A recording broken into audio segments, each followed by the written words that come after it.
just boosted Icewind Dale 2.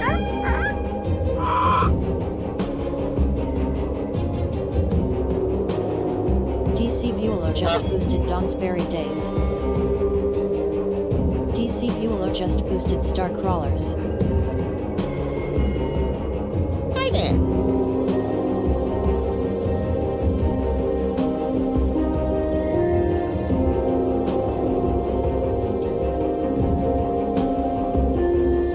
The silence of nature will claim you!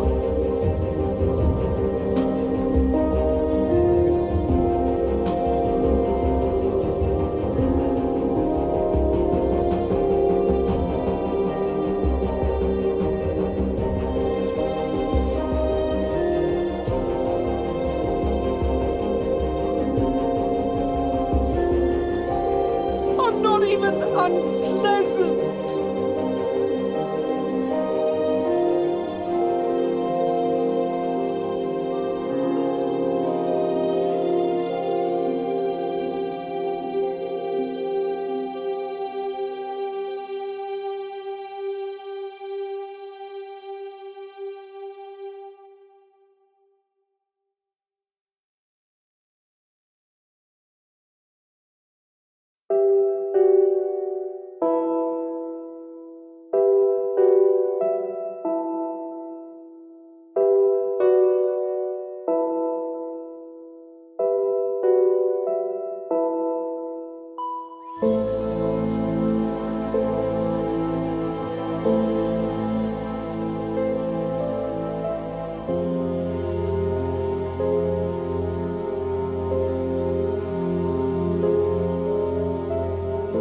Greetings, sire. You fool!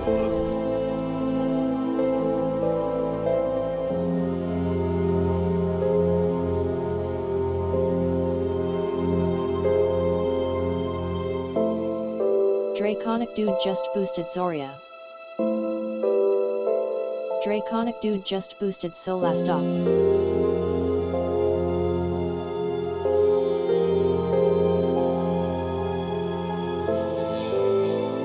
Draconic Dude just boosted Ding Smallwood.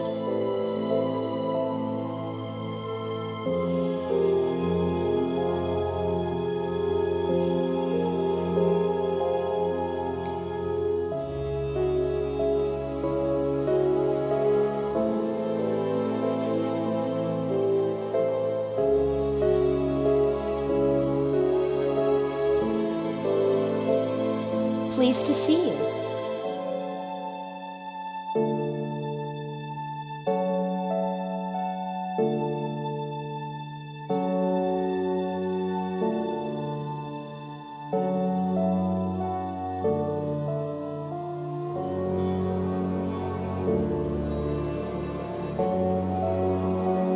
Oh my, yes. Iron rough someone needs roughing up on this island. Pensive Elephant just boosted Alpha Protocol.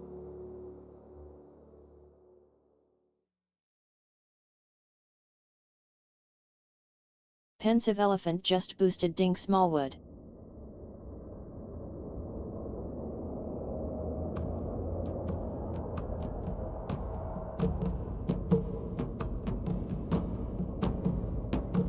Pensive Elephant just boosted Al Kadam.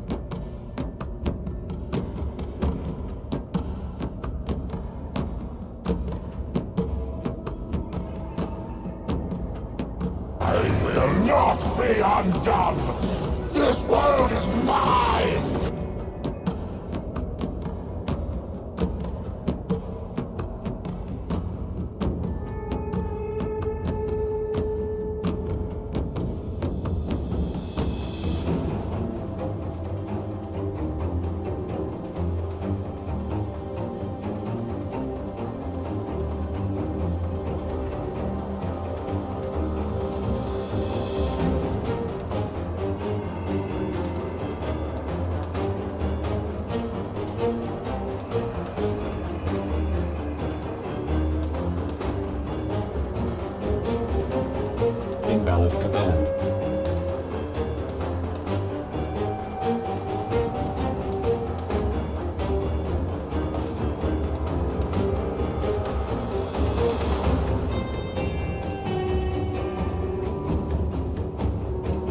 Eilers just How boosted you Mitral doing? How you Cross. doing? Jot Eilers just boosted Fountain of Mitrals. That's why I dress like this. Jock When they're looking down Eilers to just check you out, boosted you can Mitral usually Year smash them Zero. on the base of the skull or deliver an uppercut that knocks them flat.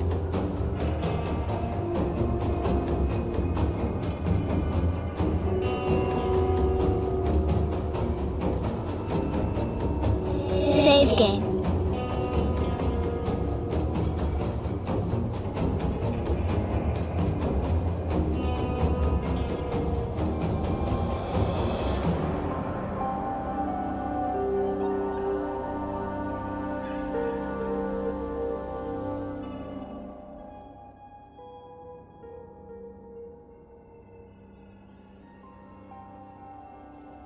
Hello everybody, happy Friday. Welcome DC, Parrots, Linnea, Dude, Farmer, Pensive Jettlers, and all the lurkers. Good to see you all, happy Friday. Hello Lord Farmer, our Lord and Savior, Farmer, and Grandmaster. Hope you're all doing well, hope you're having a good Friday. And then to your week. Good luck with the meeting, Pensive, if it's indeed what you were hoping to get. It could have been something else. Like, there are so many words I can think of that starts with M. We're gonna assume it's a meeting. Don't need to go too much into the details. Good luck with the meeting. And yeah, thanks for joining me. Hope you're having a good and early start to your weekend. And hope you're ready for some Grim Dawn. We have been playing some action RPGs lately, it seems like. We have done Diablo Challenge. And now Grim Dawn. We are also playing Dark Souls, which you could consider, well, which is an action RPG, but it's not like isometric like these ones, like Diablo likes. But Grim Dawn is a Diablo-like through and through, and I think it's probably the best ARPG to come out since Diablo 2, I would say. It's one of my favorite ARPGs along with Path of Exile and Diablo 1 and 2.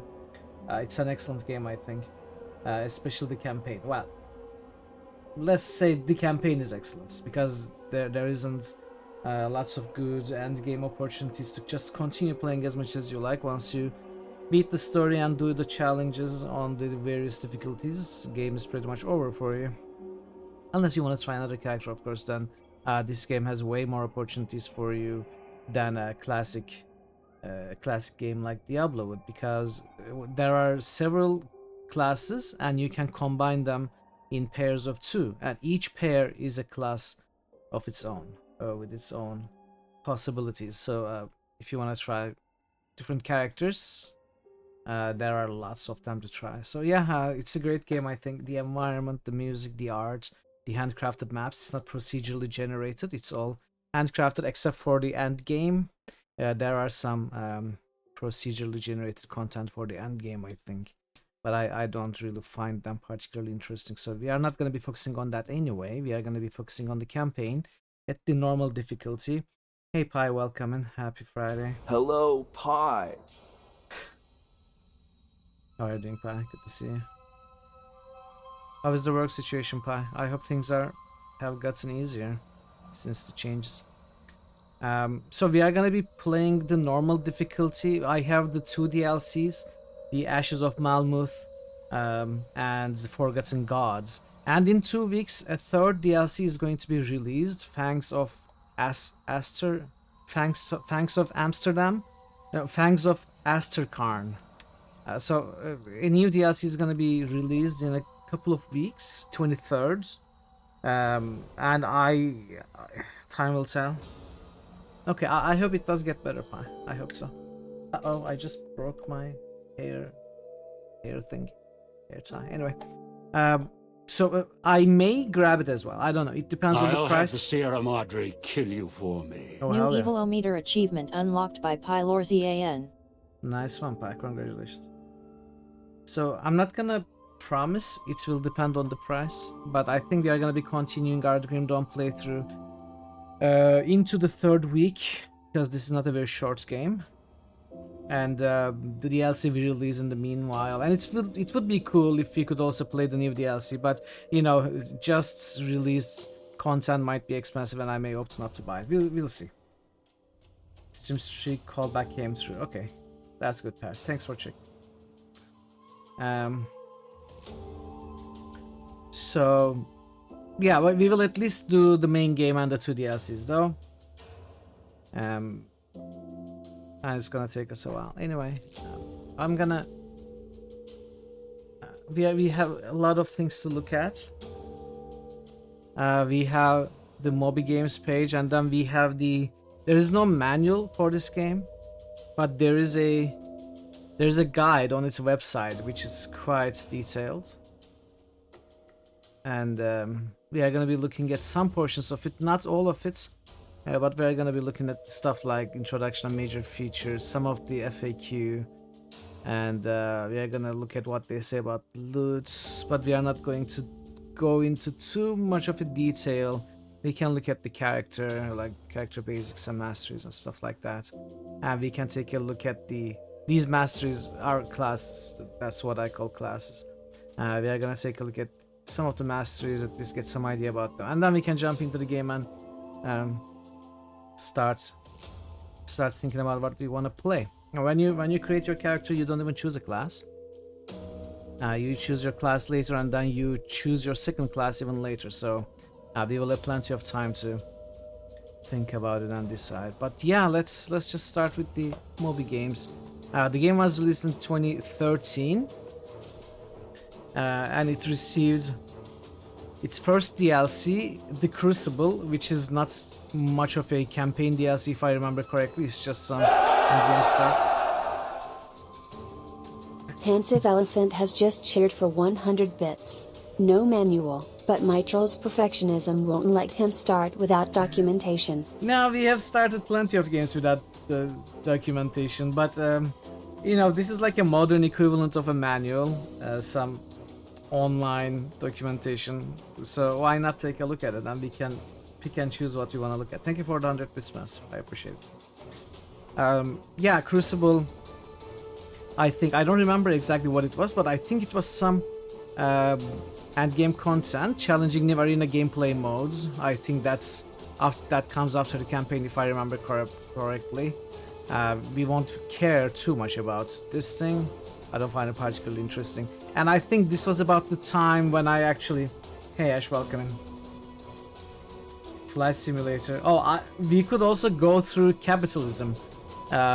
If you've ever seen Capitalism's manual, the designer of Capitalism, Trevor Chan, is an economist, and the manual reads like an economy textbook. So we could also take a look at that. It would be interesting. How are you doing, Ash? Hope you're having a good day. Let me turn this down a little bit more.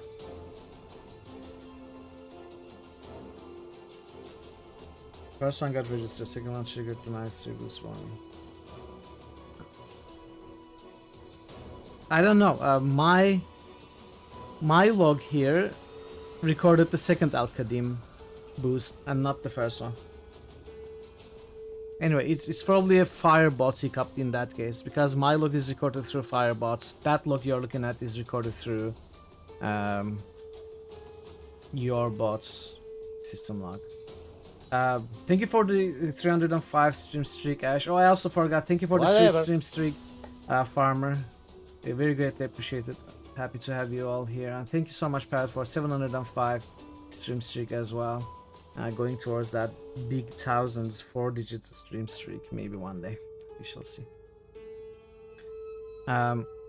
Yeah, I think 2016 is when I mainly started playing Grim Dawn. Not at release. I think I did all of the campaign at that time.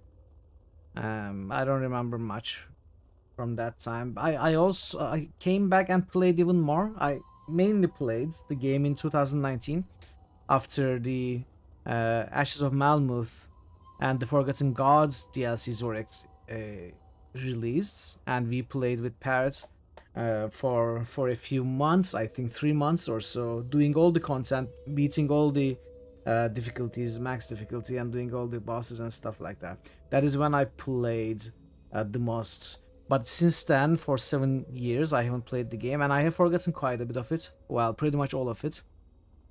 So it's gonna feel like a fresh playthrough for me. Having said that, I don't mind backseating or spoilers for this one. It's an ARPG that I have played in the past, even if I don't remember. I am not worried about, you know, secrets being spoiled or stuff like that. So if you're familiar with the game, feel free to talk about it. Feel free to tell me things about it. I don't mind at all. So the main game, released in 2013 by Crate Entertainment, who are people who have split. Some of them, at least, are people who split from Blizzard North, and you know, developers of Diablo 2, and some other companies to make like a classic Diablo feeling ARPG, which I think, especially for the atmosphere parts, they succeeded immensely, I would say. And it's a diagonal down action RPG, hack and slash, just like Diablo. And there's no real Moby Games explanation here, but there's the official description we can take a look at. Enter an apocalyptic fantasy world where humanity is on the brink of extinction. Iron is valued above gold and trust is hard earned. This ARPG features complex character development, hundreds of unique items, crafting, and quests with choice and consequence. Key features. Dual class. Combine any of the 6 distinct classes. Okay, first of all, this is not 6 anymore, this is 10. With the various DLCs, it has increased to 10. I think Inquisitor, Necromancer, Oathkeeper, and Berserker are the new ones. 2 being added with each of the 2 DLCs. And it still works the same way. You can combine any of the 10 distinct classes with over 25 skills each and modifiers per class. Base classes include Soldier, Demolitionist, Occultist, Nightblade, Arcanist, and Shaman. Hey Marta, welcome. Hundreds of item skills. Augment your class build with a diverse array of 250 unique skills granted by items and equipment add-ons. Collect hundreds of items. Common, magical, rare, epic, and legendary class of foods. Plus over 20,000 possible magical effects combinations and over 200 rare effects. Okay, these are just... I don't know why they are trying to show us big numbers. This does not... Honestly, this does not mean anything at all in the game. 20,000 possible magical effects combinations. Well, okay, you know, that's not... I mean, okay, it is kind of an indication of richness of different magical items you can get, but... I still don't think this is something to point out, you know. Okay, so there are like... what, 120, 130 affixes, and some of them are tiered as well, like probably 7-8 tiers of each. I don't know, like it's funny to read something like this. Anyway, hey, what's our welcome. Quest with choice and consequence. You will face tough decisions that leave significant impacts upon the world. Strangers on the road, desperate families, and entire families may live or perish based on your actions. Currently over 35 quests with 75 lore notes to be collected. The lore notes are a lot of fun. The significant impact thing is kind of a BS. It doesn't change anything. It's an action RPG. This is not a choices have consequences kind of game. Okay, so you may choose A instead of B, and you may witness X instead of Y, but it's not gonna change anything in the big picture. So this is like a over exaggeration of what the game has for you. There are some important choices that you make, like choices between different factions.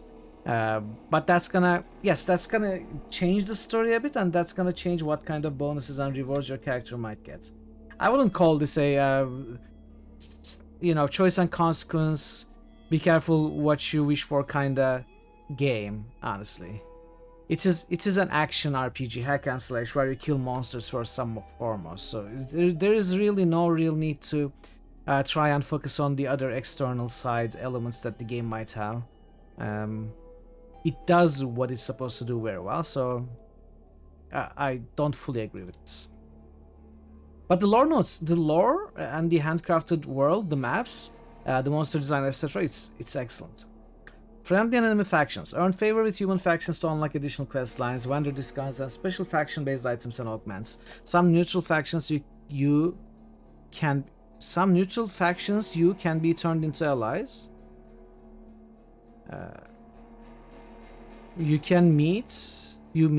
Some neutral factions you meet can be turned into allies, but aiding one will make the enemy of another. Hostile factions will remember your deeds and deepen their hatred of you.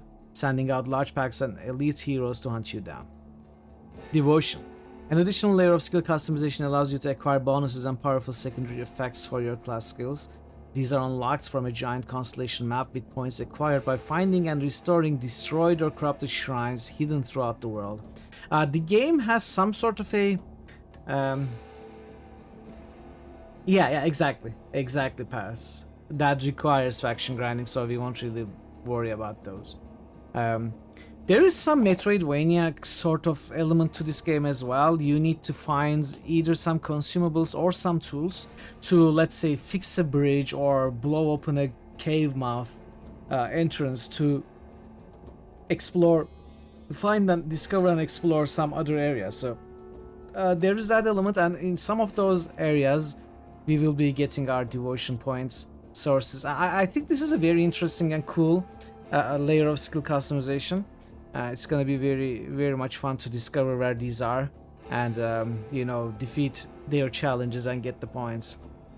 This is one of the good ones. Rebuild the world. Help human enclaves survive and flourish by securing vital necessities, rebuilding structures, and rescuing survivors who can then lend their services to your cause. This is also explained as if it's like a main core element of the game. It really is not.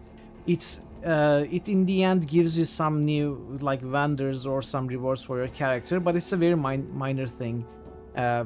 This is why I don't love ad blurbs. It sort of tries to emphasize any minor sort of element in the game as if it's like a major core element that they worked on and that will take your time throughout the game. It really is not. Stuff like choice and consequence or rebuild the world that they mention here, it's just a bunch of things that you just do in between killing enemies, and you maybe choose option A instead of B and something happens, and in the end it doesn't really make too much of a difference. So you know, take all of this with a grain of salt, but you know, yeah, you rebuild the world, okay, you help out some factions as you play. The story progresses, let's say it like that. The story progresses, some things in the world change. 4-person multiplayer, connect with friends if you are not interested. Fast-paced visceral combat. Enemy blood spatters, ragdoll physics and satisfying enemy death effects. Smash in doors and fight house to house, leaving a path of demolished furniture in your wake. This is actually really cool. This is part of what I explained as the game world being handcrafted and detailed. Sometimes to get to some part of the map, you have to go through dilapidated buildings, as mentioned here, breaking furniture. And the ragdoll physics actually make the combat feel very dynamic as well. It is really cool to traverse through and explore the game world. Hey Swarman, welcome. It can make a significant difference in some cases. It locks you out of things, unlike some. Yeah, okay. As I said before, it can give you one reward instead of the other. I wouldn't call it like you are building a world though. This is not a colony building, world building game. This is a game where you kill monsters first and foremost, and some of your choices can give you bonus A or bonus B, like reward A or reward B. It's not, I don't think it's a core feature of the game more than giving you some sort of character bonus. That's what I'm saying. You also get access to entirely new optional areas with those systems with their own special loot encounters and such. Okay, so that part I did not remember. Parrot. That is actually, if it gives access to if you are talking about grinding reputation with a faction and being able to get into that faction's area, I do remember that. But you know, that requires a lot of faction grinding. You are talking about the rebuild the world. Okay, so that part I don't remember, except for rebuilding some bridges. You know, bring some wood and stone and dynamite here so that we can build a bridge and get into the other part of the world. That is what I mentioned before as being like a Metroidvania element, sort of, not quite, but you know, we will have to backtrack to some areas after we got the things. Yeah, so yes, that's gonna unlock new areas. That is true. Yeah. Rotatable camera. If you choose to survey the full beauty of the world and always fight from the most optimal angle, levels are still designed so that players are not forced to rotate the camera. It's purely optional. Hey Jay, welcome. We running a mod? No, we are not running any mods. They not delirium. Oh really? After they must have listened to us talk yesterday, Avatar. If they really made delirium easier, because it was crazy, it was so annoying. Anyway, we can talk about Path of Exile at some other time. Let's focus on this. Secrets and perils. I mean, you feel free to talk about whatever you want in the chat. I'm not gonna focus on that though. Secrets and perils abound. 200 plus enemy heroes and bosses, hand configured with their own unique arrays of deadly skills. 20 plus secret areas hidden behind crumbling walls, hidden gaps and mysterious locked doors. Explode obstacles or repair structures to open new paths. This is it. This is it. I think what you are saying and what I said before, this is exactly it, and it is awesome. I think what they say, help human enclaves survive and flourish by securing vital necessities, rebuilding structures, rescuing survivors. This is not as it sounds like, as exaggerated it's made to sound here. This is like maybe gives you a vendor or stuff, like maybe gives you some sort of service in a town.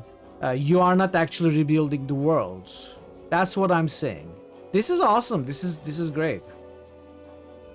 Yeah, thanks, Avatar. Thanks, Avatar.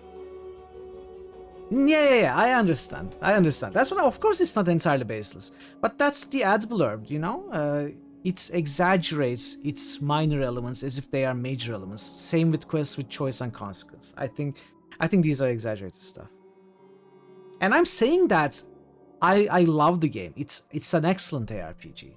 I'm just saying, do not expect too much more than an excellent ARPG. Don't expect it to have colony management elements. Don't expect it to have story, choice and consequence, major story where you can make a difference in the destiny of the world. It's not that. It's like you kill monsters in this game, and it does it excellently. There's great itemization. There's great character progression. It's very, very good. Great map, great music, great arts. But yeah, it's that. It's not a colony building game. So take all of this with a grain of salt. This is an exaggerated ad blurb. That's all I'm saying. It's not baseless. Hey Dragon Jam, welcome, and how are you today? Good to see you. Marmalade. Hey Kazan. Nothing to do. Kazander is still here after 20 months, and has just resubscribed. I'm expecting it to be an open world sandbox with massive plot. Mitral smile, I've played it before. Kaz, thank you so much for the resub. It's good to see you as well. You're expecting an open world sandbox with massive plot. Thank you so much, guys. It's good to see you. 17th Century C, welcome in. Damage and resistance management is complex. It is, yes, it has some complex mechanics in the game. I love that, I love the detail. I love the detail in this game. For example, if an enemy has a unique item, like it's gonna drop a unique weapon, you may see that weapon in the enemy's hands. You may take notice of it. And when you may just notice one enemy looking different. Oh, what's that in that guy's hand? And you can kill him and it will drop a unique item, stuff like that. Unless I'm confusing this entirely with Titan Quest, which I think also has that element. I'm pretty sure this game also has that element, they wear the unique items they are gonna drop in many cases. Stuff like that, the detail, that's what makes this game great. Roguelike dungeons. Descend into special lock challenge dungeons that require a crafted key, where enemy levels increase as you progress and player teleport is disabled. There's no way out except to complete the dungeon or die trying. Yes, these are my bane. I'm not very happy with these. These can be very difficult. The new expansion releases on 23rd of June, right? Is it 23rd of July? Oh no! Oh man! I thought it was this month. I was just saying it will be released as we are still playing this game. And I may maybe grab it and play that as well, but I won't be playing this game in July still. Like I won't play this game for a month and a half probably. That's a shame. I thought it was 23rd of June. Oh man, I'm disappointed now. You'll be surprised that Grim Dawn and other RPGs are basically Pac-Man. You notice there's a conversation like this. You thought my idea about this was stupid. It's actually an ongoing conversation. It is good to see a friendly face in its unfamiliar surroundings. What do you mean? Grim Dawn and other RPGs are basically Pac-Man? What exactly does that mean? Pac-Man is in... What exactly? I'm not sure what you mean. Hey, Prince, welcome. I am become death, destroyer of Oh, I worlds. think Prince. Let's see. What are the mechanics of Pac-Man? You try to run away from the enemy ghosts and you collect the food in a labyrinth. That's it. You try to collect all the dots while avoiding all the ghosts. Those are the mechanics of Pac-Man. So how is Grim Dawn exactly Pac-Man in this case? Dynamic weather. The world is brought to life with region-specific climates and a variety of weather effects. A sunny day can cloud over large showers that builds into a booming thunderstorm. Variable wind gust blows grass and affects objects like windmills. And Draven is here. I'm sorry, I was in the middle of a sentence. Draven, thank you so much for the raid. Good to see you. How was the end of your stream? How did it go? Thank you so much for the raid. Let's give you a shout out. July 23rd, yes.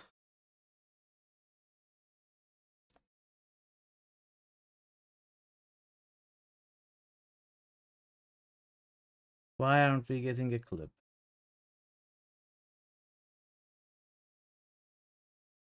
That's weird.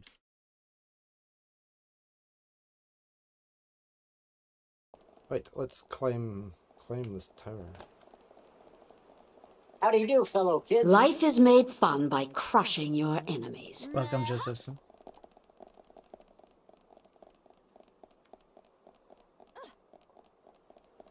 Without falling off. Whoa, whoa. Without falling off, you should have kept your mouth shut. I think. That corner a wee bit easier. I shouldn't have said that, should I have? No, you shouldn't have said that. Oh, no. Second clip. Okay, let's watch another clip. Oh, this is Mass Effect. Is it Mass Effect? I think so. Is it not Mass Effect? Yeah, it is Mass Effect. Shoot the tendril. Oh, right. This is the part that I was really annoyed with. I was extremely annoyed with this part because the sound, the voice in your head keeps telling you, hey, destroy that. Hey, you are missing this. Doesn't shut up. Very, very annoying. Very annoying. Thank you so much for the great Draven. Good to see you all as always. Chat, Draven has been playing Might and Magic 6. Go check him out for sure. One of my favorite dungeon crawlers. Go give him a follow, he's great. You will like to miss a chunk today. You need to clean up some debris from a bad storm. Good luck to our man. Don't overexert yourself. Hopefully it didn't damage anything now. Yeah, he'll be here. What did you do last, Draven? How did it go?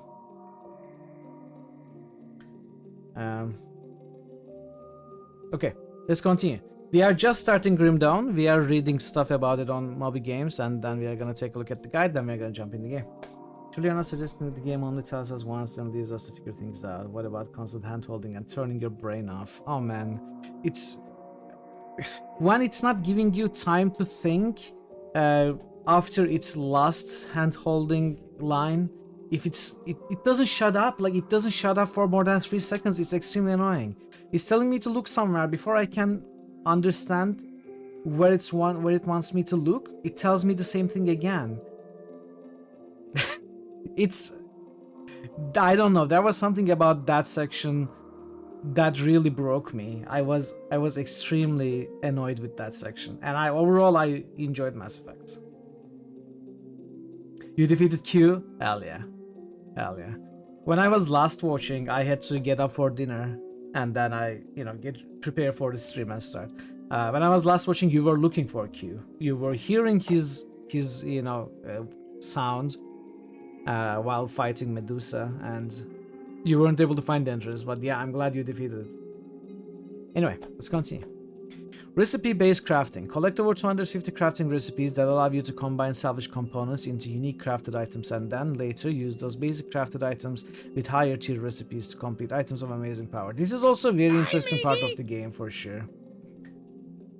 Crafting is fun in this game. But a lot of the good crafting recipes come from factions which we won't be farming the reputation for, at least not to the level of getting the max reputation. So a lot of them will be locked for us. Reclaim skill points. The ability to pay to reclaim points alleviates the fear and frustration of having to make early, uninformed skill choices that could permanently gimp a character.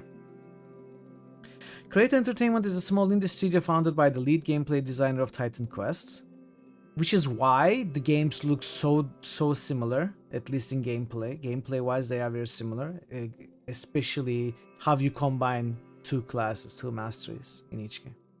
And includes veterans from such companies as Blizzard North, Irrational, and Harmonix. Join the Grim Dawn community and provide feedback on the ongoing development of the game. Help shape the future of development and be among the first to receive news about Grim Dawn by participating in polls and discussions on our forum. Blah blah blah. So, let's watch the release trailer. Stop.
The burp build. We could go for the burp build.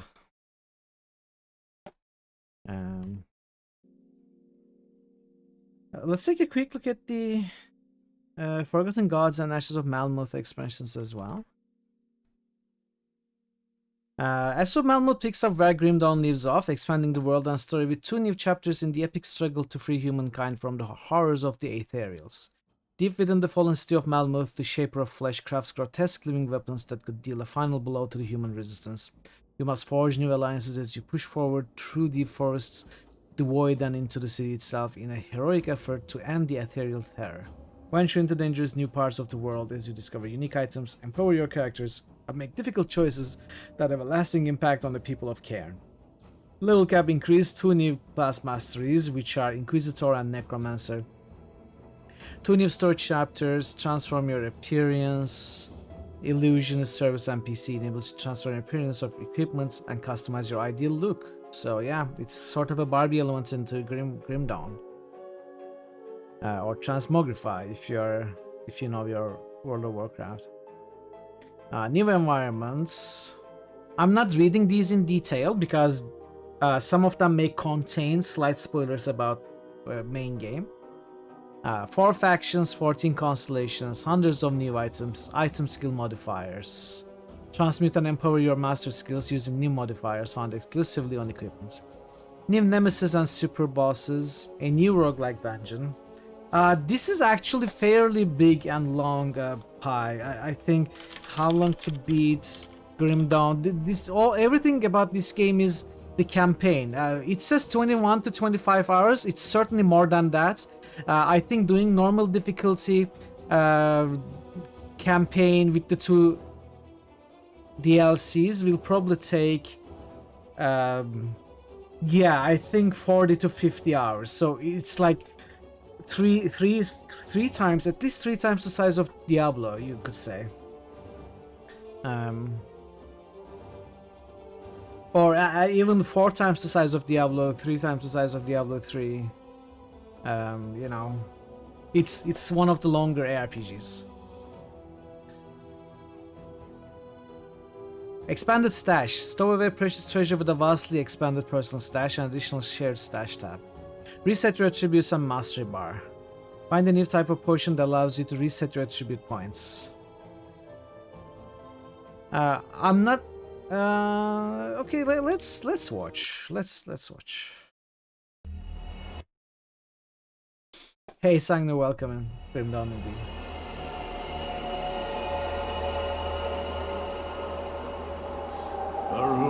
This Elysium is pretty short, compared to many CRPGs.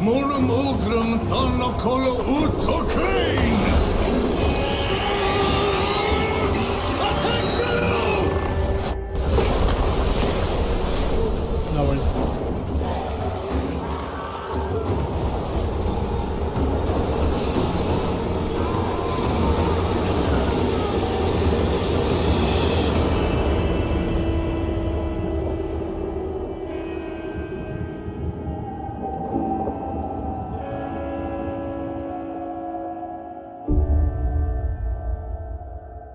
This is like Lovecraftian cosmic horror kind of enemy. The Ethereals are weird enemies. They're interesting. We are going to be focusing on them on the Ashes of Melmoth. And also Forgotten Gods is the latest DLC to come out in 2019. And there hasn't been a DLC for 7 years, but apparently we are going to be getting a new one. I thought it was June 23rd, and I was excited that maybe we could buy it and play it, but no, it's July 23rd apparently. Unfortunate. It's still cool to get a DLC 7 years after the last one. Yeah, but I won't. And the game won't last a month and a half. And I also cannot promise that I will be able to buy the expansion. You know, it's maybe expensive. I may not want to pay for it.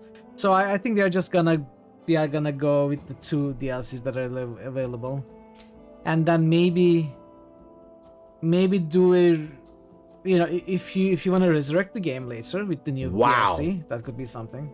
Time to celebrate. What? Pylorzan has just cheered for 700 bits. But Daily Goal Matt. That's sad. This since tonight's Brasscast click. But Pi, it's not even your stream streak. Pi, thank you so much for 700 bits. That's very, very generous. I appreciate it. Daily Goal Matt, that's sad. This one's tonight. Okay, bye. No. We are just starting. Do you even know for sure that you would have been able to continue with your I think yes. I think you would. Well, obviously I don't know for sure, but I think you should be able to. But yeah, we are gonna keep it for a resurrection. Hi, thank you so much. That's extremely generous. I appreciate it greatly. Journey beyond the bounds of the Irulan Empire, traversing burning sands, lush oases, and volcanic wastes to reach the sun-beaten ruins of a city with secrets that should never have been disturbed. The flames of a forgotten god have been rekindled, sending ripples through the eldritch realm and sowing terror even among the witch gods themselves. Discover hundreds of new unique items, unlock all new mobility powers. I like the sound of that, mobility power, because Grim Dawn is a slow ARPG. You know, it's not zoom like Path of Exile 1. It's not even fast overall like Diablo 3. It's slow. It emphasizes exploring a vast handcrafted world, and you know, walking through buildings. and looking around and discovering all sorts of cool stuff. It's not clearing a square New shaped channel map. SFX request by Pensive Elephant. You know, square shaped map and killing every enemy as fast as you can. But there is rolling. There's at least rolling. Dodge roll. There's dodge roll in this game. That's a very cool thing. But mobility powers that they added in the second DLC, it's also sounds a bit funny to me. Like as if people were saying, "Hey, what the heck? Why is this so slow? We want to be able to move faster, you know? We want to charge and we want to leap attack and all that stuff that other games have." It feels like they heard the players and added mobility powers. That sounds a bit funny to me, but also cool. In a game like this, mobility means a lot, especially because the bosses are like in some ways, boss fights are in this game are like Dark Souls boss fights. You have to, you know, or a World of Warcraft boss fight. You know, less Diablo 2, more Diablo 3 or Path of Exile style ARPG boss fights. And mobility powers make a huge difference when you have to avoid the fire circle on the ground, you know. So it's excellent that all the mobility powers are in this game. Of course, it's not about speed. That's not what I tried to say. It's, you know, it was part of a joke, but it also has a point in there as well. I don't remember how slow the Diablo characters will with those tiny little tippy-toe steps. Venture into a brand new game mode with endless replayability. Forgotten Gods requires the Ashes of Malmuth DLC to play. So I have found this interesting, and I don't know if other games do this, but Forgotten Gods requires Ashes of Malmuth. Whoa, Pensive. Pensive Elephant has just cheered for 100 bits. Tap tap tap tap tap tap. The sanctity of this place has been fouled. Tap tap tap tap tap tap tap. Did you just... Wait, who says? I think it's the... Is it the Paladin? The sanctity of this place has been fouled, goes into Den of Evil and says that, right? The sanctity of this place has been fouled. Wait, no, that's Fighter from Diablo 1. I think. Not Paladin in Diablo 2. In Diablo 1, all of them say it, okay. Tap, tap, tap, yeah, that's true. That's pretty accurate. Thank you so much for the 100 bits, Spaz. And the new Fangs of Amsterdam, what was it again? Fangs of Asterkarn will require you to have Forgotten Gods and Ashes of Malmuth. So they are adding a DLC on top of the other DLCs. You cannot buy all of them, each of them separately. You have to have all of them chronologically released. I find that a bit weird, but also understandable, as in they are building upon what they have already built. Not necessarily building upon the base game, but building upon what the game as a total is at the moment. But also a bit weird in a way that they are forcing everyone to buy all of their DLCs if they're interested in their latest DLC. You know, it's understandable in some way, but also I'm not sure how to say it. How nice it is, in a way. Recognize me? Arisa by yeah. Bogu_Bogu. Did you know it has been 46 months? Mitral love. With 46, that's a lot of months, but thank you so much for the resub. Good to see you. Hope you are doing well. You are doing well. How is your reverse campaign going? Bogu, have you ever played Grim Dawn? I think as a fan of Diablo 2, you would probably love this game. Hey, Twitching, a fellow Grim Dawner, hell yeah. How are you, Twitching? Hope you are doing well today. You made it to Brood War, okay, that's cool. Nice, you were doing Protoss when I was last watching. Reverse campaign is playing the missions from the last one to the first one, I think something like that, right? Bogu can explain it better.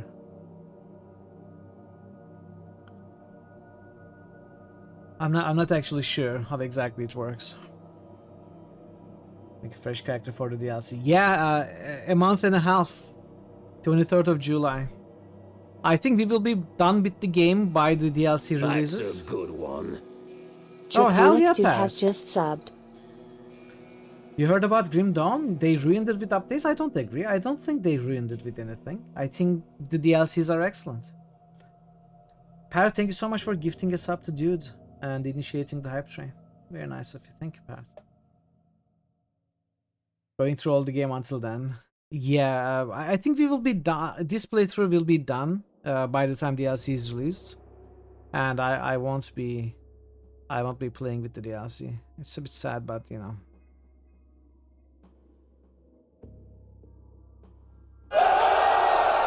Oh hell yeah, Linnea! Thank you so much. Linnea Siren has just cheered for 100 bits. Thank you so much, Linnea, for 100 bits. Very nice of you. If you ever want to Grim Dawn together, let me know. Oh, you know what? Maybe that's something we can do at some point. Thank you for the offer. I will absolutely keep it in mind. Grim Dawn is a very fun game. I haven't played it for 7 years. I have last played it with the Forgotten Gods DLC release, and I played a lot then. But for 7 years, I haven't played it. I'd like to remember it a little bit. I think this playthrough is gonna help remember it. Do you already have a high-level character? Twitching. How is it working for you? Difficulty is much higher than regular Straka. I just play from opponent's side in the mission. Oh, you just play from opponent's side in the missions. Oh, is that what reverse means? Oh, interesting. I guess I had no idea what you were doing, Bagu. Huh. Yeah, so many RPGs to catch up. Have you finished Hell in PD2? I was going hard on it. So now it's still your favorite DLC. It's cool, yeah. Anyway, let's continue. Enter the Shattered Realm. A brand new game mode will have you face off against Cairn's foes in ever more challenging shards of unstable reality. Earn unique rewards and mountains of loot. A new class mastery. Smite your foes with a divine new mastery, the Oathkeeper, which can be combined with other masteries, raising the total number of combinations to a staggering 36. Yeah, Oathkeeper. Well, what about Berserker? Is Berserker gonna arrive at the Fangs DLC then? Oh yeah, this is not in the game yet. Okay, Berserker is not in. So we have 9 masteries to play around with. Berserker is gonna arrive in a month and a half. Rune Augments. Apply a new category of enchantments to your medals, unlocking powerful mobility skills available to all masteries, including Leap, Teleport, and more. Leap, Teleport, mentioned because they are Diablo 2 classics. A massive story chapter. Journey beyond the remnants of the Erulan Empire to dangerous new lands teeming with forbidden secrets. Battle alongside the witch god cults to vanquish the rising threat of a forgotten god. New environments. Discover foreboding deserts, explore lush oases, survive the heat of a land ravaged by a god's burning rage. Witness the wonders of the Eldritch Realm itself. Eldritch Realm. Difficulty merits. Embrace new challenges by starting the game on Elite or Ultimate difficulty. Unfortunately, we won't be doing this. We are just going to be finishing the game in normal as part of this playthrough. From the very beginning by purchasing difficulty merits for your new characters. Yeah, I don't think we will do that anyway. Purchasing difficulty. I don't even remember how you do that. Maybe we'll see it in game. But it's probably ill-advised to start a game on Elite difficulty with a brand new character. I don't think it's even... How would it be possible to go through the game? Like level 1 character facing off against post-campaign difficulty level enemies. I don't know. Transmutation. Visit the inventory to reroll your duplicate set items to create new set pieces from the same set or entirely different sets. This is a good one. If you are looking for one last piece of the sets and you have duplicates of others, it's a good one. 4 factions. Align yourself with one of the 3. Okay, let's not read some of that. 9 constellations. Collect hundreds of new items. Expanded stash. It's even more expanded now. New nemesis and super bosses. Okay. Let's watch this. Shut up.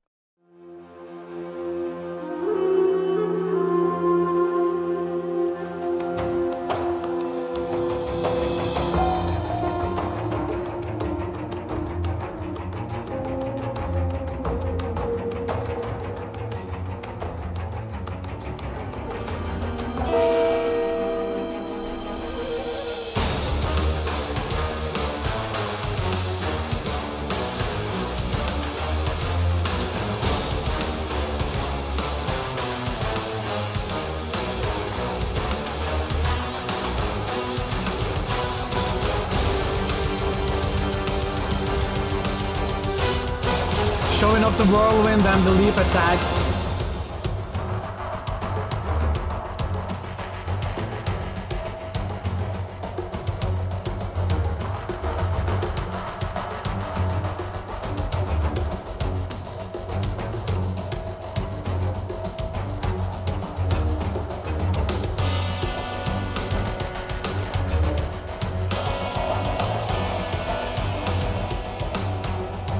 I think this is the last act, actually.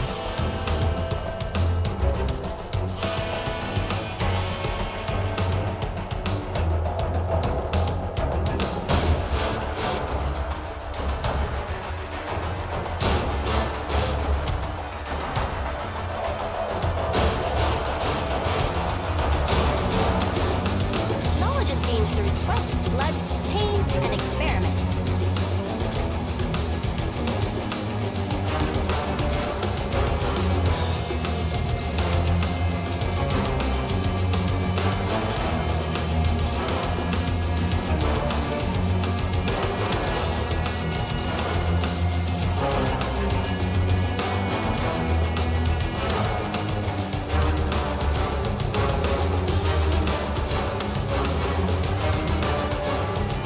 Ah, okay, please. Welcome. Yeah, but it's not. It wouldn't be the intended progression, I think. Twitching, yes, I have played all of the game before, but that was 7 years ago, and I don't remember it now. I'll make this quick. I don't remember anything from it now. And Bogu, if you're playing Path of Exile 2, would you like to add me so we could maybe at least either, you know, maybe play together or at least talk in game? Because I've been playing a lot of Path of Exile as well. It would be cool to be in touch. So yeah, that is the latest expansion for now, before the one that's gonna come out in a month and a half. But that's okay, you know, whenever you can show up. It's perfectly fine. Yeah, we are also going to take a little bit at the guide. I'm not gonna read it from cover to cover, of course, but we're gonna take a look at a few of the pages. We're gonna take a look at the masteries a little bit.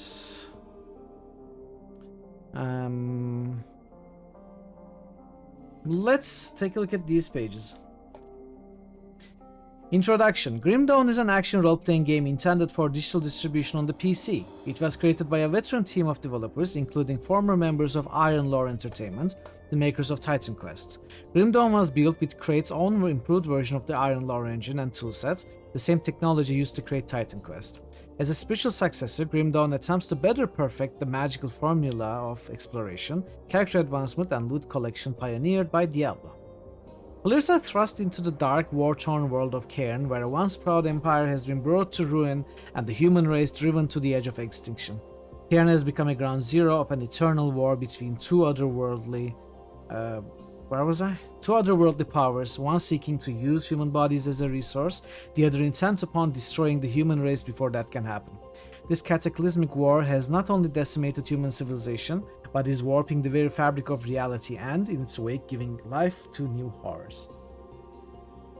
For humankind, it's the dawn of a grim new age, where iron has replaced gold as currency, and the importance of salt as a weapon makes it far too valuable to waste on food. Small enclaves of human survivors exist scattered throughout the world, holed up in hidden refugees. These humans have quietly watched the warring invaders destroy one another and have become wise to the strengths and vulnerabilities of their otherworldly foes.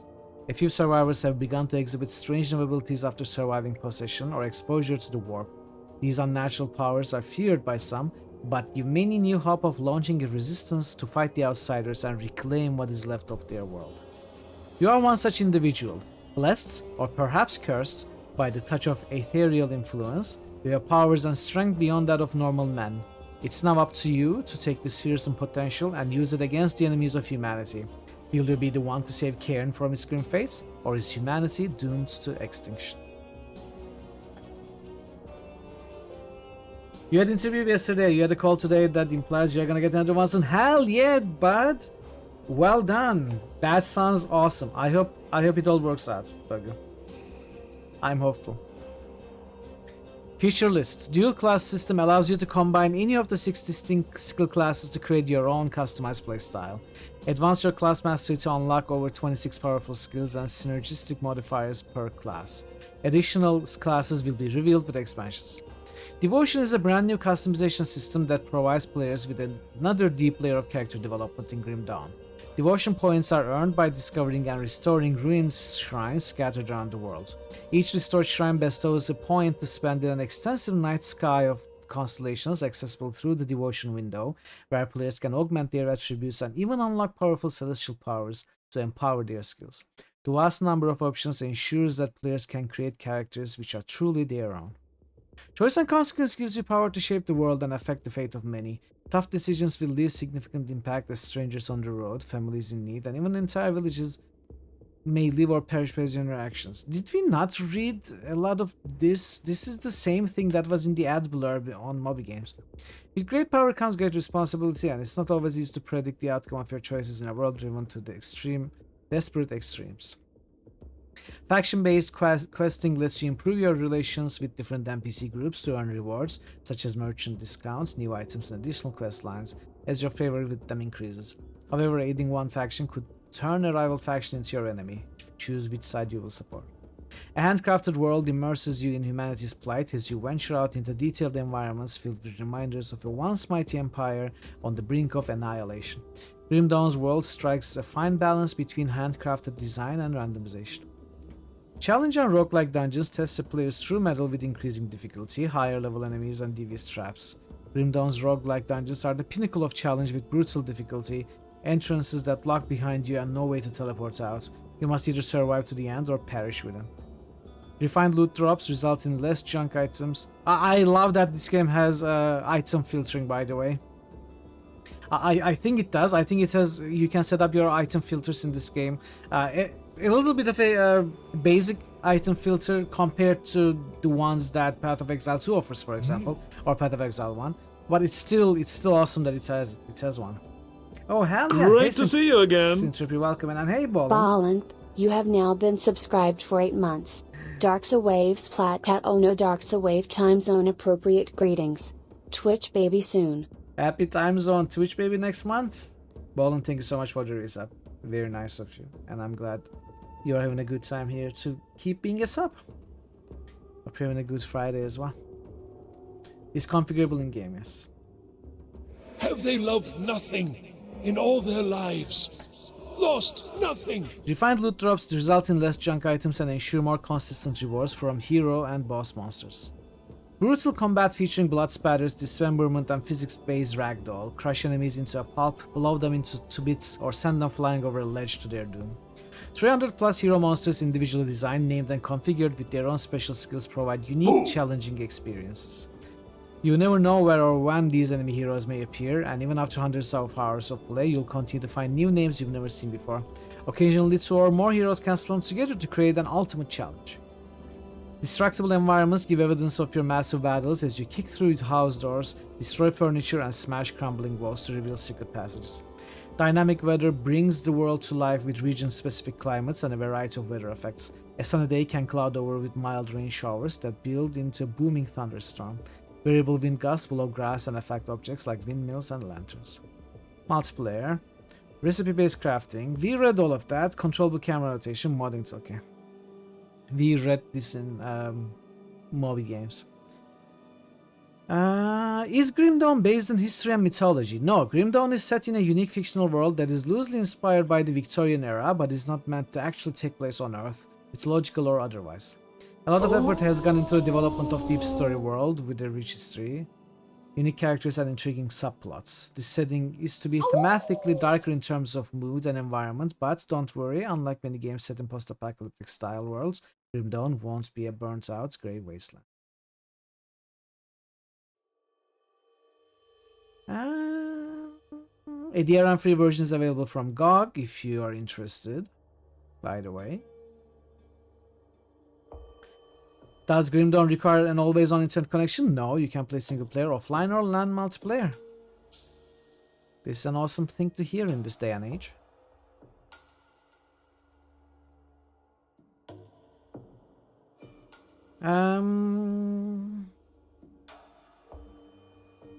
I don't know. Let's see what they have to say about the hunt for loot, just out of curiosity. It may seem strange at first to list the loot hunt as a feature, but in the modern era, it seems some ARPGs expect players to use an auction house or trade online to outfit their characters in the best gear. They are winking at Diablo 3, by the way. Hey, very welcome. Hope you're well today. While that is appealing for some, we recognize that there are many players who just want a reasonable chance to find their own loot without endless grinding and who want to play the actual game, not spend time outside the game hunting down good trades. Okay. Losing Grim Dawn is still precious and the best items rare, with drop rates tuned to still allow players to amass an impressive collection with time investments that are more reasonable for people without endless free time. Farming is designed to... I don't know.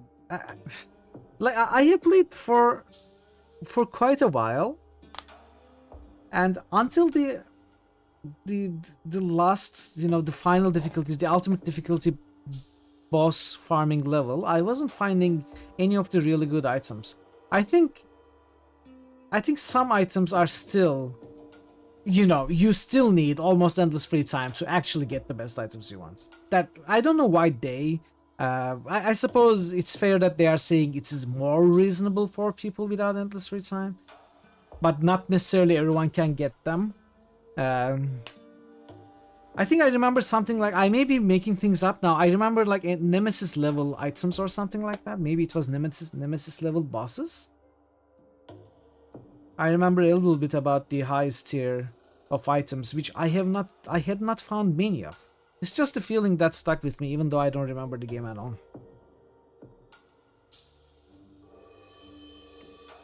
I think they are just they are not talking about. They are saying auction house, right? They are winking at Diablo 3's real money auction house, but the trade web pages of Path of Exile 1 and the trades in-game trading menus of Path of Exile 2. I don't know if it's the same thing that they are... I think they're just trying to gather points by making fun of Diablo 3's blunder with the auction house. I think that's what they are doing, to gain points in the eyes of people who make fun of Diablo 3. Which is fair. Anyway. Farming is designed to be a fun and effective way to obtain good items for those who enjoy it, but we have also made a special effort to make exploration and clearing levels more rewarding with more chests that are worth opening and secret rooms stacked with higher tier chests. There are also exalted one-time chests in remote corners of the map and in some side dungeons. These chests only spawn once per character, but offer a guaranteed epic drop for those who take the time to seek them out. Okay. That's nice. Salt Core Blaster. Oh, I am thinking about playing a character that uses either dual pistols or a rifle, by the way. I haven't really decided what I want to play, but that's one idea that I thought of. I think we could go pistols or a rifle.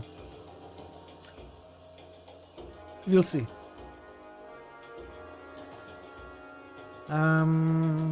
Health, energy. Game designer said they don't want to balance drop rates around the trade economy. Hey, Majestic Mikolash, welcome in. They don't want to balance drop rates around the trade economy. Yeah. I usually, at least in the last few years, I usually play either solo self-founds or, group self-founds. I usually play with parrots or sometimes with other friends, and we don't trade. I have traded a lot in the past, especially in a game in Path of Exile 1. I was actually just talking about this yesterday. I spent so much time trading in Path of Exile 1. It was more time spent trading than actually playing. And I don't want to go back to that, even if it's sometimes beneficial for the character. I feel like a solo self-found sort of gameplay is much more, first of all, it's much more satisfactory when you can make it work with the stuff you find yourself. And playing more to find a good item rather than catching a good trade overall is more fun. So yeah, I wouldn't be trading anyway, even if this game allowed for it. But lack of trading is also one reason why this game past the campaign is not played much. Like compared to games like Diablo 2 or Diablo 3 or Path of Exile. People can play those games easily, thousands of hours past the campaign. The game starts past the campaign, right? In those games. This game ends past the campaign. Because there's no real end game, there's no real multiplayer content, there's no trading, stuff like that. But it also excels in the campaign. You want dual pistols? I'd have to play Inquisitor. Maybe, like Van Helsing. We'll see. We are gonna take a look at the classes. I'm gonna remember a little bit. So, physique improves your physical conditioning, the ability and strength to fight in heavier gear, and the agility to avoid enemy attacks. Every point of physique increases your health by 2.5. Okay, these details I don't care right now. Every point of physique increases your health regeneration, defensive ability, which affects your enemy's ability to hit and critically hits you. Higher physique also allows you to meet the attribute requirements of armor, blah blah blah. Cunning improves your combat technique, which affects your effectiveness with weapons and physical-based attacks.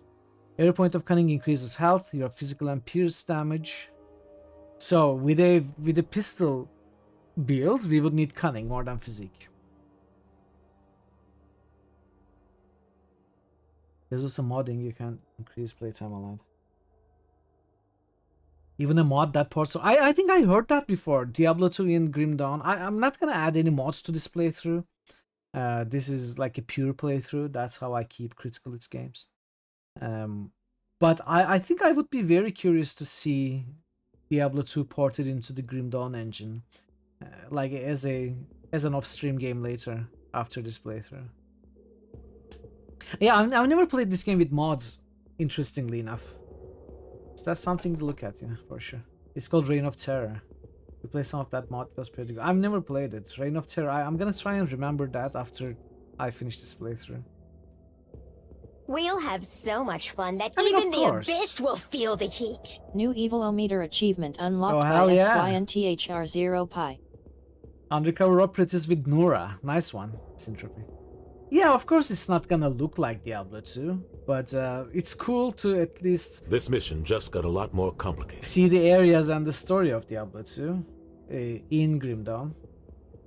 Eat flaming, or possibly frosty, death! You can deal with guns as any class. There are relics and items which allows you to deal with both guns and melee.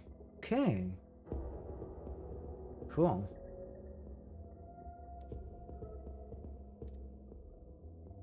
We'll see what we can do. Nira.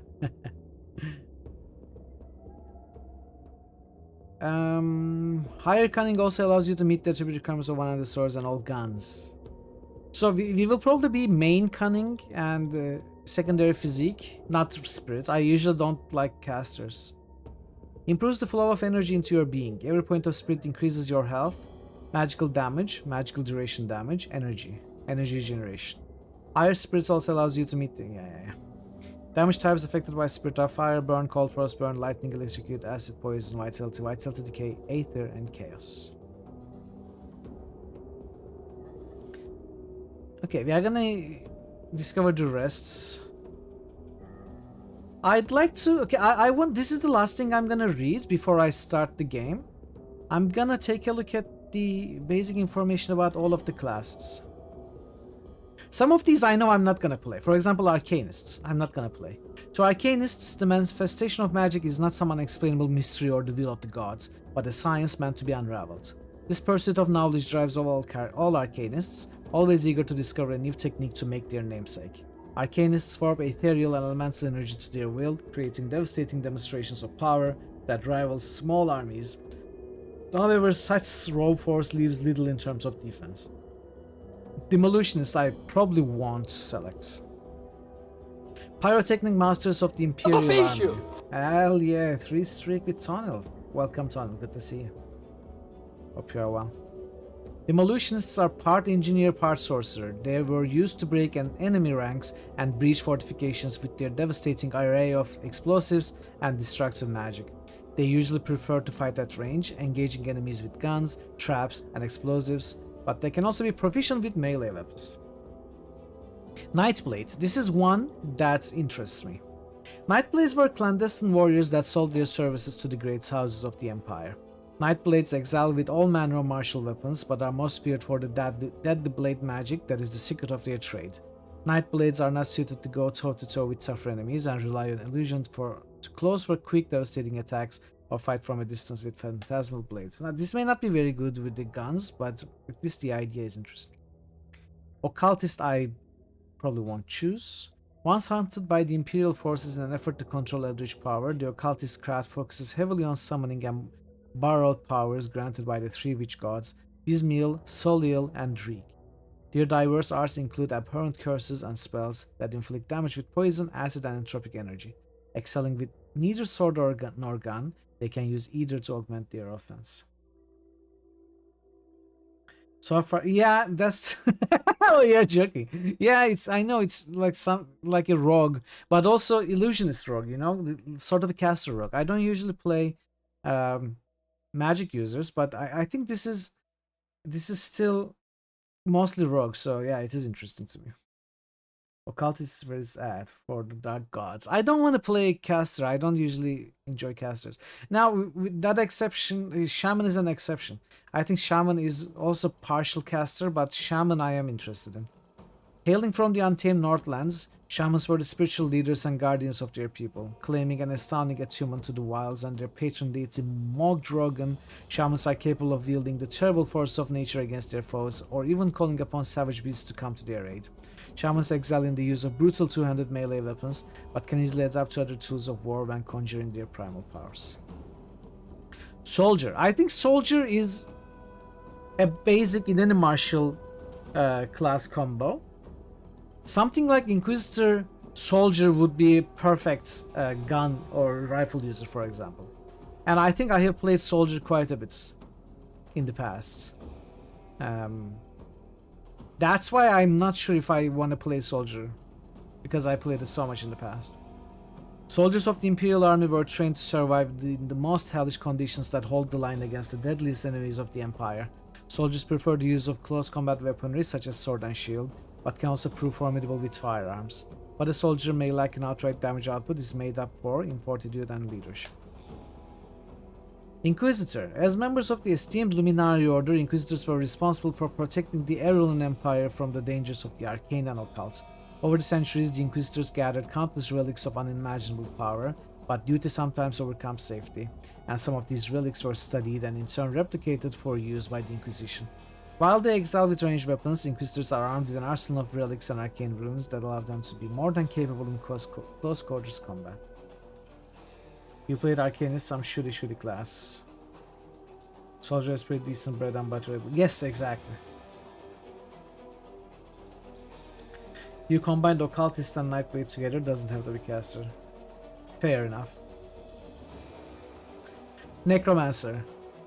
Though the most modern necromancers hail from the Order of Death's Vigil and the training of the mysterious Uroboruk, not all choose the secluded life. While their profession naturally inspires fear and revulsion, the necromancers of Cairn seek balance through research and mastery over the ultimate fate that awaits all mortals, death.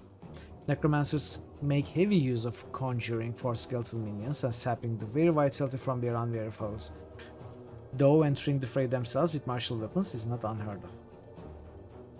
What about casters don't you like? It's not that I don't like, I usually enjoy martial style more fun and engaging than casters in almost any game. I feel like having to come up with solutions to challenging situations without the use of magic, for example in tabletop, is way more engaging to me.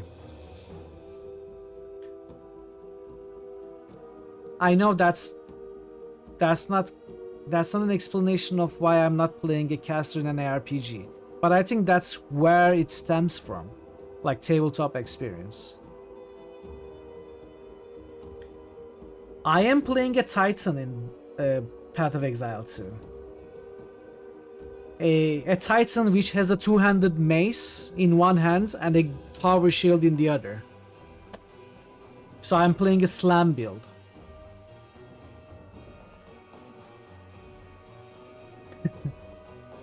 You'd enjoy having more tools to come up with more creative solutions. Mercenary. I also have a mercenary that I'm just leveling. I don't know. I like the thief builds, rogue builds, because I think they have a lot of tools. That's not magic. To solve many puzzles. I don't know.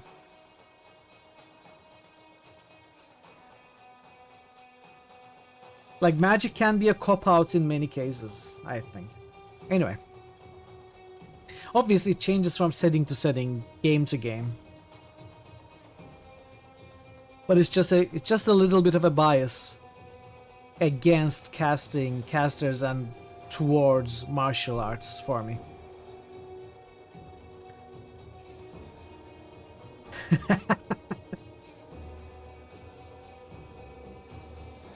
Fair enough there.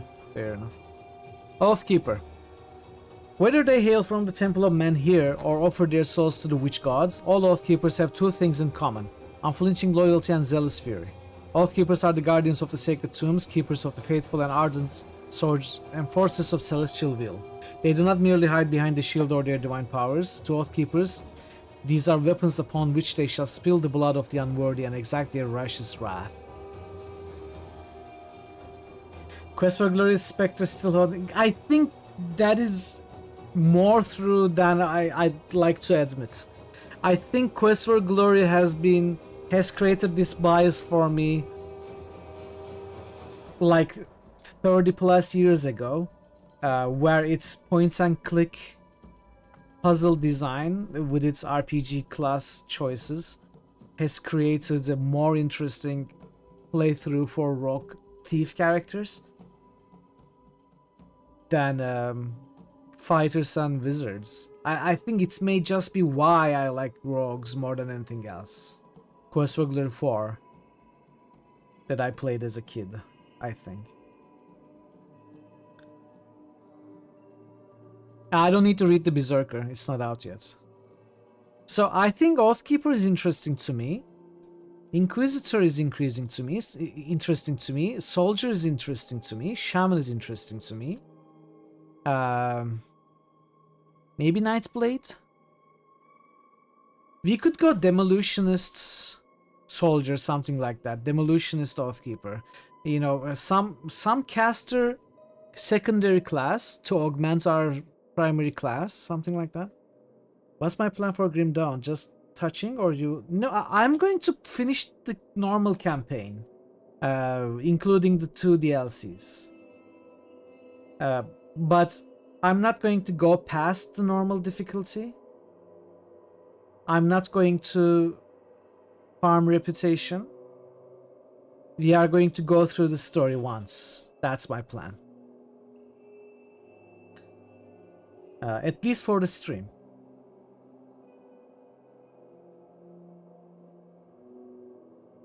Yes, exactly. What Parrot said. I would like to explore the entirety of the game though, as far as it's allowed in the normal difficulty. Like anything secret or something, I'd like to see if we can find it. Also, as I said before, maybe some of you were not here then, I played this game in the past, but it's been 7 years and I don't remember most of it. That being said, I don't mind backseating. I need to hit the boss in the face. I don't mind backseating or spoilers. I don't consider anything spoilery because I have played the game in the past. So if I am missing something, like if I'm missing a secret, let me know. If you want me to explain if you want to explain the mechanic to me, feel free to. You can help me out with this game. Mafia leaders are known for being stoic, terse, and even grim. But one real-world mafia boss inspired the Joker, as he was always wearing a creepy smile. He was known as the Grim Dawn. This was a nice one. I liked it. It's simple, it's basic, and it's beautiful. Chef's kiss. How are you, Thor? Good to see you. Grim Dawn is more built around the late game. Most cool sets and items are available only at level 9. Yeah. We are not gonna go there. I'd rather move on to the next game rather than max out a game. That's what we do as part of Critical Hits. But it's okay. We don't need to see everything the game offers. We don't need to find the best items or the coolest builds. As part of Critical Hits, I am more interested in experiencing and showing off the story. So we are gonna be reading the lore, we are gonna be listening to the dialogues and stuff like that.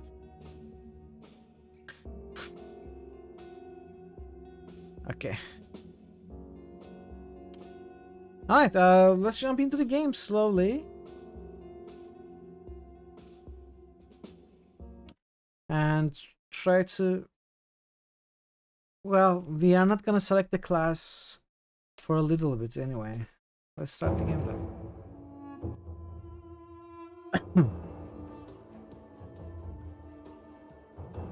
Yes. Do not fear for a design. We are filming. So I'm not gonna choose veteran mode because last time we did Grim Dawn like a one day preview. I remember you all told me that veteran mode just slows down the game, doesn't necessarily reward. You know, the 10% experience bonus is not worth it. I think I'm just gonna keep it off. Enough of it cleaned up, it's good enough. Nice, we are just starting tournament, you are just inside. So we are not gonna go veteran. Yeah, it's not worth it, we are just gonna go basic. We are playing a female in Dark Souls 3, we are gonna make a male in Grim Dawn. The Grim Dawn, you remember nothing of it, don't know why. It's a nice game, had fun, no memory of it left. Well, it must have been a while, Marto. That's the same for me. I easily forget anyway, but I also don't remember anything. I just remember that I had a great time. Damnation with thee would be sweet as salvation. It's okay, it can be easy, Parrots. It can be easy, it's fine. I'm not gonna just artificially slow down the game by making it doubly as difficult for no real reason. Hey, JR, welcome in. Did I miss a message of yours? This doesn't seem to be your first message. But good to see you, welcome. Am I going to use magic this time? Maybe, possibly, JR, we'll see. We might. We might. I mean, we can toggle this at any time, so we can...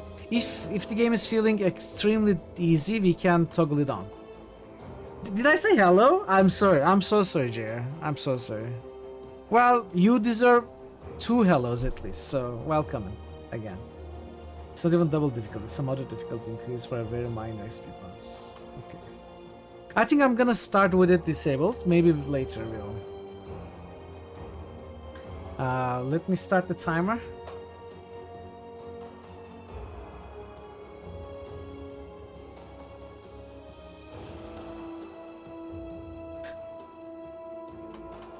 Main campaign. Main campaign. Start. You wanted to redeem? Try it again.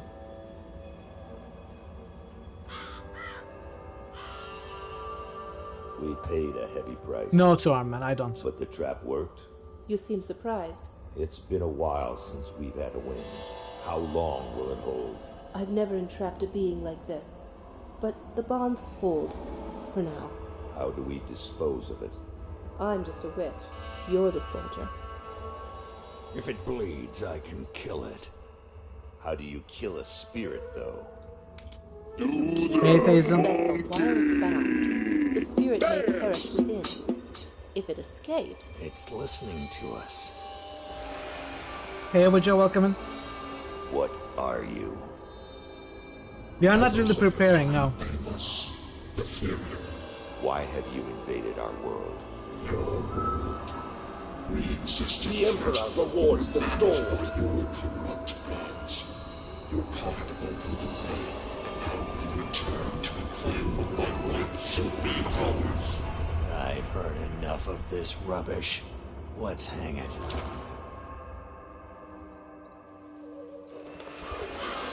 Thason, best of luck with your last exam. Just a little bit more to go. Destroy this vessel, and I will find another. I have tasted its desires and emotions. Your kind is weak. You have already lost this war. do it.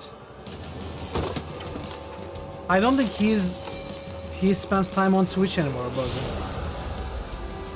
Captain! Cut him down. What? Are you mad? Better safe than sorry. The spirit has fled. This is a human now.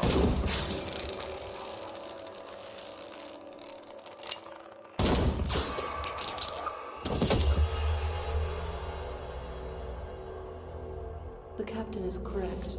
When they awaken, they won't remember a thing. The ethereal was right. The war is lost. We're a resistance now, and we need every human survivor we can call to our cause. Maybe this one here can still die with some honor. If they ever wake up, send them to me. If they don't, bury him deep with the others.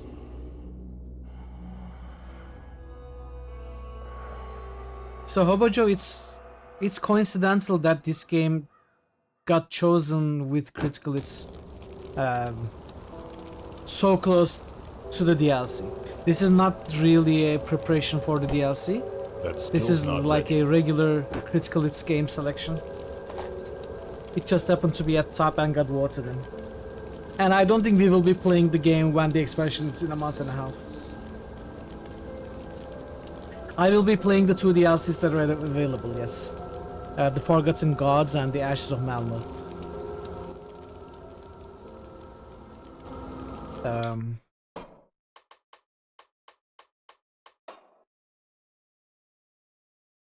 this down a bit.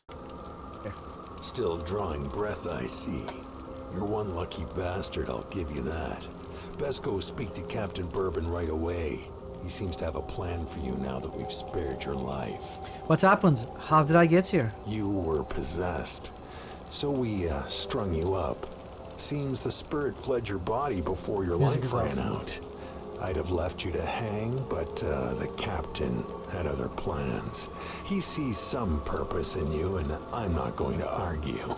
Where can I find this captain then? He's up the road, in the courtyard. Don't make me regret cutting you down. I'll be on my way then. This is going to be confusing to me because I've been playing a lot of Path of Exile using the WASD controls. And it also has a dodge roll. But I have to control this with mouse, so it's gonna confuse me a little bit. I'm gonna cut you down. You deserve to be hanged, Prince. So you're the one we almost hung. I didn't really see a sense in it, but then again, no one really that's cares awesome, what Majesty. Barnabas thinks. You really should go speak with the captain. He'll be the one deciding. I would recommend you get used to it, here Bogo. I think it enhances the gameplay. I'm not going as far to say that it's necessary, but I think it definitely makes the experience better. If you can get used to it. You know, give it a bit more chance than 3 seconds, maybe at least 3 minutes. Or half an hour if you can. If you can get used to it, I think it's gonna be in your favor. Oh look, it's the possessed one. Tell you what, I've got something that needs doing and I'll pay good to see it done. I'm not quite sure you've got what it takes, but come back with some blood on your boots and maybe I'll reconsider. Just try to make sure it's not your own blood. Alright then. I'll give you a good price on what I've got left. Sorry, but I can't let you enter. You'll need to be cleared by the captain before I let you through. I'll speak to the captain now. Well met, friend. Have I seen you before? Perhaps you've met on the road somewhere? Corey is my name. I'm a traveler, a trader, a keeper of the strange. There was a time when, well, no matter. I've traveled far, always in the shadows. I'm tired of these illusions. Say no more. I have just a product for you. Receive item, illusion be gone. What did we just...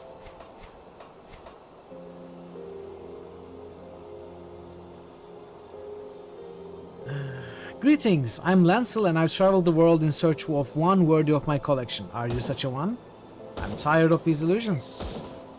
Then start fresh with illusion begun. True, I already have that. What is illusion begun? Filled with 100% authentic illusion purging powder. Right click to remove illusion on what exactly?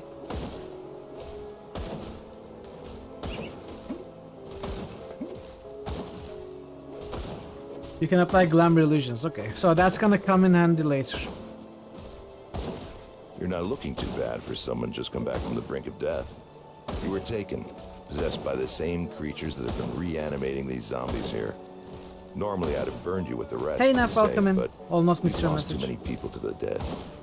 I need someone expendable, someone with nothing to lose but a lot to gain. Right now, you're that person. Prove your worth to me, and the survivors of Devil's Crossing may just welcome you. What is it you want me to do? The bodies of the dead are rising again in some horrible unlife.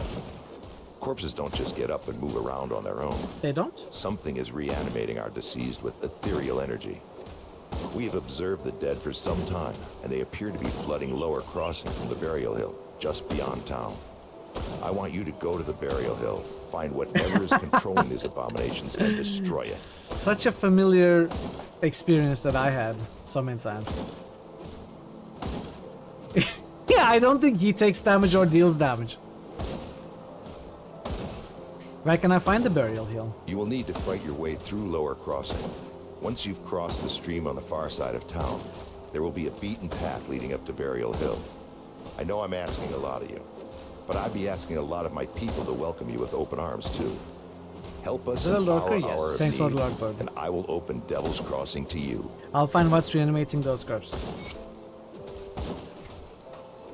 Okay. So Alice Portal.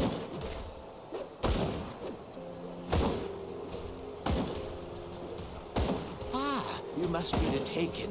I heard about that mess at the gallows. Grisly business. I don't care for it.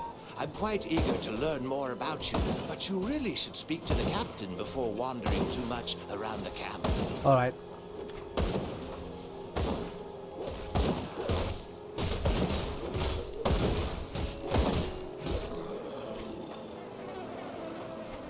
Okay, let's start clearing maps. So I'm gonna part of the, I guess you could say, challenge or rules for this playthrough is clearing, like exploring 100% of all the maps that we find. Not necessarily killing every single enemy, but I will probably kill most of the enemies, but I will try to uncover the entirety of every map. We are not going to be skipping through maps. And of course, as you just witnessed, we are going to be listening to and reading all the dialogue. So it's gonna be as close to 100% exploration as possible. And if I'm still missing any secret stuff, you can let me know.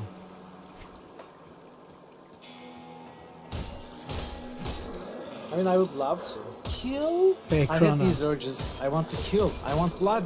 How are you, Chrono? Welcome. I had these urges. I want to kill. I want blood. That's a lie. That's a lie. Who said that? Okay, let's see.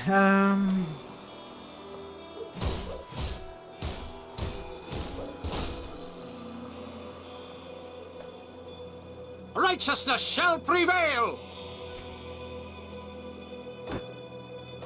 Now, Soldier Demolutionists, Occultist Nightblade, Arcanist Shaman, Inquisitor Necromancer of. Can you just leave me alone, please?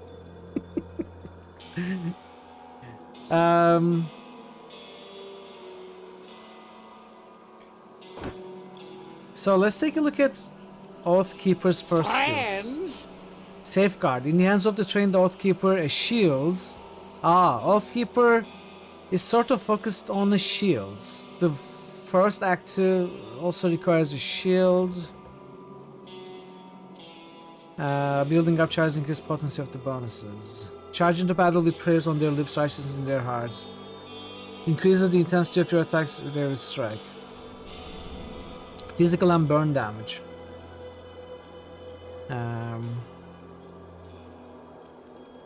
Presence of virtue.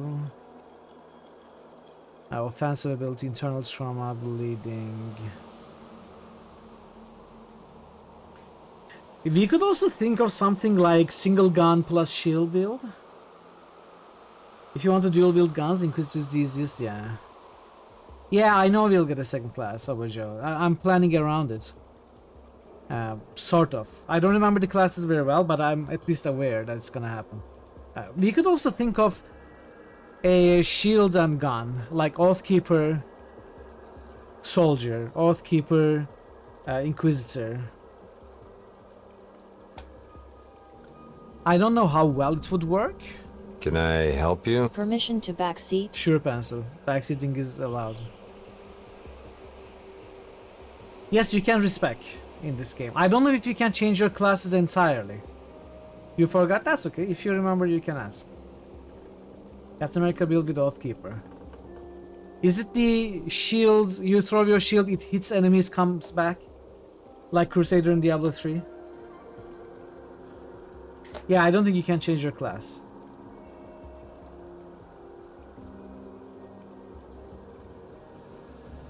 I think it might be interesting. What do you think, expert panel of the chat? What do you consider? Do you consider shield and gun an interesting character to play, fun to play? Would it work well? Something Oathkeeper plus something for the Oathkeeper would be our secondary class. Wait, underclass. Spin to win like barbarian, but I cannot make use of it with a gun.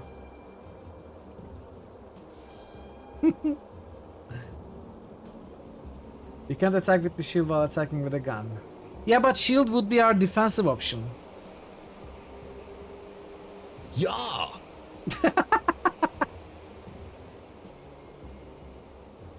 You can use a shield throw, you can't shield bash. Yeah, that's true.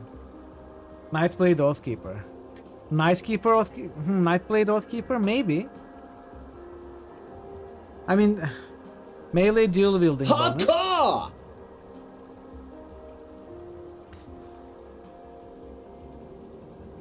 Yeah. Shield and gun would be Demolitionist Oathkeeper. I was sort of thinking something like that, or Soldier Oathkeeper. But Demolitionist also deals with explosions, right? Not just pyromancy. It does have a deadly alchemical technique that causes martial attacks to combust the air around the enemy. I think it makes sense. Blinding lights. Electrically charged jacks. Flame touched. Blackwater cocktails were concocted where more conventional explosives ran low. These improvised fire bombs leave a self-healed blaze upon impact, particularly effective against tightly packed enemies. I think this might work, like a Demolitionist's Oathkeeper build.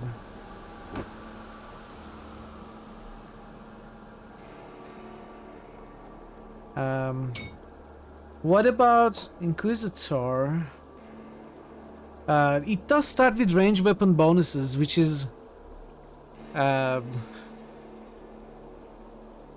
you know, gives you a good bonus to start with guns, unlike the other classes. Yeah, I know. It's not about viability, it's about, is it gonna be fun? With Demolitionist, we can start with a synergistic active skill. With Inquisitor, we can start with a basic ranged weapon passive buff. Eat bolt gun! Demolition Man name him Sting? I hate games. Oh no. I don't think I'm gonna go Inquisitor.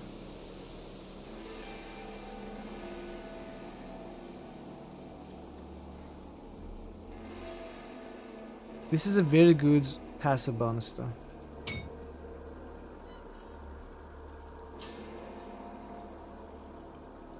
Mines and mortar. Passive damage with mines and mortar. How exactly does it work? Let's look at the passives. Explosive strike. Increase the potency of fire strike. Now fire strike, let's say I'm going my basic attack, fire strike. It's gonna get explosive strike. Searing mites. Two-handed melee or range weapon. Oh, so this is a rifle bonus. This is a one-handed melee weapon bonus, so neither of them are gonna work. With a gun, they are not gonna work. Range attacks splinter into molten fragments. Electrocute target, chance of knocking them off their feet. These would work with the gun.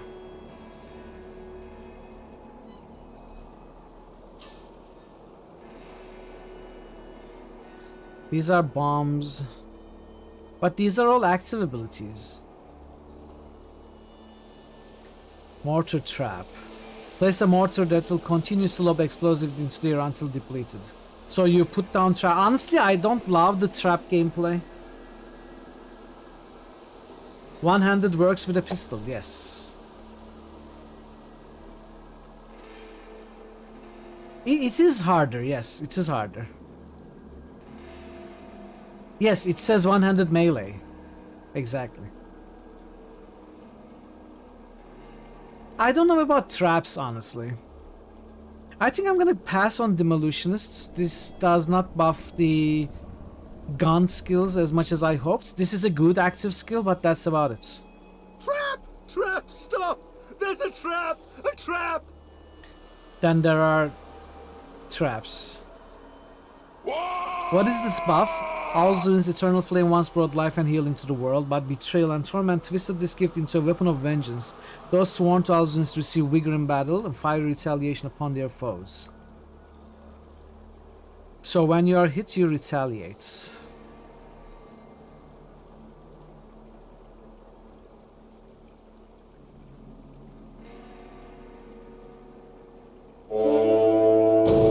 It's not the problem of if I can do that and still finish the game.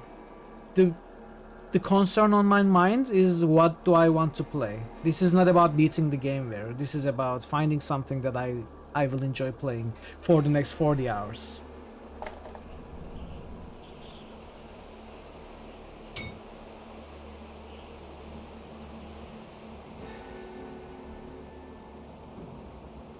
Munitions and soldier was retaliation build before Oathkeeper came. Okay. I'm still interested in single wielding a gun with a shield, so Oathkeeper can still be our secondary class. Hey Ray, welcome. Hey, Razy! You can't really know that.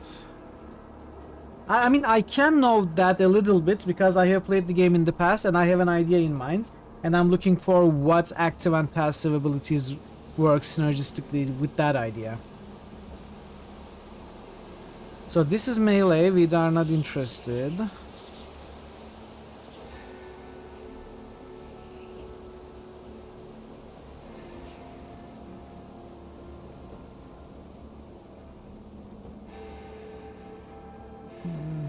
Maybe I need to go Inquisitor.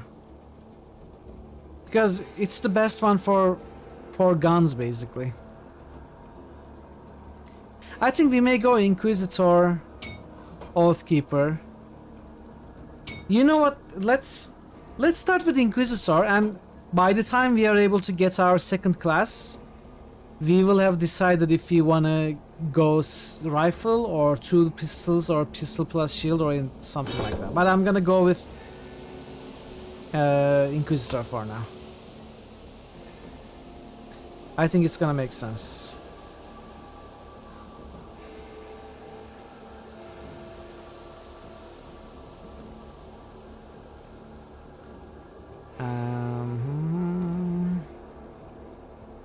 What do I care as an active skill? With arcane runes carefully woven into their gear, even the voice of Inquisitors are sufficiently inflict immense suffering upon the enemies of humanity. With a single word, your foes writhe in pain as arcane energies assault their very being. Open the runestone box of Elgoloth, surrounding the target with psychic energy that electrifies the air. Don't care about these. I would rather get to 5 points, honestly.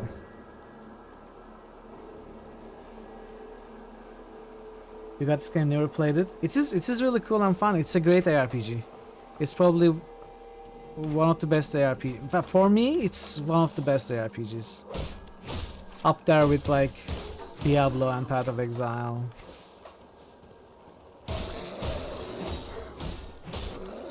So we need to find a pistol. And it may take a moment.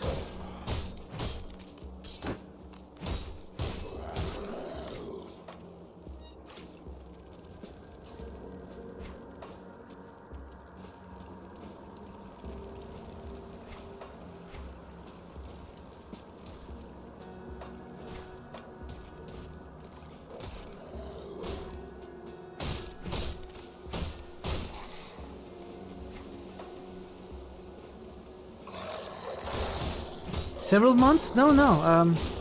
We are gonna be doing the campaign at the normal difficulty, so it's gonna last... Probably. We are gonna be listening to all the dialogues and stuff, and we are gonna be exploring every map 100%. So it will probably be on the longer side of a single playthrough, which is maybe 50 hours. Or let's say 60 hours at most. We will be playing with the DLCs as well. Ashes of Malmuth and Forgotten Gods. Not Crucible. Crucible is not really part of the campaign, is it?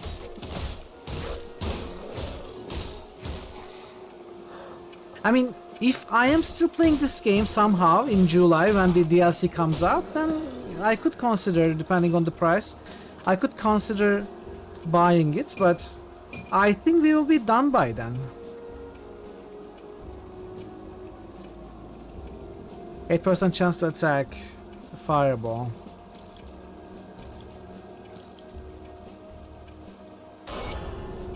I'm trapped here, I realize now. I will die in this house. Margaret, I fear that you are already dead, so it may not be so bad if I'm shortly to join you. If by some miracle you yet live and return here to find this note, please know that I am not angry with you. I've never regretted our lives together, but now only regret that I lost my temper and spoke unkind words when we last parted. I hope you will not think me a coward for what I am about to do. They are already in the house. I barricaded myself in this room, but it's only a matter of time before they break through.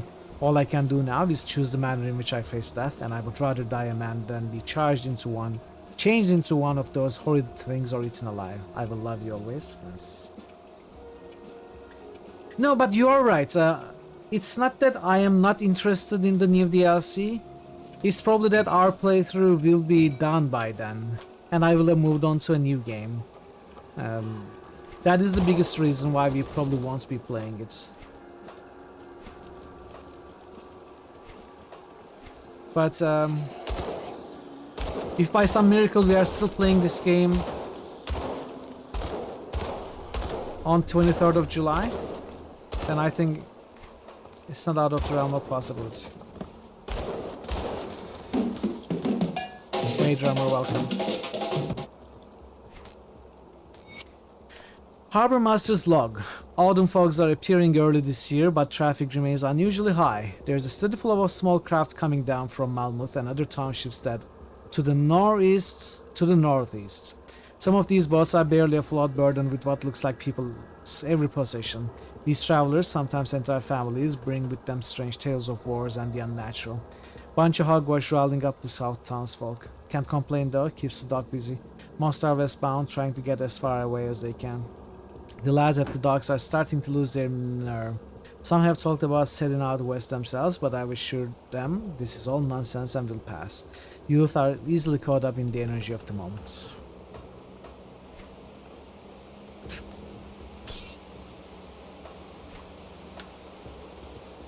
Yeah, I think I will probably get tired of reading all of them, but since we just started, I'm gonna read the first few and then I'm gonna pick and choose, I think.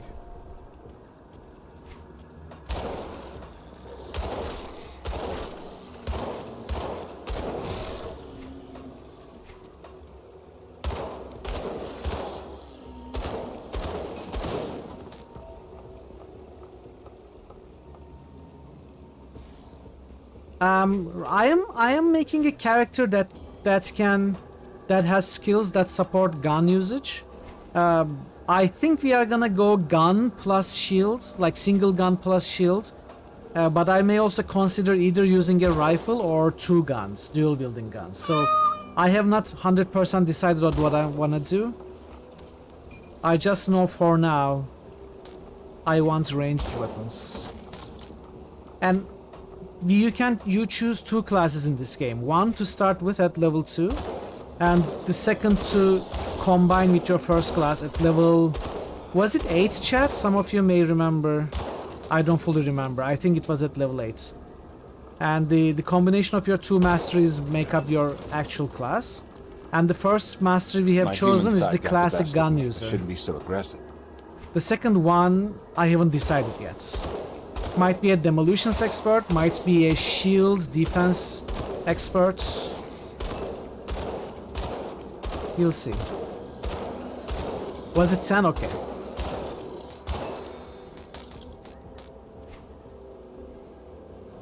Superior Baroque's bloody arm of celerity. Assassination protocol initiated. Prejudice set to maximum.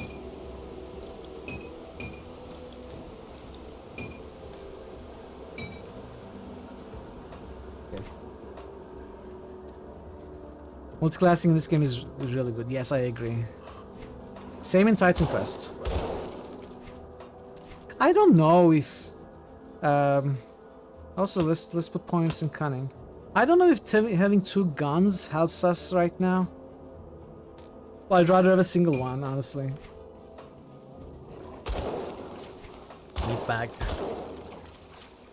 You never found HK-47? You need to replay it. Wait, in KOTOR you didn't play KOTOR 2?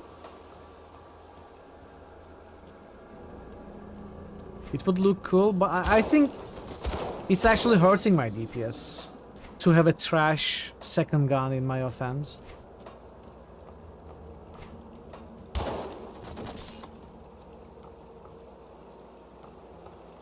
No, HK-47 is KOTOR 2. Am I being silly? Misremembering?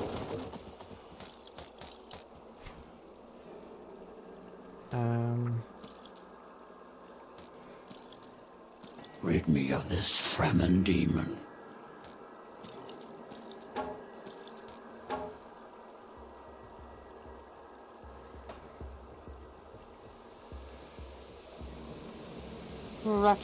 Hey, Mazja.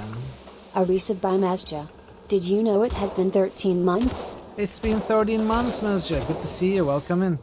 How is your retirement going? Did you get rid of your business? Are you free to enjoy more free time now? Have a good time, Multi. Have a good time.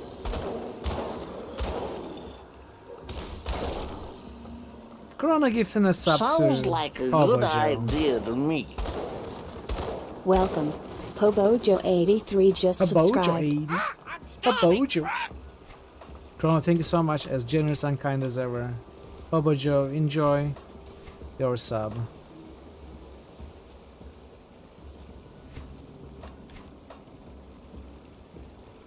The final day of the project to finish, Dan. So much to look forward to it. Hell yeah, I'm excited for it. I'm excited. Stay a while and listen.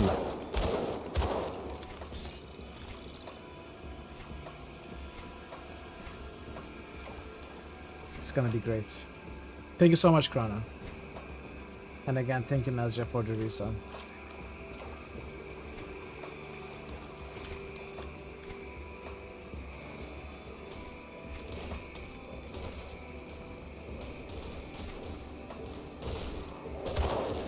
Yeah, it's always community never disappoints, except when they disappointed with Revenant. I'm never gonna let that go. But yeah, community always chooses the best games. Chat is my pain and suffering. No, chat is awesome.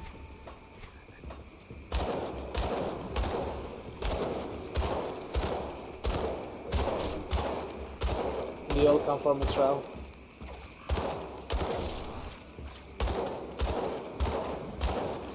I should probably put some points, right? Let's skip to 5.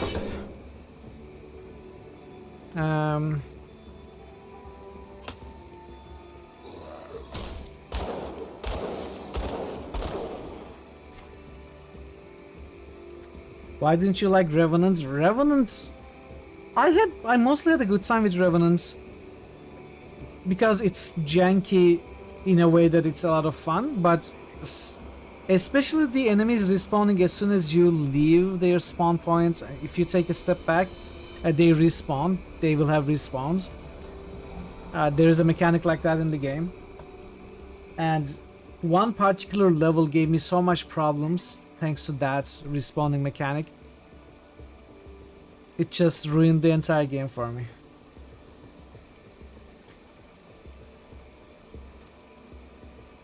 Carefully calibrate a round that explodes upon contact with the target to consume that nearby frozen flame. Okay.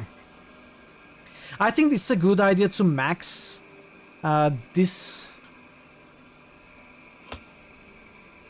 I'm gonna get level 2 because it gives more movement speed, but I think we are gonna look to max this. Rune of Hagarad was one of the first objects contained within the Vault of Luminari, but after mounting pressure... Whoa, dude! Mazja has gifted 22 subs to viewers. That's crazy! 22? Mazja, you just blew my mind. Thank you so much. That's extremely generous. Thank you so much, Mazja. You are very, very kind. Chat, overall, you have been extremely generous and supportive, especially in the last 2 months. And I cannot thank you all enough. And I don't know what to say. Thank you so much, Mazja. Hot Tub streamer support level.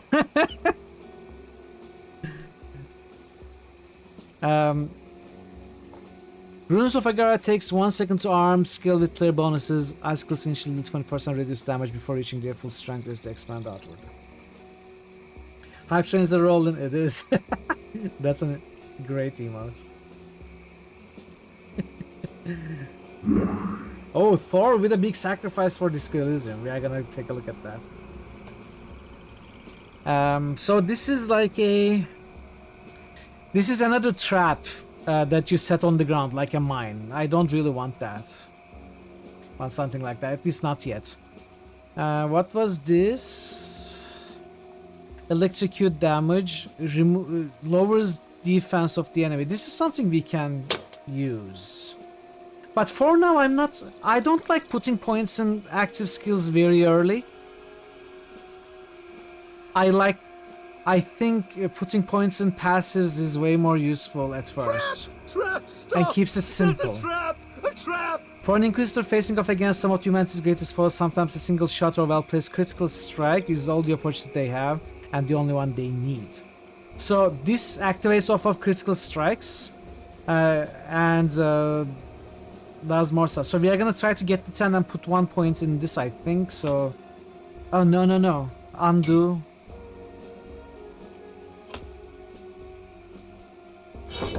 Okay.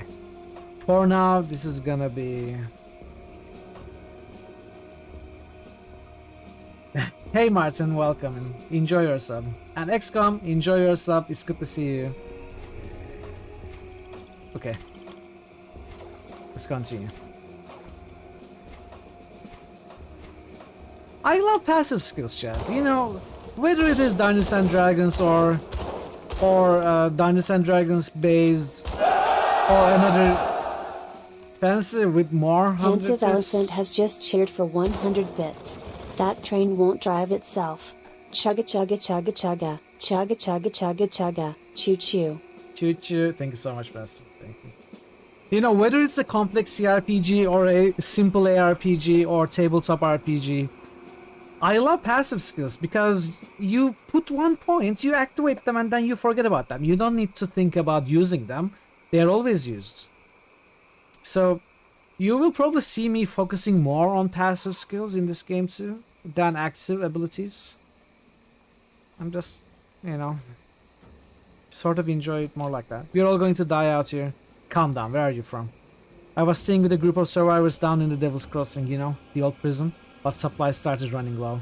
I volunteered to go scavenging around Lower Crossing. Figured it was safe enough, but I was wrong. I got chased in here by a pack of ravenous rift scourges, though I can't hear their maddening skittering anymore. I suppose I have you to thank for that? It doesn't matter though. The area is overrun with the dead. We won't make it 5 feet without getting surrounded. Pensive Elephant has just cheered for 100 bits. And I didn't just copy chugga several times. I typed each one out. Chugga chugga chugga chugga. Thank you, Pencil, for more chugga chuggas, 100 more chugga chuggas. Thank you, greatly appreciated. I suppose I could open a rift gate. A what? Isn't that what those things are pouring out of? Well, sort of, but mine will take you home. I'm having a hard time believing that after what I've seen up in Burwich. But you don't seem to have the look of a taken about you. I suppose this is my only option. See you back at the Devil's Crossing. Okay.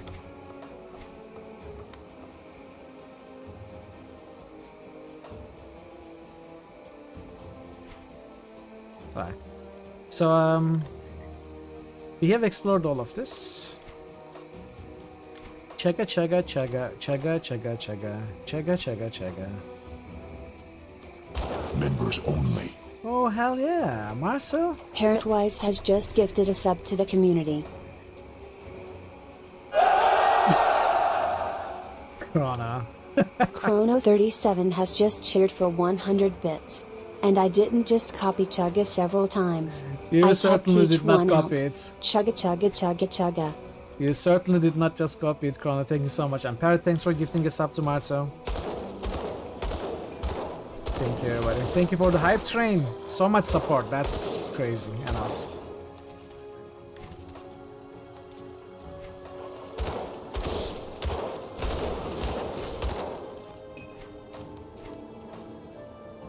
Hey, it's on Stream Street. Thank you, Linnea. Thank you. You want to go in there? And I'm gonna go in there in a second.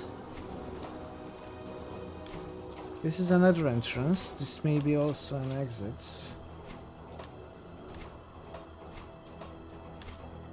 The music is so good. That's a good one. Oh hell Linnea yeah, Siren Chrono. has just subbed.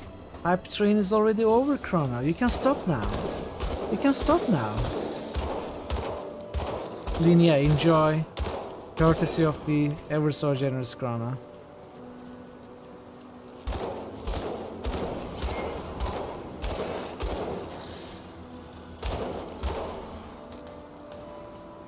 Okay, we are gonna continue exploring. I just wanted to explore around this area.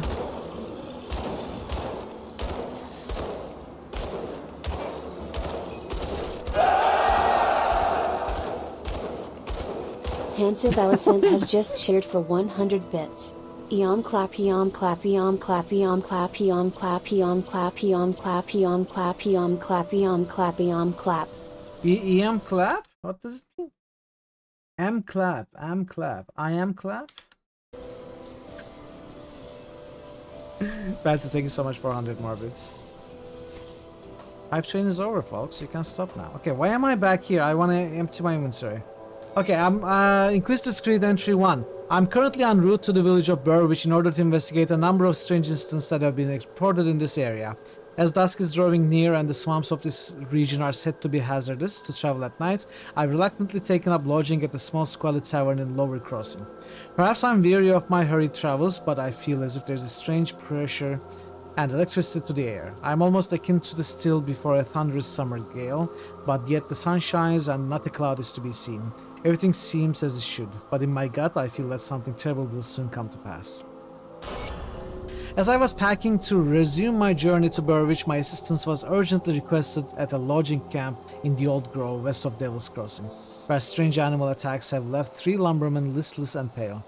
Upon arriving, I received a somber greeting from the foreman, who informed me that the bitten workers had gone mad and fled the premises. They were reported to have spoken in an unknown tongue. The foreman showed me the remains of the animals. 2 grey foxes and a hound, suffering some sort of horrific mange, lay in a hastily dug pit behind the outhouse. The foreman told me the animals suddenly died when confronted by the workers, and a strange green vapor emanated from their remains. Shortly afterwards, the 3 lumbermen fell ill and their mental state rapidly deteriorated. It appears that my presence in this region is most warranted. We found a witch. May we burn her? What is it now? The dead are rising. Do I have a shop here? See anything you like? How do I quick sell? Right click. You want to keep that, keep that. I'm never gonna use an axe or mace.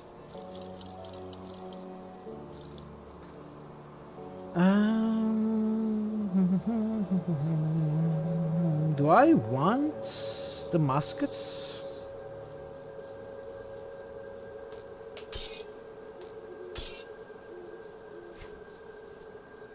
I could buy a second gun. This is higher DPS than the one I have, but of course it doesn't have the fireball. Okay, we are gonna let's try to grab a shield, a good shield if we can.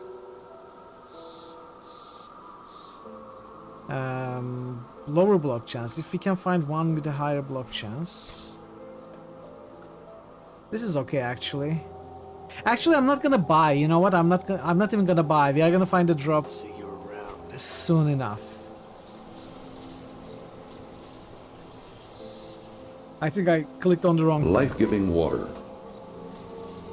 That's a good idea.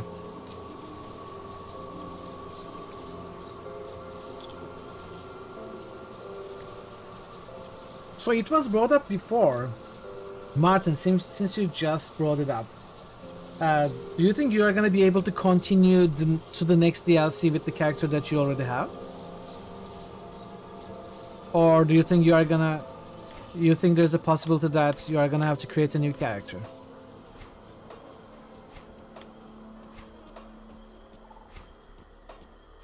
Because I'm not certain how they handle DLC transitions. Oh, you are gonna make a berserker? Okay, cool. Makes sense. Right, let's check the cave.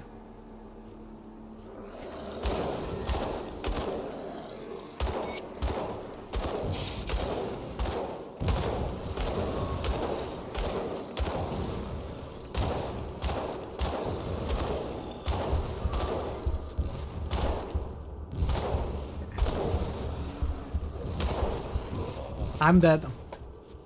What is the healing button? R? Tonic of Mending. R. Is it R? I cannot read. Also, I leveled up, apparently. Let's undo. You wanna get to 10? What is Q then? I never learned to read! It's so small on the screen, I cannot make out. Drink health potion is R. What is Q? Do I have Q anywhere? Q is codex window. Why do I care about codex window? I don't care about codex window.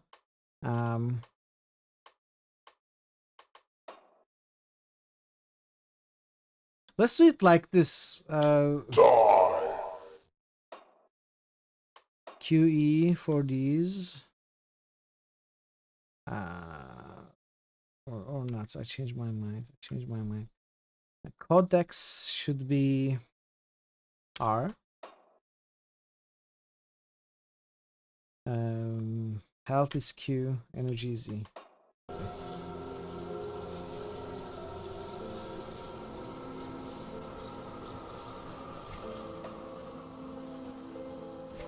Q, you mean die? Die.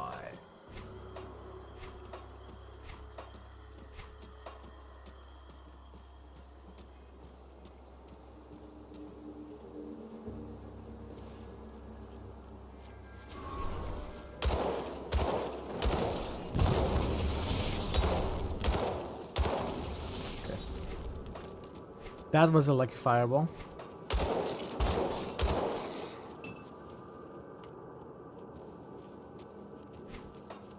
Did I loot that scrap? It seems I have.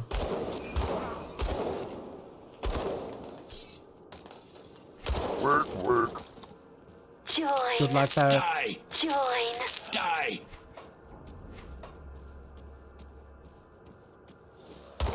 The master.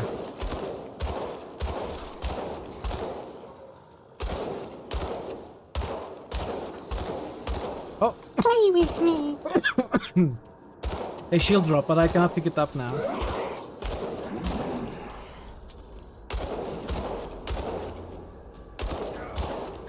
Seems like our damage is a bit low.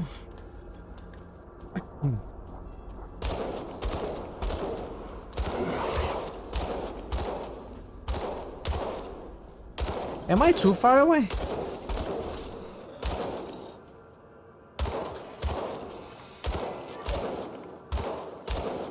Am I missing or... I guess I'm missing.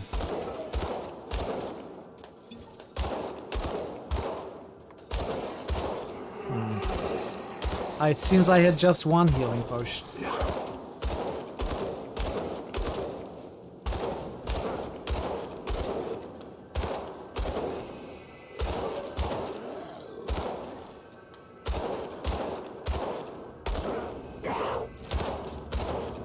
Am I considered not missing? Are you Avatar now?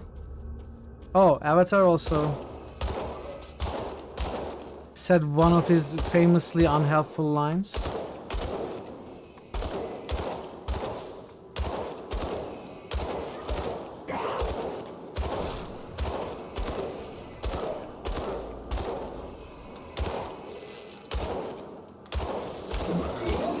Okay, that took a while.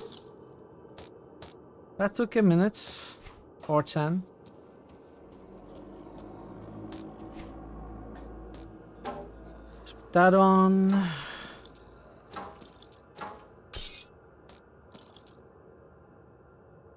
Kizog's Skull of Scorching. Rare offhand. Fire damage, aether damage, burn damage, offensive ability. Oh, you know what? This is also something we can consider. Not necessarily a shield, but an offhand.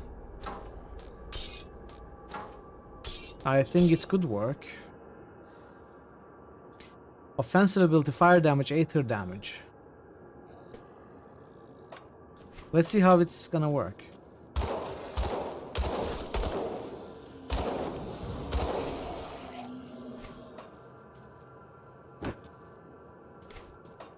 Is that a lurker? Yes. See you later, Benson. Thanks for the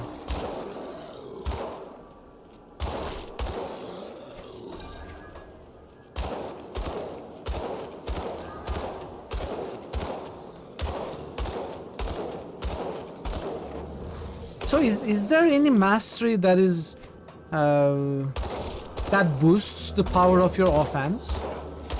Are there any skills in the game that is about boosting your offense or that relies on offhand item usage in a way? I mean, I assume a lot of the casters will want offhands.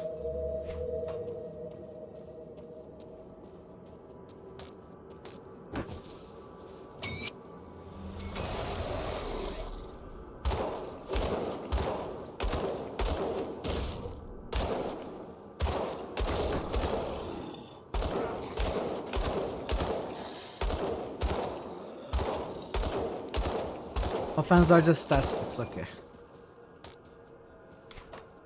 I think it's maybe cool to have an offhand instead of a shield. Only off feet. If we don't go Oathkeeper, we can go some other class.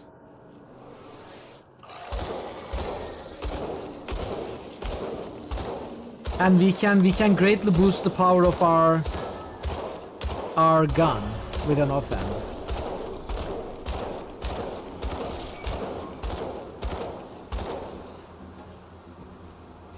Yeah, I think I'm feeling good about that idea. Flames of Ignifar. Hold the stone of Ignifar in front of you, unleashing a torrent of flame from the palm of your hand for as long as you channel your will into the artifacts. Word of Renewal. With the power to destroy their foes or revitalize allies with a single phrase, words of power quickly became a staple of the Inquisitor arsenal. The Word of Renewal established Inquisitors as priceless assets during wartime due to its ability to invigorate the Inquisitor and their allies and steel them against occult foes. So it gives me... it lasts for a minute, it heals me, it lowers some of the damage I take, it gives me defensive ability and movement speed. I am gonna want this. 1 point. And I'm gonna want to keep this up, probably. This is like my basic bread and butter buff as an Inquisitor, I think. I'm gonna have to remember to reapply it every minute, though.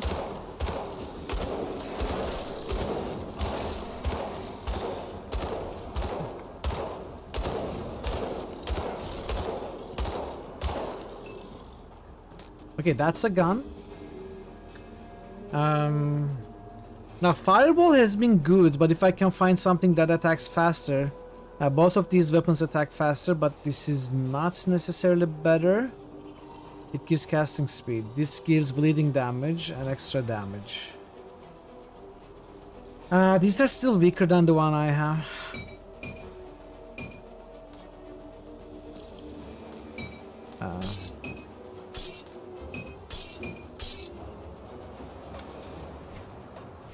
But we should find a better gun soon. So has anyone among you played a single gun build before? Any one of you played a character that used a single gun and something else on the offense? And if you did, what was your mastery combination and how did you enjoy that character?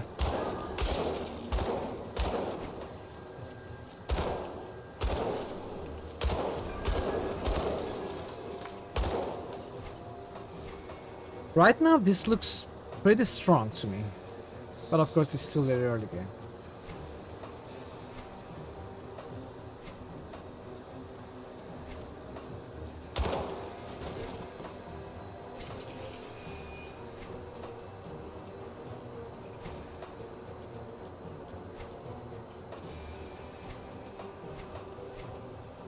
Okay. We go around.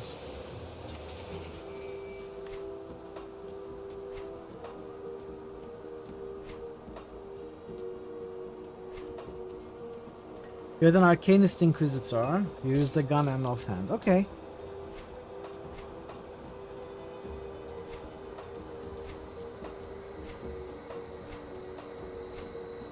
Did you have fun with the builds? Arcanist is something I can still consider, along with Demolisher.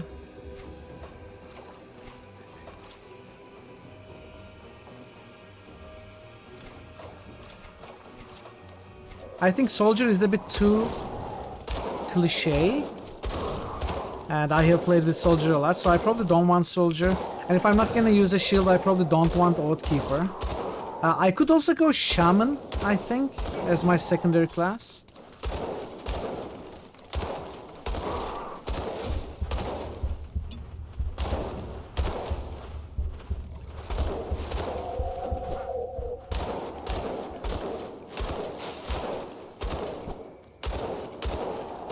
That skill's not ready.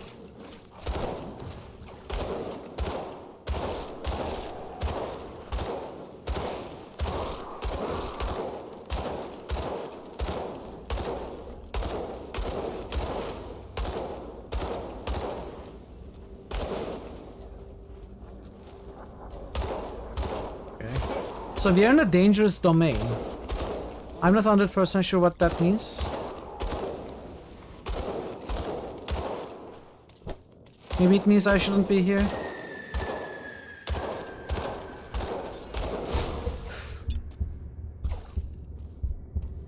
You're installing Grim down. I hope you enjoy it, Jay.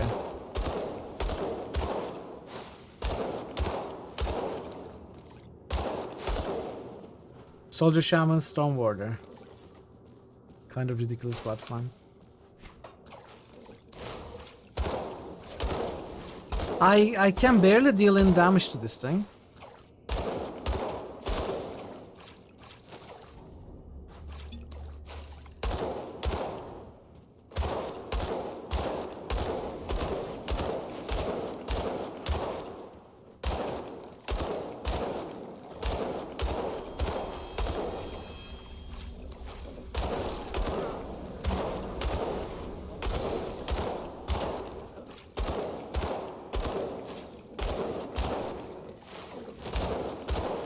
This is gonna take a while, but it seems to be working. Hey Sick, enjoy your gift sub.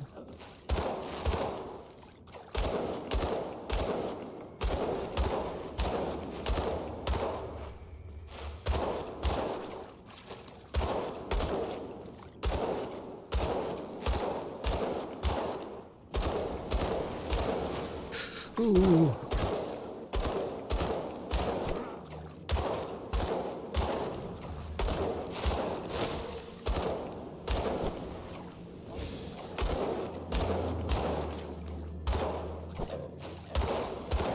That skill's not. Come on, no.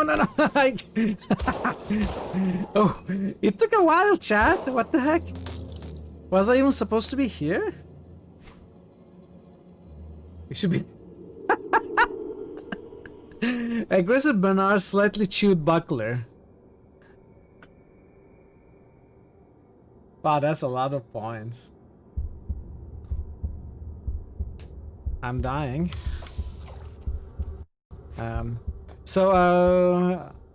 One-handed mace. Now buckler is something I might use, but I am liking, honestly, I'm liking the offhand more. Even if we cannot use half of its abilities. This is a side mini-boss, okay. Well, I'm glad we killed it. It took a while, but we killed it.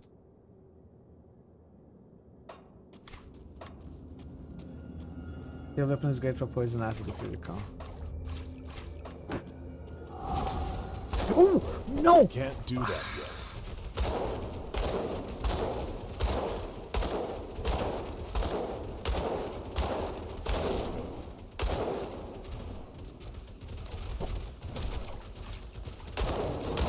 Can't do that yet.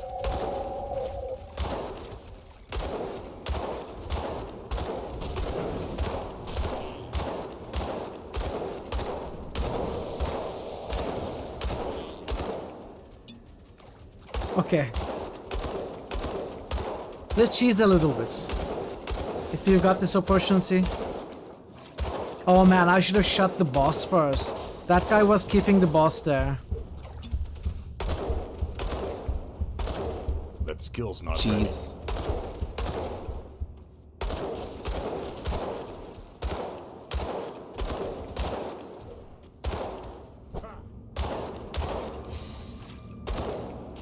Oh, are you stuck there? I am stuck here. Can't do that yet. Roll, roll, roll.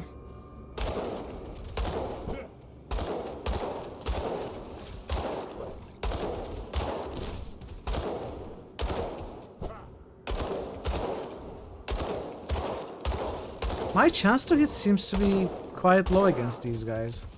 Well, this one is level 9. I'm like level 4.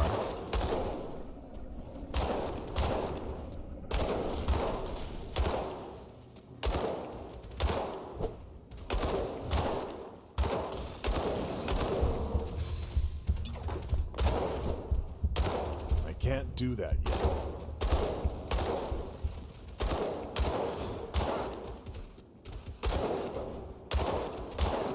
It's also regenerating. Am I dealing enough damage? Days pass.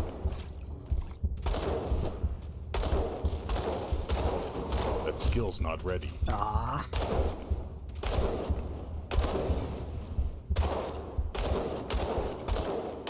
I'm making progress, but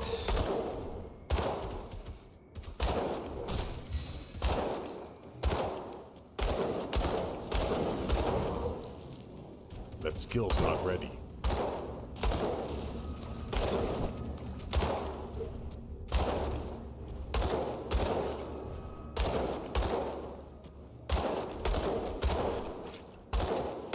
I feel like I wasn't meant to be here.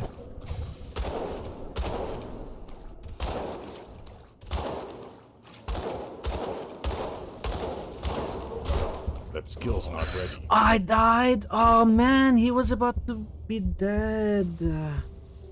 Ah, I have to go back there. Man, that's so annoying. Is it gonna fully regenerate now?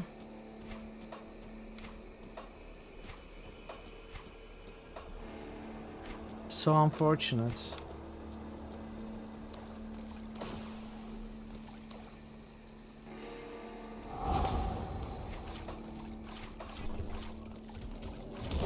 Okay, it didn't fully regenerate.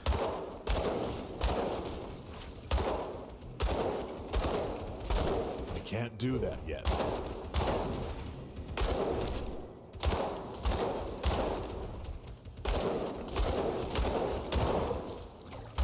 Not much left.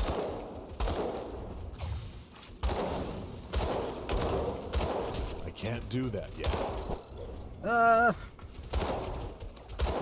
Man, I need to kill the small one first. That skill's not ready. No, come on.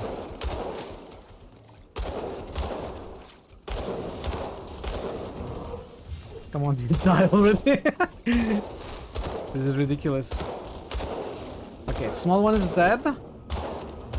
A couple of good hits and it's gonna die. Finally, finally. Wow, that was difficult.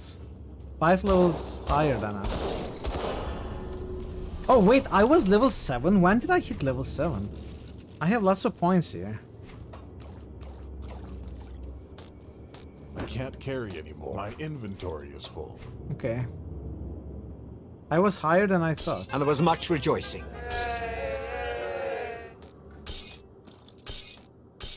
Let's see.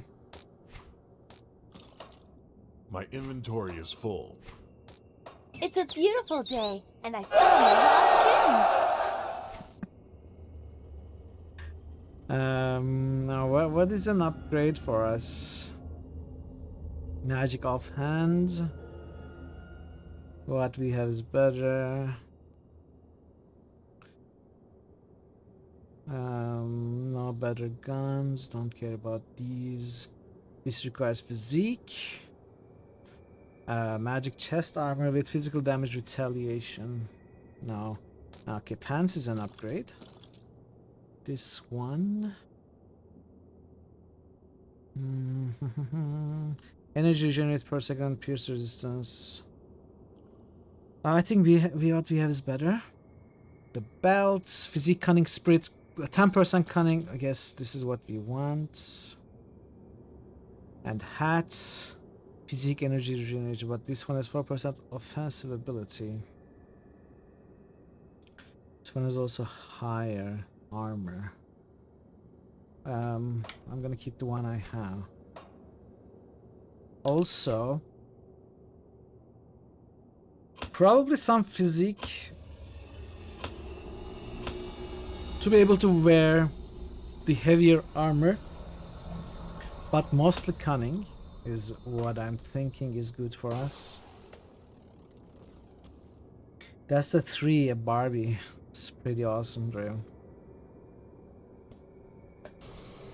Dying takes a small amount of XP, Grim Dawn doesn't. Yeah, just like Diablo, but it's not a huge. Creature was doing this? Oh, I'm sorry, I just. Disturbing. I killed the reanimator. Thanks to your efforts, we may yet hold out here a little longer. I've sent word to the gate guard. Speak to him and he should let you in. Take some well-deserved time to rest and recover. Welcome to Devil's Crossing. Thank you. I need some time to plan our strategy. In the meantime, there are others around Devil's Crossing who could use your help. Take a moment to mingle with your fellow survivors. Kasparov, our resident scientist, is really eager to speak with you. He babbled some nonsense, but I believe he wants to talk about your connection with the Ethereals. Barnabas, our handyman, said he needed help with our water pump. When you're done assisting them, speak with me in my office inside the prison. I will speak to them. Okay. I hear you've been cleaning up out there in Lower Crossing. If you're going to keep fighting those bastards, you'll need better equipment than that.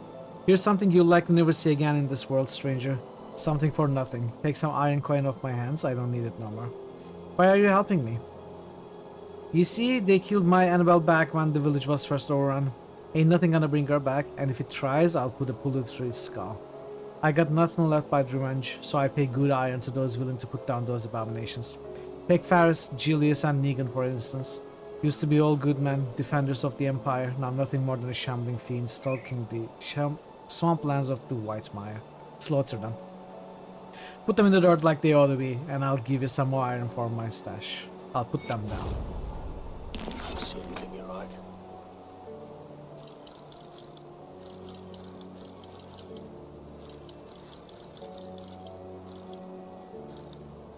We want to keep all these.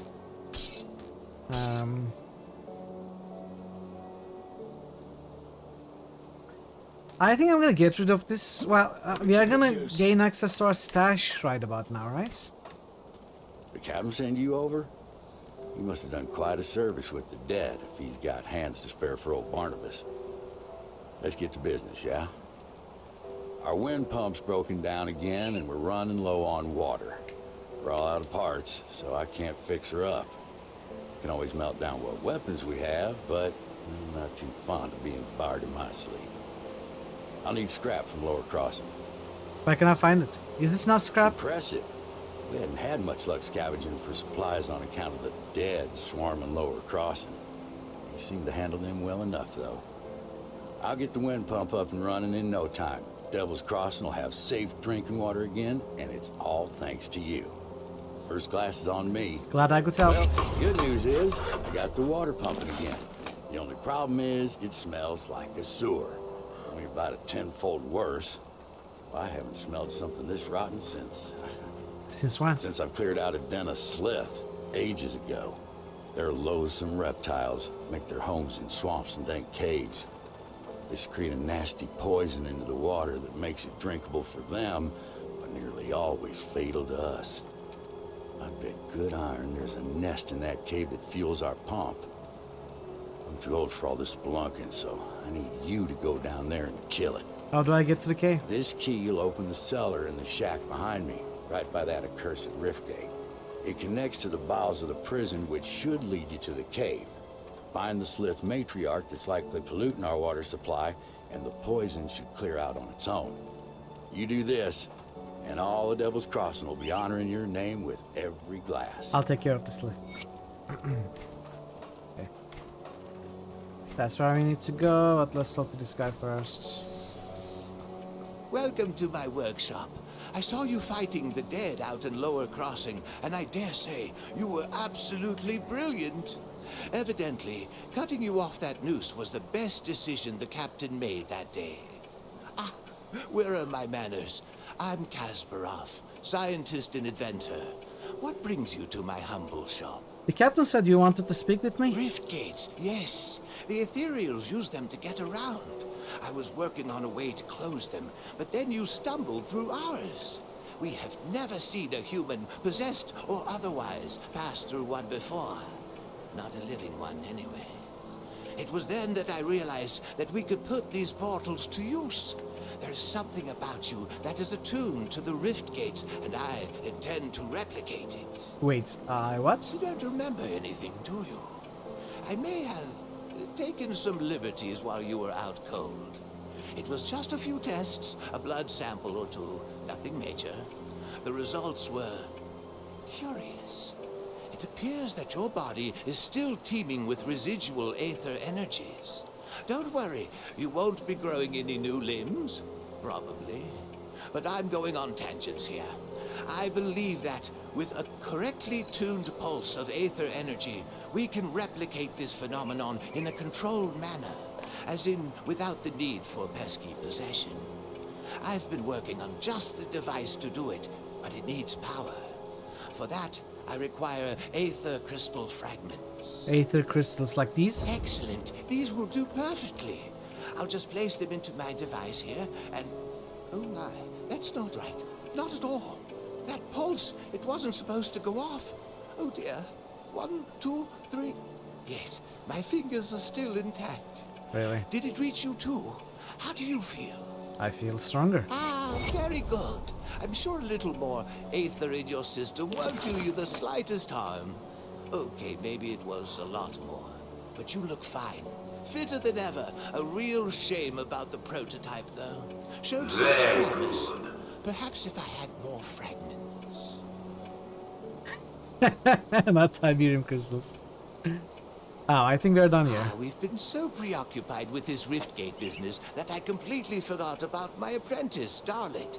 I sent her out to the Burwich estates to fetch parts for our research, and she's been gone entirely too long. Seems her ineptitude carries beyond just the workstation. You lost your apprentice? I have to say, I do feel a little responsible for her now that she's my apprentice. Could you please go out there and find that hopeless girl? I will keep an eye out. Okay, we have 7 points. Now, this is a very good passive to increase.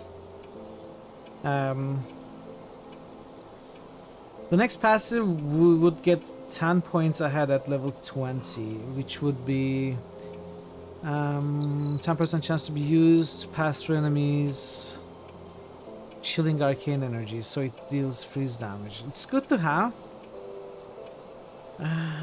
Would I be interested in this active? I could buff this buff the buff with more buff. This requires 200 melee or 200 range weapon. It's not useful to us. This, however, Skilled Inquisitor lets nothing stand in the way of their doomed prey. We gain extra health and armor and stuff. And here we also get Chilling Ground. So we want to get to 20. But it's a bit far away. I wonder if it's a better idea to buff these up a little bit. These passives. I usually feel like putting 1 point in things is better than putting more. Unlocking more passives and getting some passive buffs in the form of stats and health and energy is better than just getting more of this passive, for example. So I could, I guess, push to 20. But we are also going to get our second mastery at level 10. We are 9 now, right? We are 8. At level 10 we are gonna get our second mastery, so maybe I'm gonna keep some points until then. More passes mean do good or die. Exactly. We also have a devotion point that we can put in. Now I really don't remember any of these and what is good for me, what is good for a gun build.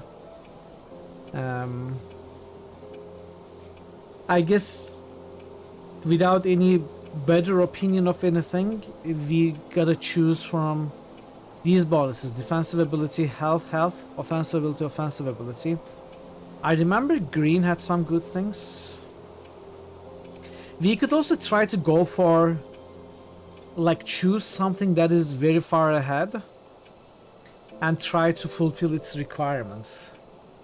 You can preview all of them, but you know, who wants to watch me look at like 30 constellations and reading all their skills? Even if you all want to watch me do that, do I want to read all of them?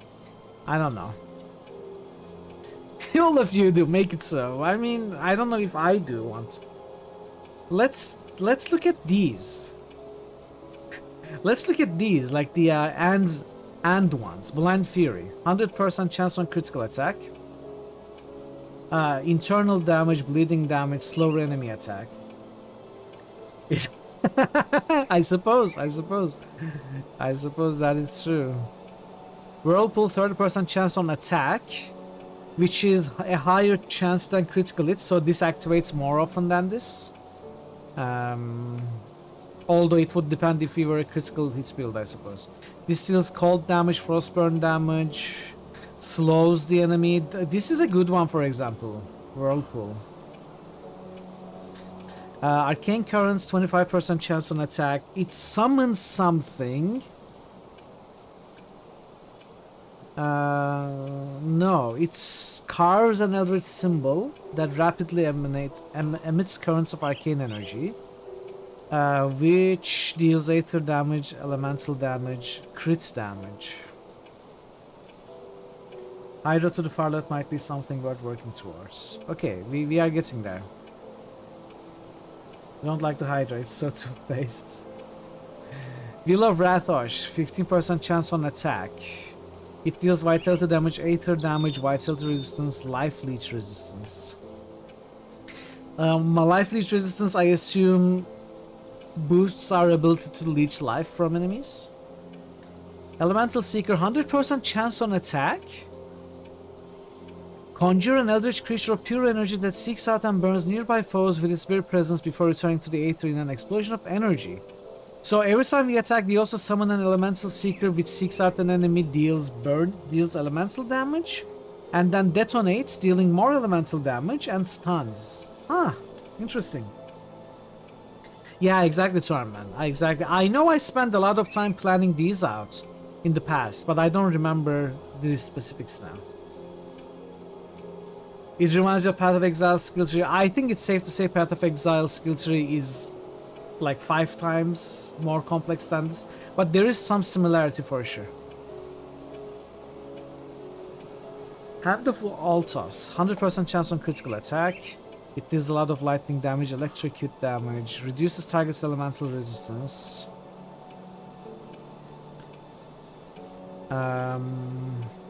This abomination has 2 big things, Abominable Might and Tainted Eruption. Just fizzles out after looking at fair enough, fair enough. That's what happens in Path of Exile to me. And these are chaos damage. I for some reason remember, I have this feeling that I liked chaos damage. I'm not exactly sure why. Maybe it's because enemies had lesser resistance to chaos damage, mostly, something like that. I remember preferring chaos damage. I'm not sure why I did so, but I remember it as a good type of damage. Corruption trap within you is unleashed in a massive explosion of wild toxins. It's 15% chance on attack. Chaos Heresy. Witchcraft, Heresy, and Mutation. Okay, not bad, not bad. Now, where's this Hydra? Ugol, the Insatiable Knights. Black Blood of Ugol is a summon. It's 30% chance when hits.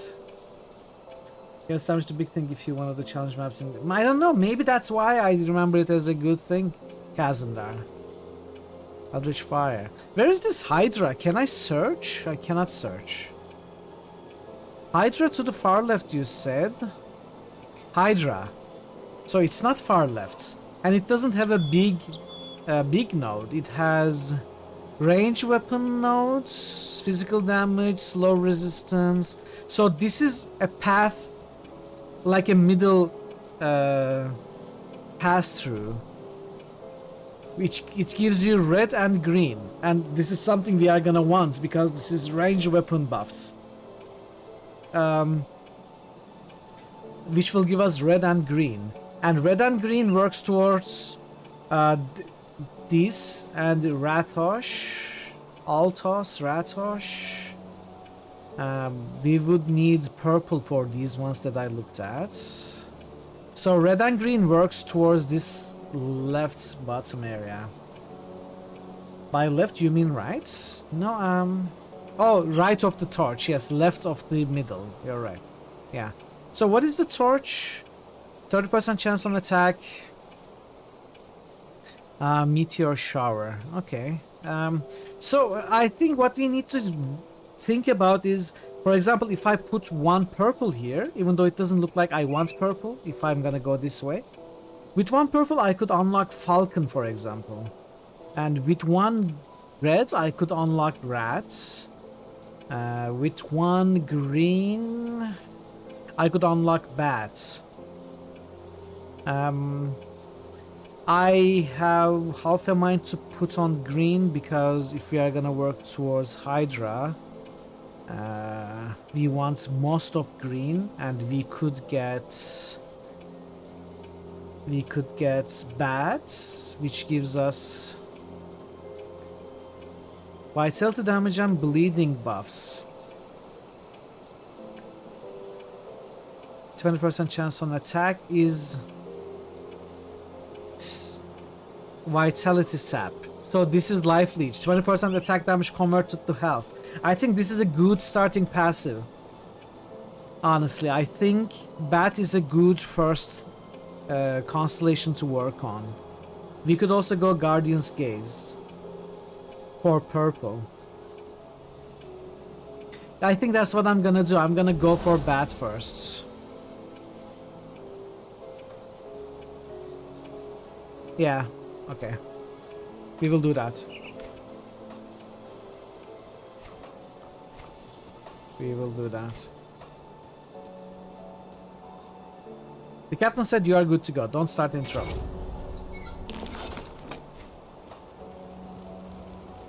I'll give you a good price on what I've got left. So this is the faction vendor. We are tolerated.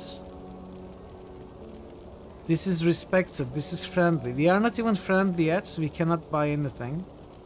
See you around. What do you want? I haven't done anything wrong. Alright then. I'm sorry to bother you, but if you are headed out towards Weissmeyer, could you keep an eye out for my brother? Who is he? His name is Milton Hart. He was a soldier in the Imperial Army. When we fled Burwich, he volunteered to cover our escape. He always had a penchant for heroics. But it has been weeks and we have not heard from him. I dread to think that he may have become one of the dead.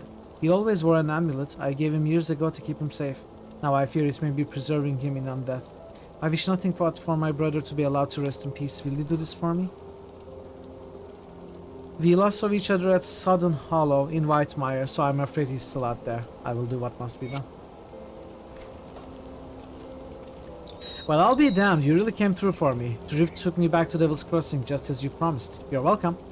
I'd like to thank you. Here, take everything I've found out there. It's not much, but maybe you can make some use out of it. Okay, reputation, scrap, iron.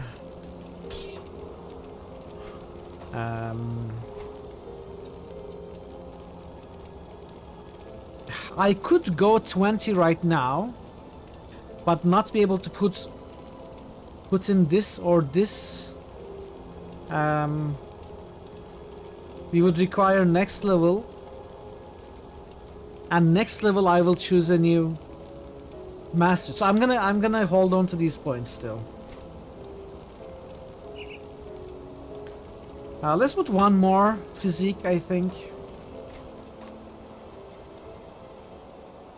Devil's Crossing bounties, that's gonna become a thing at higher reputation, if I remember correctly. Got something you need stashed? Smuggler. I think I remember I need to keep my scrap on my person. Actually, okay. So we are gonna unlock bags, right? And I'm gonna put all of this stuff in the bags and I'm gonna keep them in my inventory. I think that's how I wanna play this. I'm not gonna put these in my stash. I'll hold on to that for you. Life still building him down. Really feels like this game never quite got to the popularity of other RPGs. I think, yeah, it never quite became as popular as, let's say, Diablo. But I think it's as good, if not better, in some ways. You are that one that was possessed. You stay away from me and my children, or I'll scream and Captain John will come deal with you as he should have from the start. Calm down, lady. I don't mean you any harm. I just wanted to talk. Please, just leave me alone and stay away from my children, as you say. Greetings, child. I am pleased to see that the taint of possession has left you. Should you require it, I offer spiritual guidance to the survivors. I will gladly extend this service to you. Why is she talking like a robot? Are you the one who stopped me when I was possessed? My knowledge of spirits has allowed me to devise a trap with which we were able to contain you and the ethereal that controlled you. Yeah. It was not until the noose was firmly around your neck that the spirit left you, though. But people may be hyped for the new expansion. I think that's probably partial the reason why some people are playing it right now. Why haven't you dealt with the reanimator then? I'm afraid that I am not at all fit for combat, which from my understanding was more than necessary for you to reach the reanimator's lair. I was only able to subdue the ethereal within you with the use of a trap, which would have required the reanimator to come to us, just as you have. You mentioned spiritual guidance. Troubled memories can cloud the mind and torment the spirit. With my guidance, you can move past these painful thoughts and begin anew. Thank you, I would very much appreciate it. Is this like respec? Maybe? What troubles you? Yeah, okay. So we can respect by putting by spending money, we can just change it. Okay. It's really good. It's really good to have. Safe journey.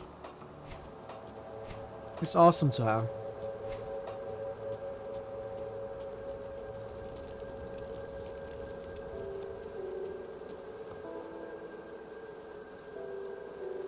Also because mods are a thing, I think it keeps people playing, right? Now, I ain't a decent man and I sure ain't good at writing, but word needs to get out about what this place really is. This prison, it ain't like no joint I ever been in. And I've seen double my share. Men don't stay here long neither, and some kind of lads they haul in, they ain't criminals, I'd know. Moment I see a man, I can tell by his eyes that he done wrong. These boys, I see fear. I seen this warden a couple of times, big man in black armor. If you ain't no better, you'd think he was on the wrong side of the bars. Every day, he and his lackeys take prisoners out to this hut in the yard by the dozen. They ain't never come out. Later, a wagon rolls in by the hut. It always is full. They don't let us out of our cells no more, but I can tell there ain't much of us left. Those are quiet. I'm the last man in my row. The others? They was taken in yesterday's batch. I ain't asking for pity. I know my hands in that hut. But perhaps this note will be my one good deed in my pathetic life. Okay.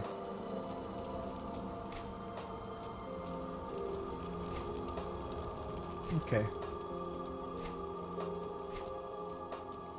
So we are gonna do this mission first. But Skyrim still has 40k players. 49k of those are Nebuka. I'm gonna pick this thing up that I left behind and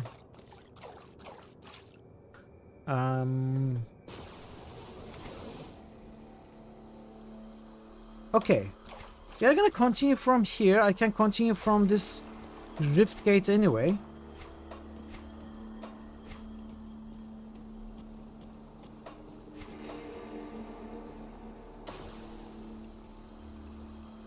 Enjoy your food, Ash.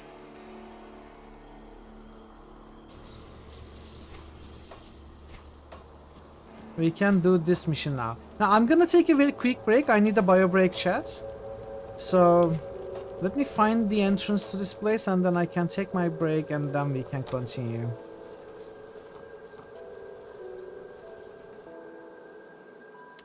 Okay.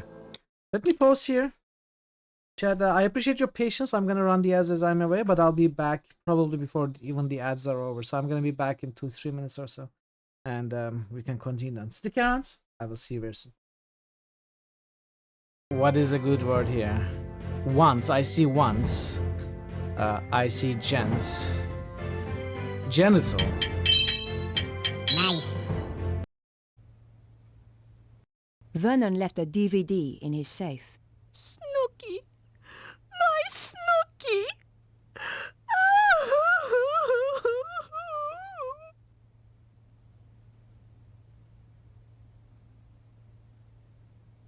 Okay. She doesn't look quite right to me. Is it just me? Any idea what this Oh, is? Nico like doesn't have a head of either. Spider. What happened to their heads? You buddy, come back.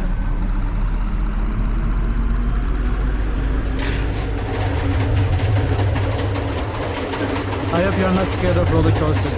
Oh no! Oh no!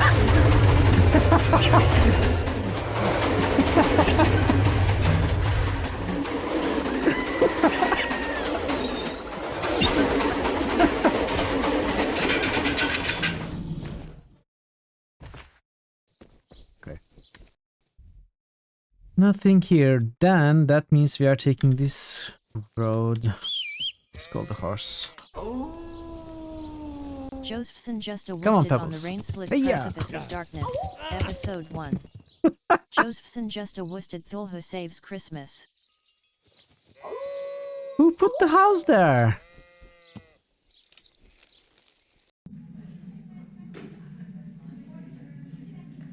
I love you, baby. Oh, I love you too.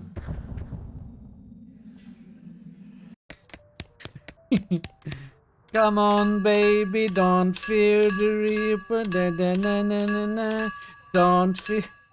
I'm back. Thanks for sticking around, everybody. Appreciate you all. I've got some tea. I'm ready to go back. I trust the ads are over for most, if not all of you. So let's go back. Man, I really missed this game. Now that I'm playing it again, I realize I really missed it. Hopefully the expansion won't be too expensive that all of us can grab it at a reasonable price and get to playing it, you know. I don't expect it to be very expensive.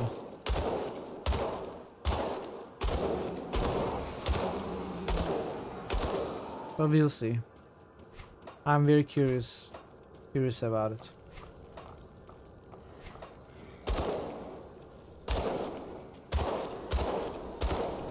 Yeah, we'll see. So between $15 to $25, no idea. I would imagine it will probably be like 15. Maybe 20, but probably 15. But of course it's a guess. I'm not basing it on anything really.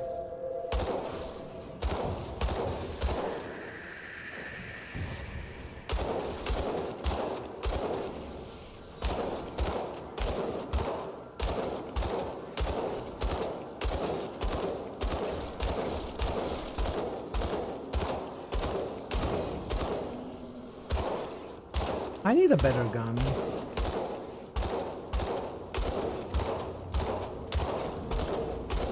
And I need an area skill. As I say that, fireball procs, but it's just 8% chance on attack. It's a low chance.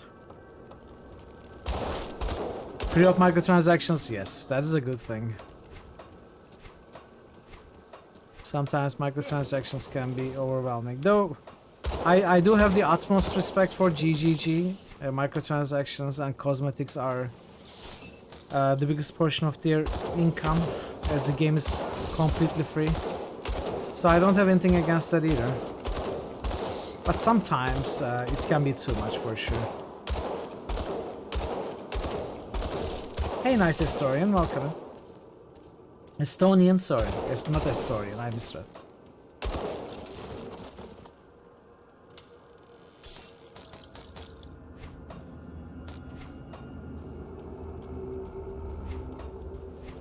Welcome, welcome.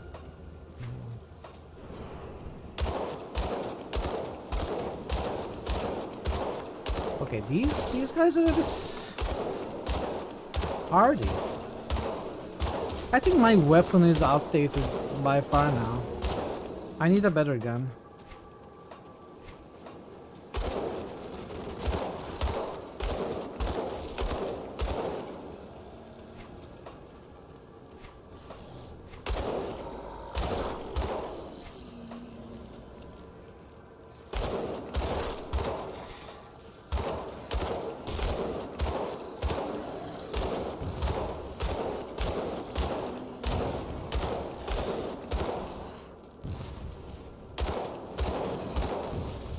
Is there a second one? Yeah.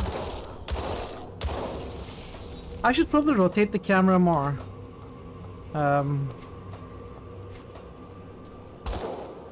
For some reason I don't like rotating the camera. I think that it kinda screws up my already pretty horrible internal navigation ability.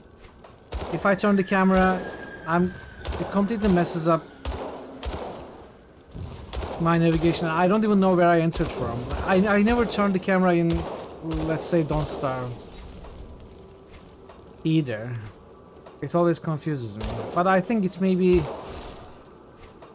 even though the game said, like the notes we read about the game said that it's not necessary, but it's something you can do. You know, it's not necessary to, let's say, figure out secrets or anything.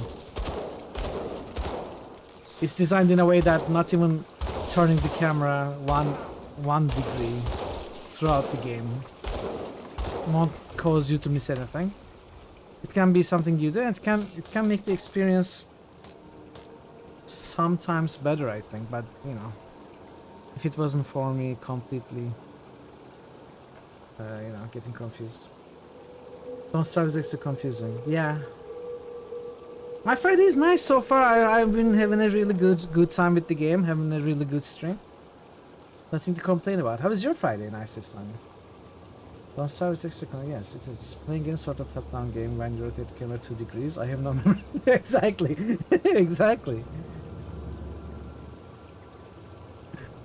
Okay, belts. Demonic woven cord of attack. Offensive ability, vitality damage, chaos damage. Let's put it on.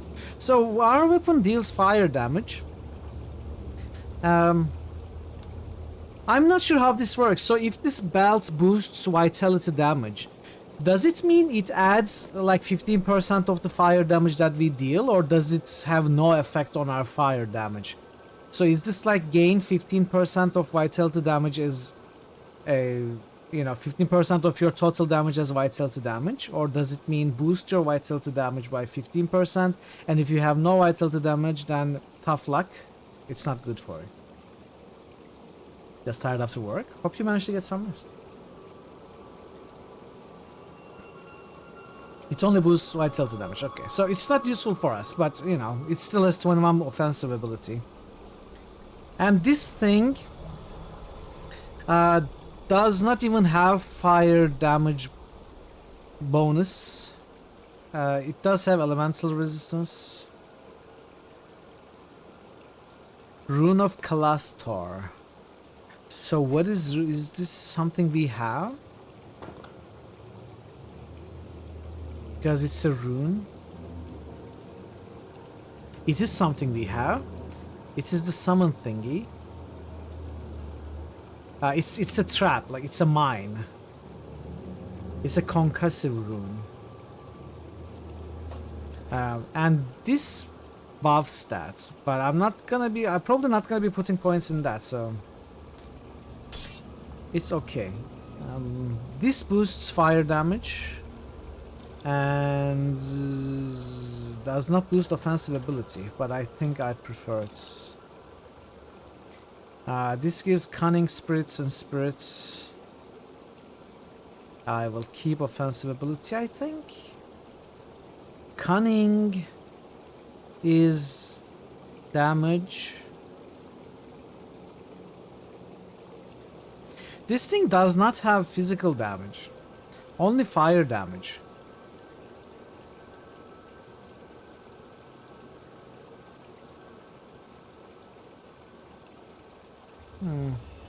So I cannot buff weapon damage, I mean gun damage, through my stats. Because it's not physical damage, it's fire damage. Nothing boosts fire damage.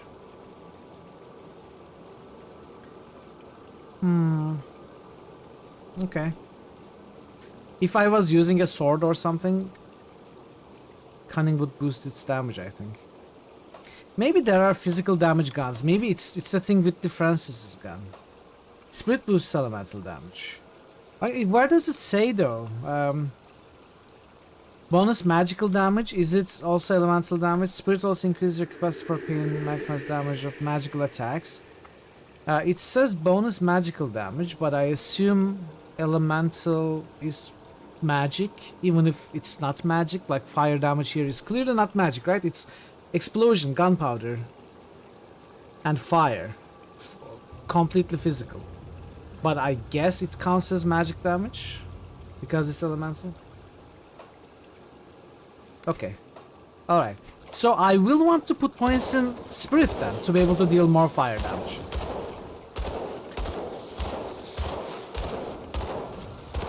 And not cunning.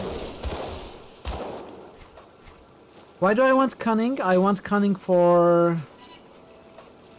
I don't know. Why do I want cunning? Is cunning chance to hits? It's health, physical damage, pierce damage, duration.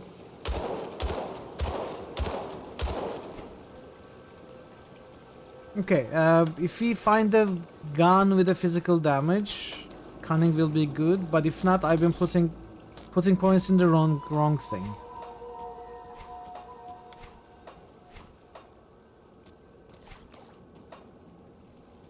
I've been probably putting points in the wrong thing.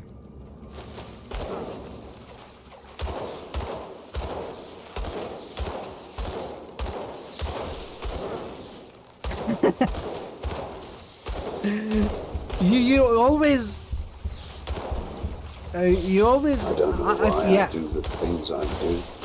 Yeah. You always use the wrong command, and I think I need to put in more aliases for that. I just forget to.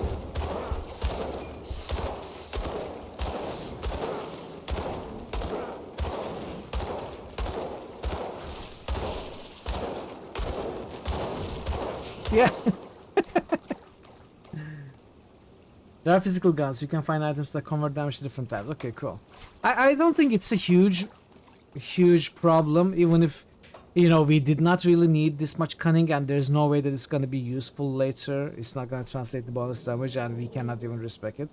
I don't think it's a huge problem because we are just level 9 and we put a few points on cunning. I think, you know, it's just 40 points higher than spirits. It's good to have some of every stat anyway.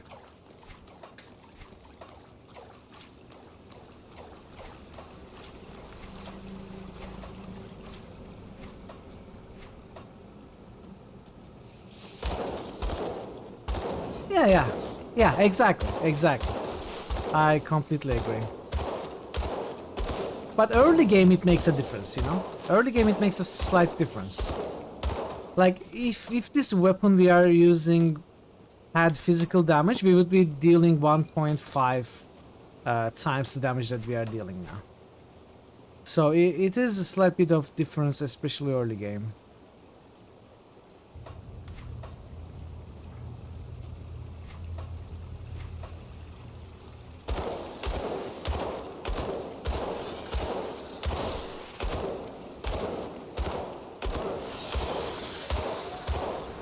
I don't know what Dexterity does, but I don't like it. Dexterity is pretty much cunning in this game. And I sort of like it, you know?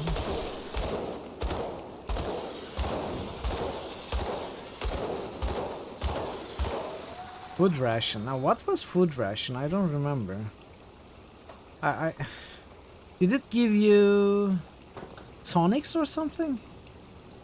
Huh. Food filter. Also...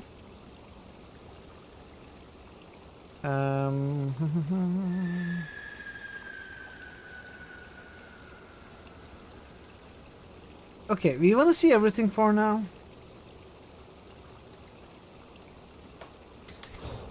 It's still early game.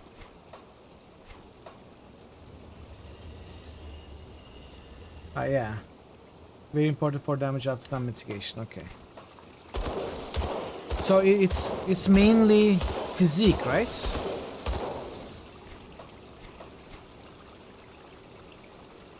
Or is it... No, it... Offensive ability. I have a very high chance to hit. And a chance to be hit.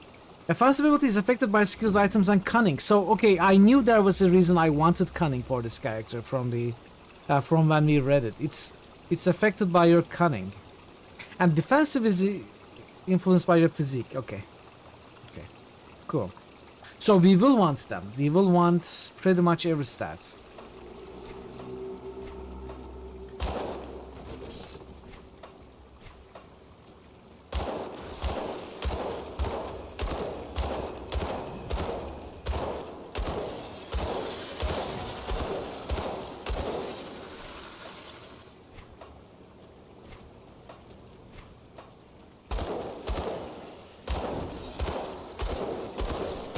We should be level 10 soon.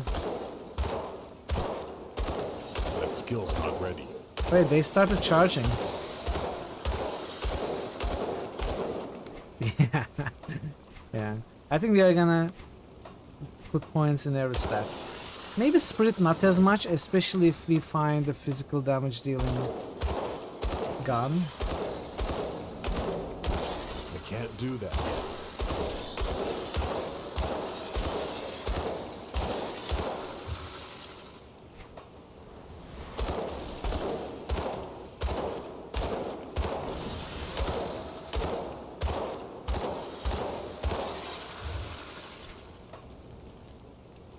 I haven't taken a look at that little bit at the end of that island.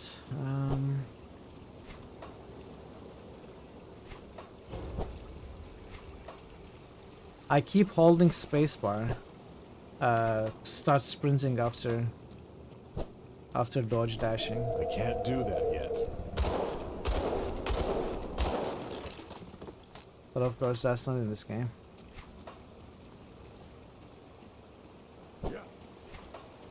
So what is this around me, the orbs? Is it the word of renewal? effects.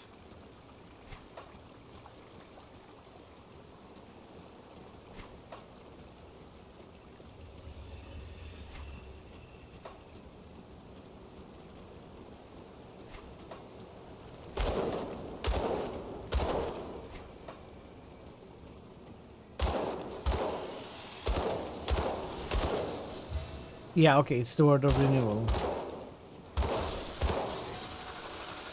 Oh, there is one around me now. Now there are two, so they stack. Should I use it as often as I can, maybe to...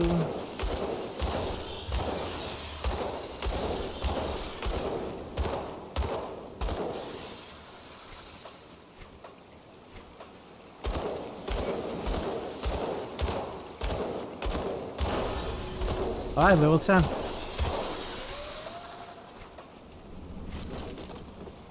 Let's wrap this area up. Then take a look at our second mastery.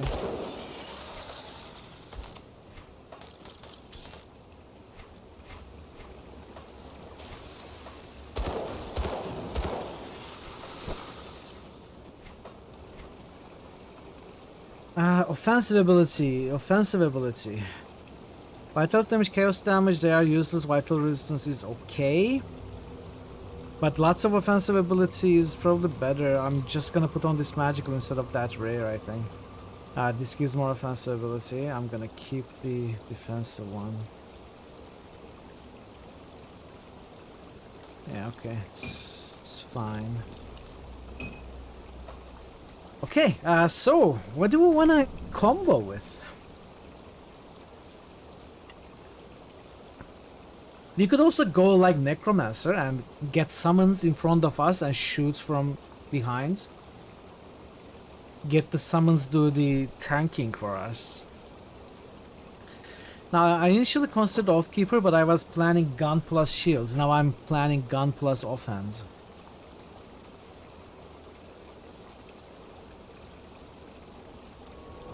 So this is not what I want, probably.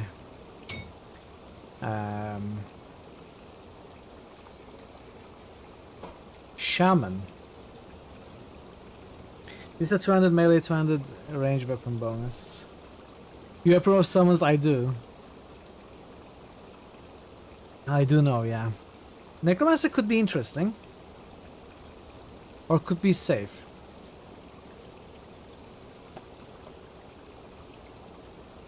Hey, relax. Did you see there's another expansion? Yes, in a month and a half. We have seen it, yeah. Hope you're doing well, be relaxed. The heat of battle rouses savage animal impulses within you that heighten your aggression and empower you with nature's fury. When used as your default weapon attack, savagery increases the intensity of your attacks with every strike. You know what? Stuff like this I really like. You use this as your auto attack. Now, Inquisitor lacks something like that.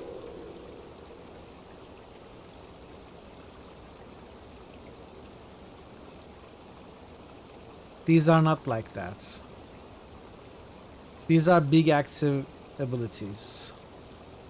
Maybe it has one later.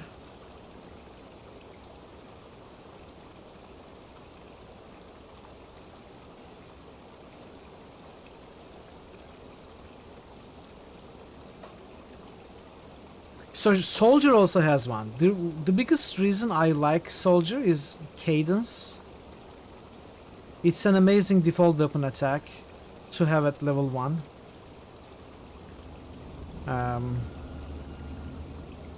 But I'm not gonna go Soldier. I went Soldier too many times. Shaman. I also play Shaman by the way, but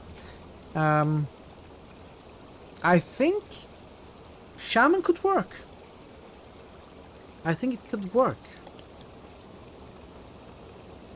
We could add lightning damage to our attacks. And it also has summons. This gets some shaman conjurers take this lesson to heart. By conjuring a voracious swarm which hungrily tears apart anything it comes in contact with, inflicting grievous wounds and exposing vulnerabilities. It does have 200 bonuses, yeah. You got into it years ago, made all sorts of combinations. You think your main was a shaman, soldier, grenadier, maybe demolutionists. Primal strike, 200 melee, 200 something. Now, if I go shaman, do I want anything? So this is a buff. Something we can... So if we get a shaman, we can get a default attack, which is awesome by itself. We can get a summon. We can get a buff that helps us and summons, and our summons.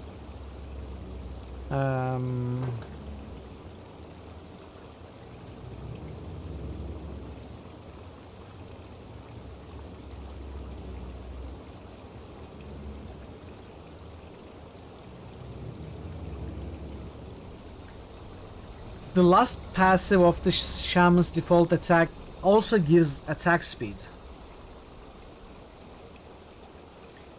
I think this is, as far as default attacks go, this is pretty good.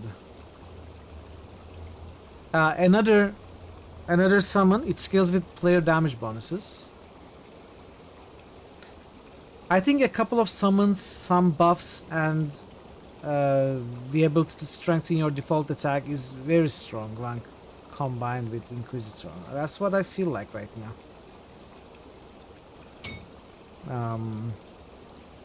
If I went Demolutionists,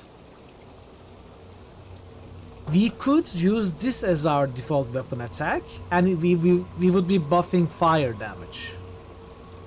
So we could try to go full fire damage with Demolutionists. Shaman is more like lightning and what? Lightning and bleed. Bleed is good.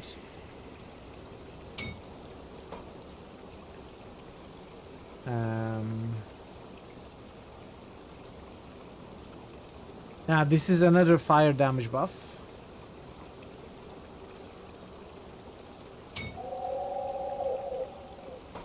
Not the Oathkeeper. What about the Occultists?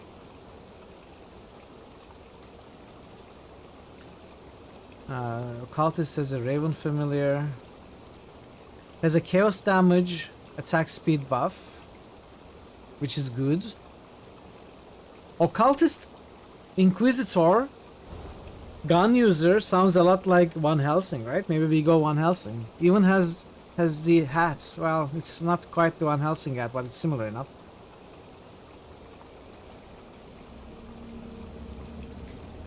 But this does not have a default attack thing.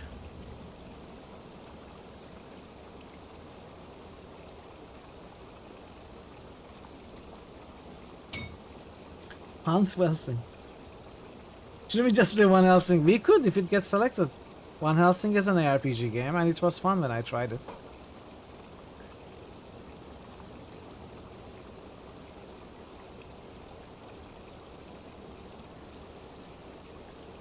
And Arcanist has some freeze things, apparently. I think I'm gonna go Shaman. What about the Necromancers? Necromancer doesn't have default attacks. It does have early sounds. Okay. I think I'm gonna go Shaman, chat. I think this is what I wanna go. We are gonna go Savagery as our default attack. We don't want that. We probably want at least 1 point in Devouring Swarm to lower bleed resistance. Let's put 1 point.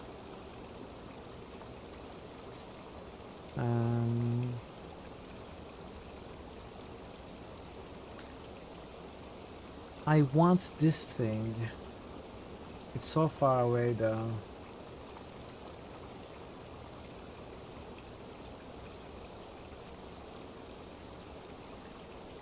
That should all be gear scaling or all be player scale.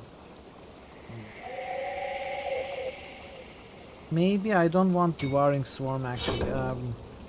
I want savagery for sure. Now I also want a briar thorn and a wind devil, I think. So that's 10.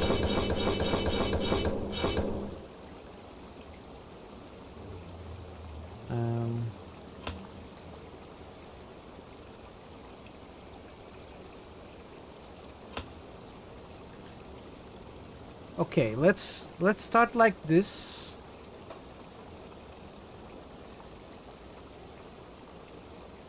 They're gonna attack with savagery.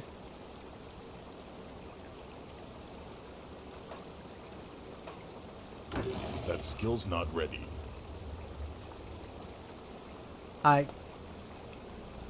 Briarthorn? Oh, I chose Briarthorn twice. And the Wind Devils. Okay, let's try like this. Gonna play Grim Dawn again? Hey, I made at least one person install Grim Dawn today. You could be the second. I don't see why not. You know, prepare for the release of the new expansion.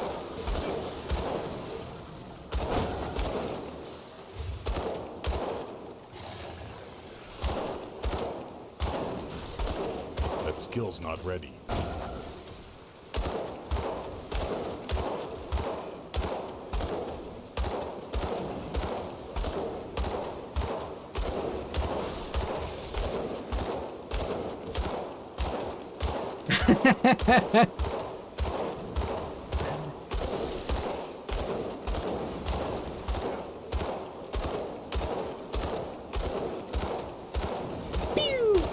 I think the summons... I'm glad we picked up summons, chat.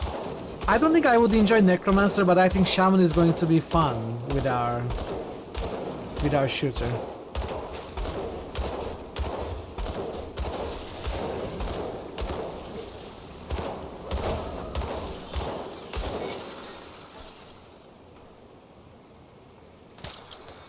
I think it will absolutely be good. Anymore. Improvise round shield, so that's 2x2. I can't carry anymore. It's 3x2. Warchief's Glory. It's a level 14 epic item. Physical damage, physique, cunning. This is a good item. We will absolutely put this on. We found a ring. Our first ring. It's not our first ring. We had some rings. Transferable to health regeneration, spirit energy regeneration.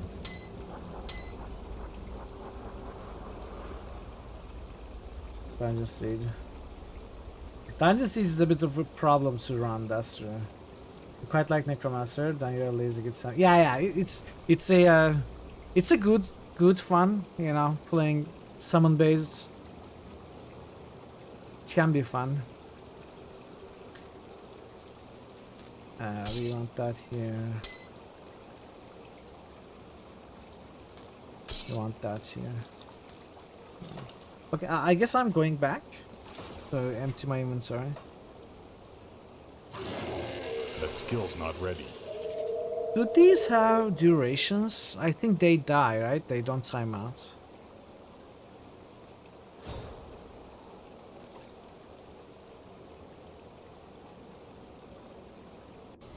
Also, I think this is about the time when I will stop looting common items. Maybe I'm even too slow to do that. I'll give you a good price of what I've got left. Get rid of that, that's... This...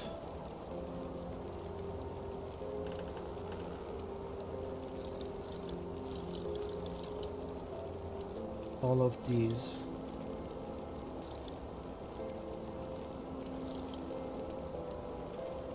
Spirit casting speed, don't care. Fire damage, burn damage, defense ability. I think we switch to this. Vitality, chaos damage, offensive ability. Don't care. We are gonna put this on. Put it to good use. Let's see what I can do here. Let's continue.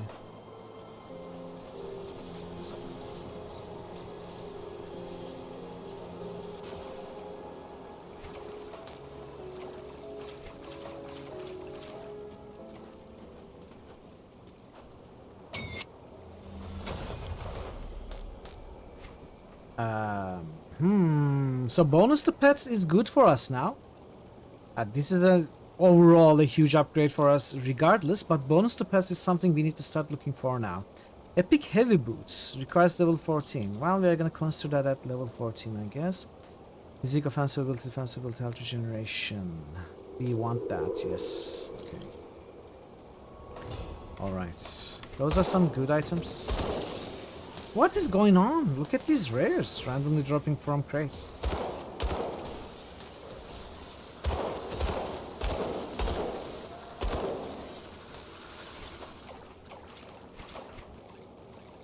It's a musted Tomb of Blight. Acid damage, poison damage, offensive, defensive. My 41% fire damage is still a bit too strong. It also 10% chance grants Poison Nova. Poisoning all nearby enemies. Not necessarily great for us because we are always at range. How about this? Vitality damage, chaos damage, poison damage, offensive ability. Skill cooldown reduction. I'm not sure what Ravenous Earth is. Not very useful for us. That's true. I no longer want commons. I no longer want magicals. Game, please drop me uniques. Please and thank you.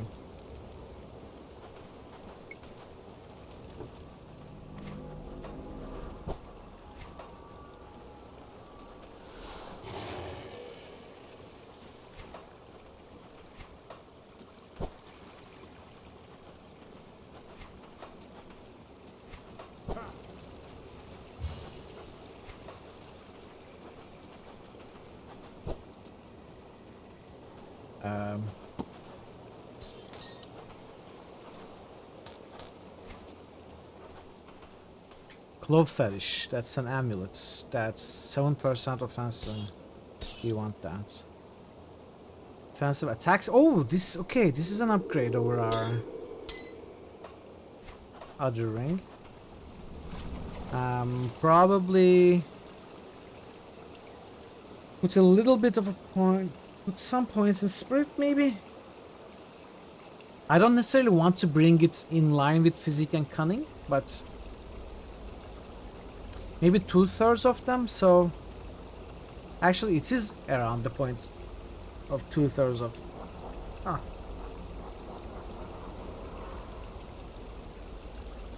I think I'm gonna hold on to my stats for now because I don't know what to put points. I also don't know why I'm running back. I absolutely don't have to run back.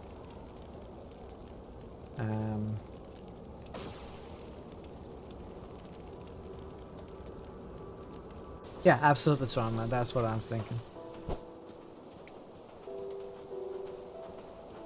Any luck clearing out those sliths? People are starting to beg me for water. I don't know how many more times I can say it'll melt your guts before they just rush me and take it. I've taken care of it. Well done. Once I pump out the remaining poison water, the spring should be clean enough for drinking. I'll make sure to let people here know how much help you've been. They'll be grateful that they can get a drink without dissolving their intestines. One more thing. Take my rucksack. Useful for hauling back scrap. Thank you. Whatever else you come across. I'm too old for that stuff now. Thank you. I needed that.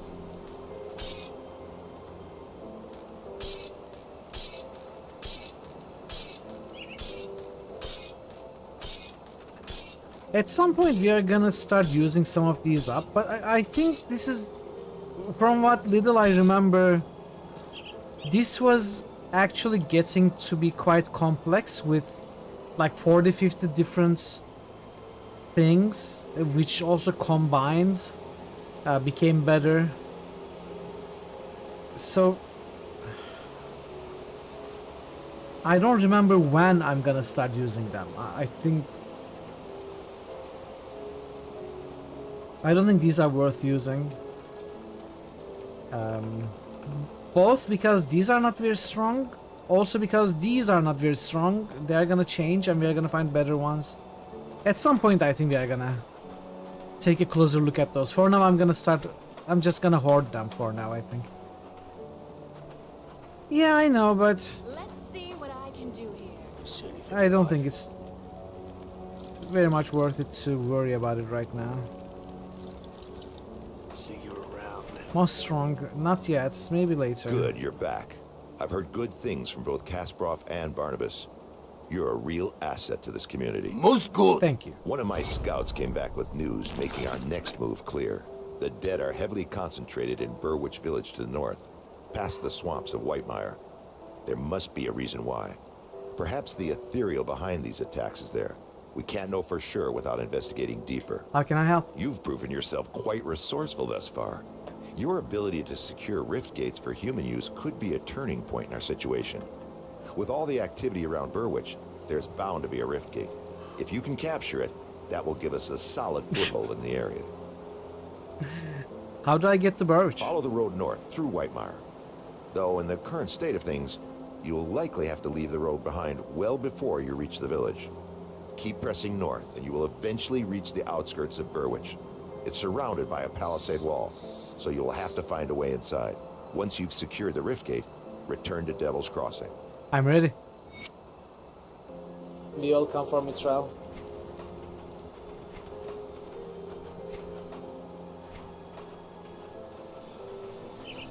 So we want this rift gate, Burwich outskirts, or even Burwich village. We want Burwich village rift gate. There is quite a bit to run through. Where are our quests located? Where is the quest log? Okay, I guess all the quests are here, but I needed more information about the quests. So this is at Burwich Estates. This is... But where is Milton Hart? Where are these guys? Ferris, Julius, Negan.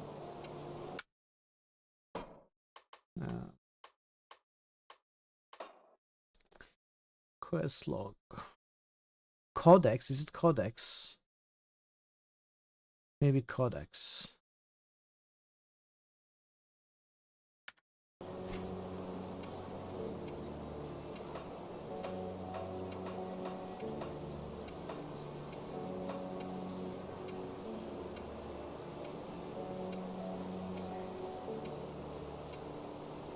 Okay.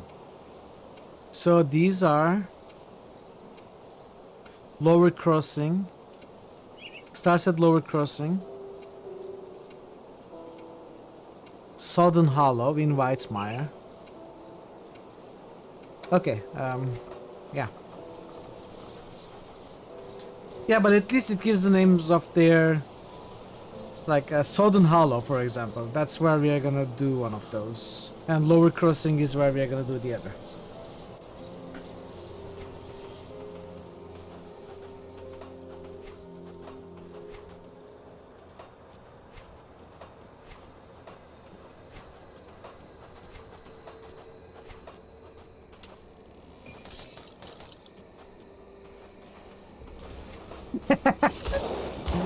I mean, the quest giver told us that. I just didn't remember.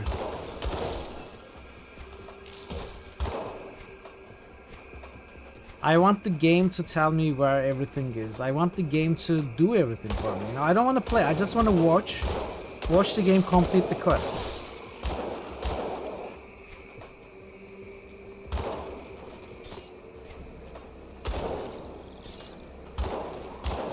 I mean, not that it matters at all, because as I said, I'm going to be exploring every map. Fully uncovering the fog of war. Not going to be skipping anything, so it doesn't really matter. You're going to come across everything. I hate games.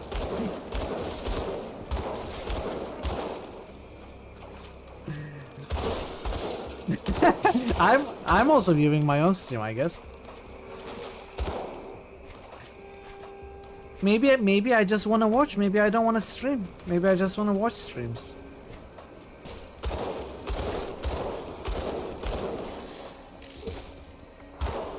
There's Pharos. Okay, so it marks it on the map even.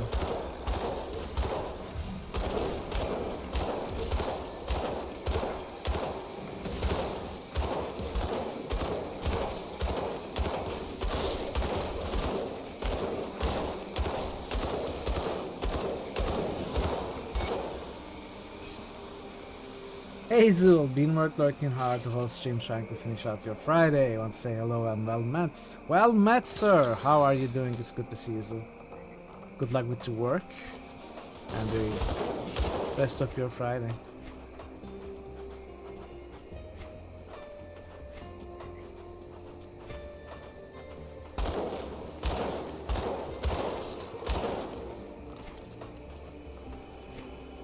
Ah, we have gone in there, right? Yeah. I think Shaman was the right choice, chat. As much as I like stutter stepping, as much as I like kiting enemies, I think summons are gonna be very, very helpful in keeping some of the enemies at bay, so we can shoot more safely from behind. And Shaman has other synergies as well, so... Gotta see. Oh no, I'm so sorry, dude. He's getting better. That's so good to hear. I hope he gets better 100%. I'm doing very well. It turns out I really missed playing this game. It's been years since I last played. I'm having a pretty good time. I'm having a pretty good stream overall. It's been a good Friday so far.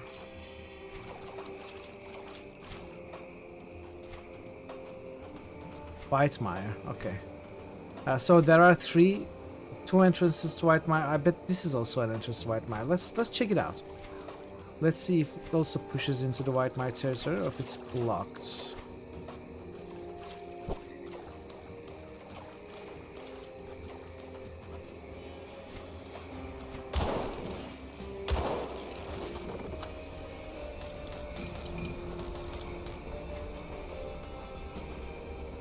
I think it may be time we change our weapon.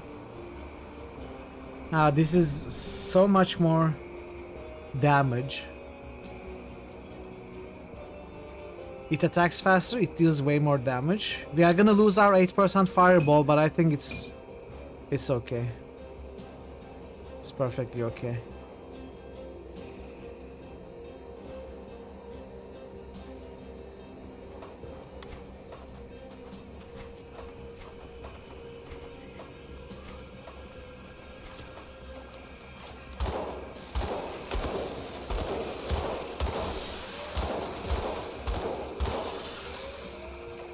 With an idea for a challenge run that you will probably abandon, you are going to try to beat Banner Saga while losing, not because it has been picked. Oh, interesting! Interesting. I have seen speedruns that complete the game with just one character, for the most part. So it may turn out to be something that is not as difficult and challenge worthy, because you know there are bonuses to having one character in the party. But it's certainly interesting.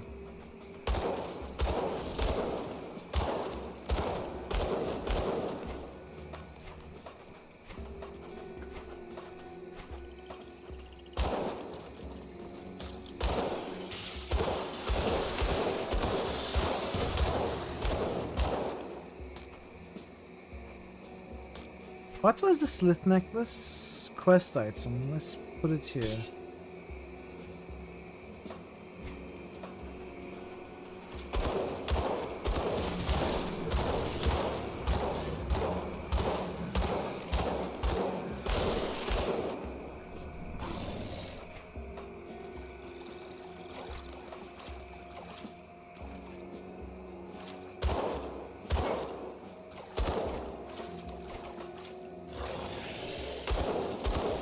Point here, one person to fight, it will get rough. Actually, you're right. I'm misremembering. Having one person in a fight actually is a very rough time. You're right. Then what is it that I'm thinking? Was it like, how were they doing the speedruns? Maybe it was two characters, not one character.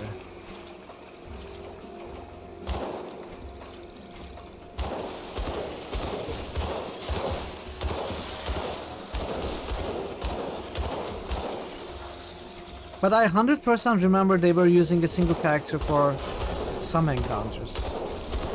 I don't remember the details. It's been a while since I watched the speedruns. Wish you. Now you saw me on names like Ichigo.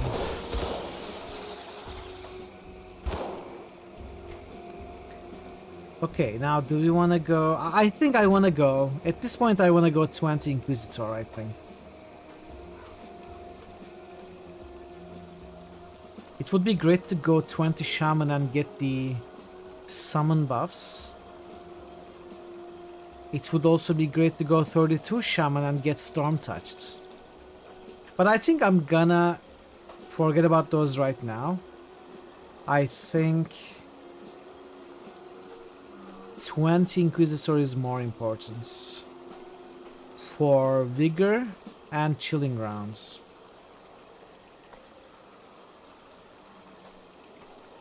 It's possible if you come into the battle with only one unit, doesn't go automatically into pillage mode. First, fight to please to work that way. Yeah. I kind of remember something like that as well, but I don't fully remember. Yeah, we are gonna go 10 Inquisitor in a few levels. We are gonna get some more Inquisitor passive buffs.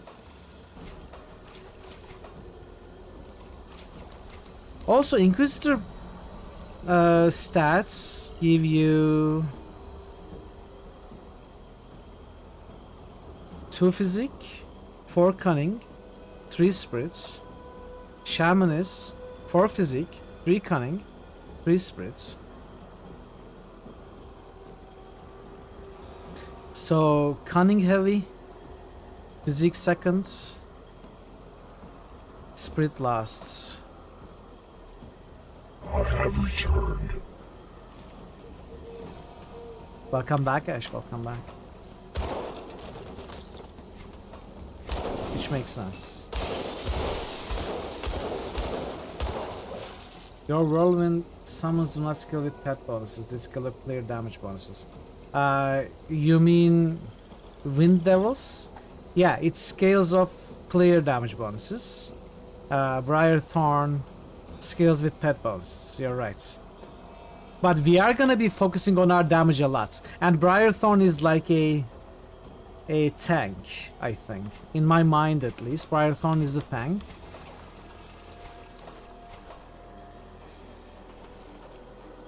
We'll see how we can make it work. For now, I'm just putting 1 point in things. What happened to the daily goal? People were crazy supports here, and it was just mind-blowing, Ash. That's what happened.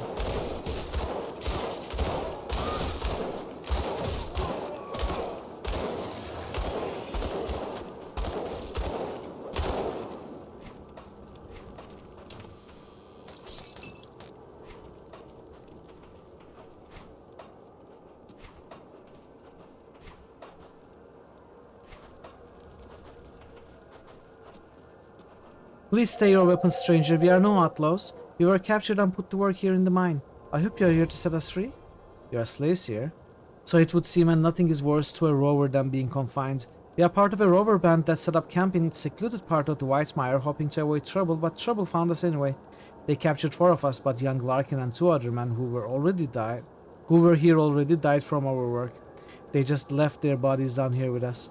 Rovers follow the path of peace, but I can't help thinking the world is a better place since you sent those outlaws to meet their judgment. I can get you to Devil's Crossing using a rift gate. A rift gate? Curious. I thank you for your kind offer, but we should return to our people out in the swamps. That is our path. Very well. We will spread word of your deed. Should you ever find yourself in the company of the rovers, you will always find a place beside our fire. Take care.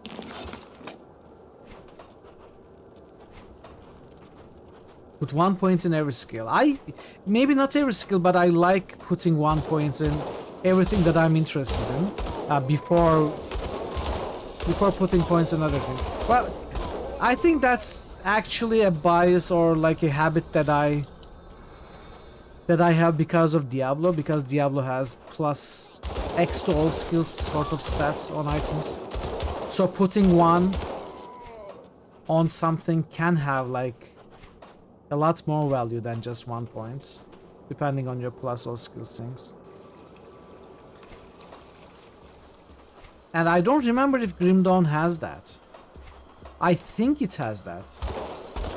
Right? Plus to all skills things.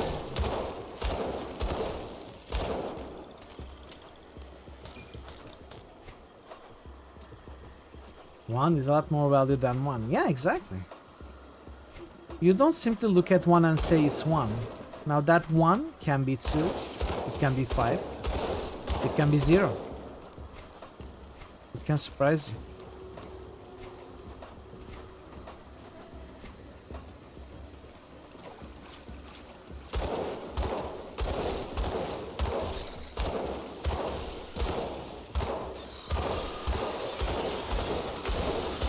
But in all persuasion, what do they mean?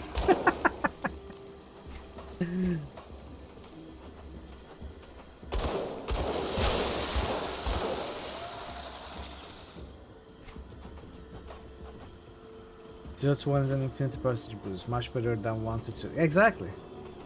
Exactly.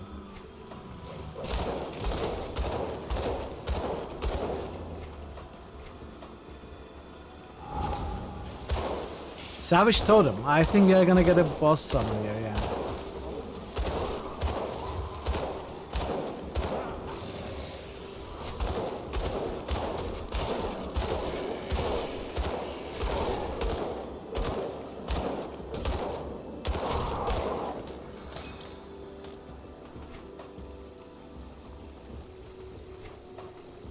Oh, I added... Ash, you would be proud. I added donut juice to Draven's juice command today. I think Draven was a little confused, but it was worth it.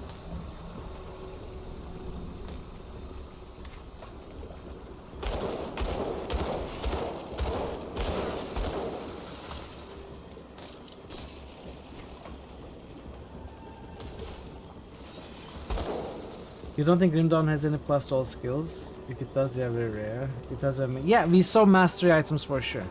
Wait, not mastery items, sorry. We saw specific skill, plus to specific skill things, but... not plus to full mastery.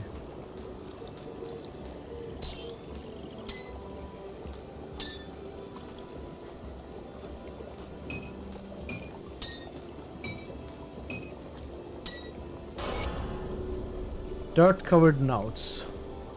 With the Burwich bridge destroyed, we are stuck in the swamp. Crowley's gang to the west. Okay, I'm not gonna read all of this. Let's look at the items that we got. Anything that is interesting to us. As soon as we are 14, which is in 2 levels, we are gonna put these on. In the meanwhile, I'm not too worried about belts or boots.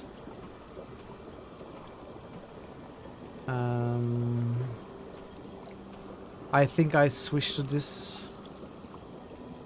Just way too much armor than the one I have. This two-handed rifle is a huge damage upgrade over what I have, but...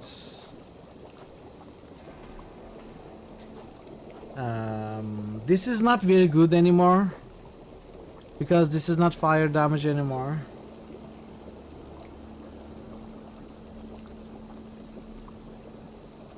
We will need another offhand. In the absence of another good offhand, I could go to dual wielding guns maybe. As for these gloves, it adds burn damage over 3 seconds. Casting speed. I think this is more of a caster gloves than anything else. No offensive ability or anything like that. It is good armor. I don't know. I think I will probably sell this.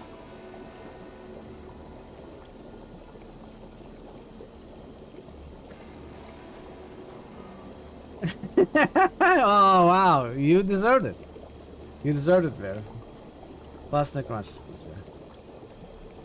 Yeah, I think we can find some plus 2 Inquisitor plus the Shaman items, but not yet. Actually, this gives 26 offensive ability, which is crit chance, hit chance.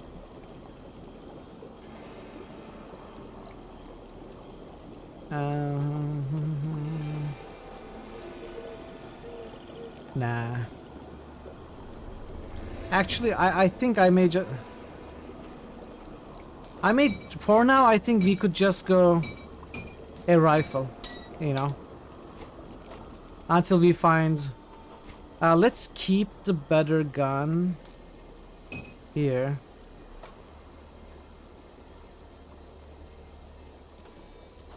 Everything is mass. Baby center. No, still, you deserved it. I'm not saying you were wrong.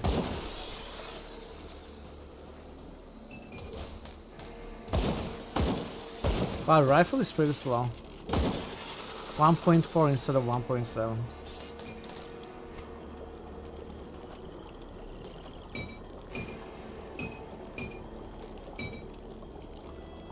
Oh, this is not great. I'm failing at Tetris right now. Ooh, that's rough, Gazdar. That's a bit rough.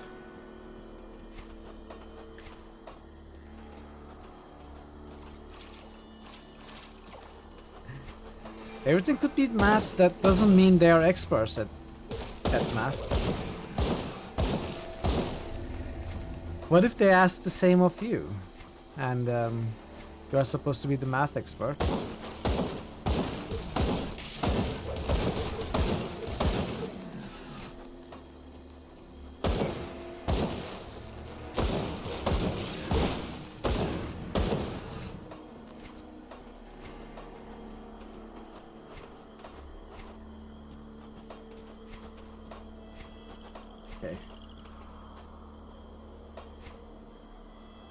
Probably wanna come exploring this part.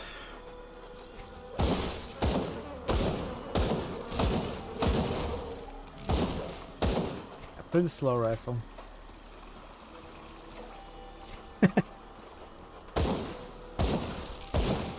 Everyone's got their priorities straight, it seems.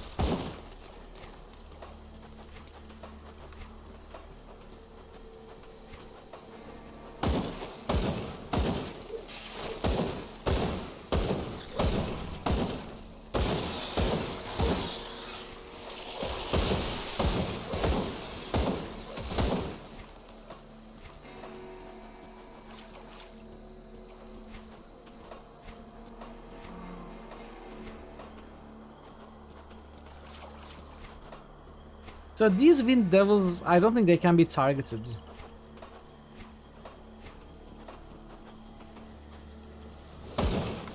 Purificate is releasing ethereals.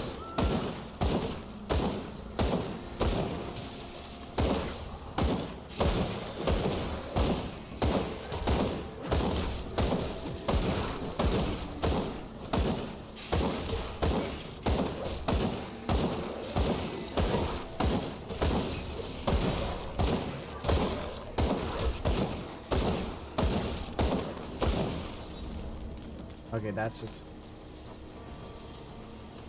We got Weissmeyer. Your damage can be reflected on you? What do you mean?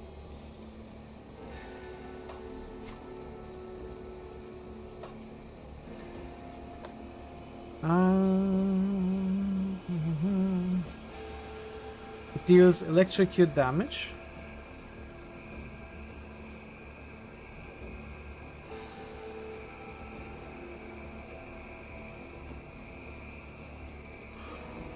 I'm not exactly sure what you mean by their damage can be reflected on you.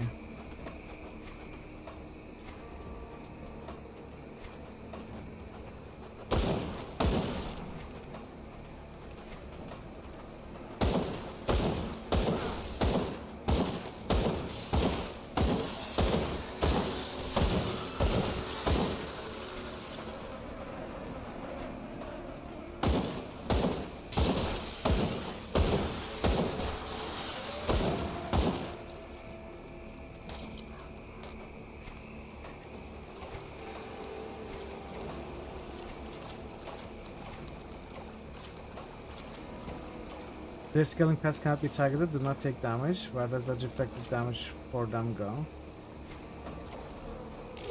Reflected damage? What does it mean, reflected damage? It's reflected onto the player because the damage is derived from the player?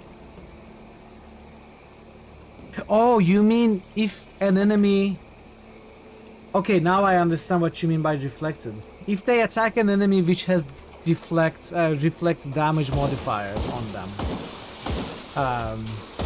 I am the one who takes that damage. Okay, now I understand. I wasn't even thinking of reflect damage modifiers on enemies. That's actually good to consider. Thanks, Rama.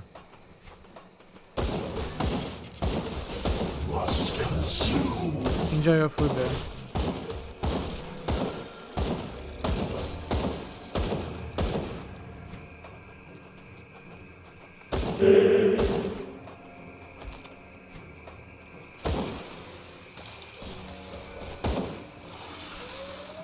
Oh man, we are going deep into the white mire. We will have to come back.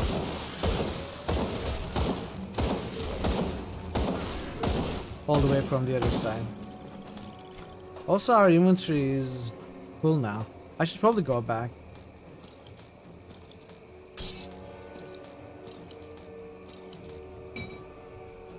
Wait, this is the gun that I wanna keep.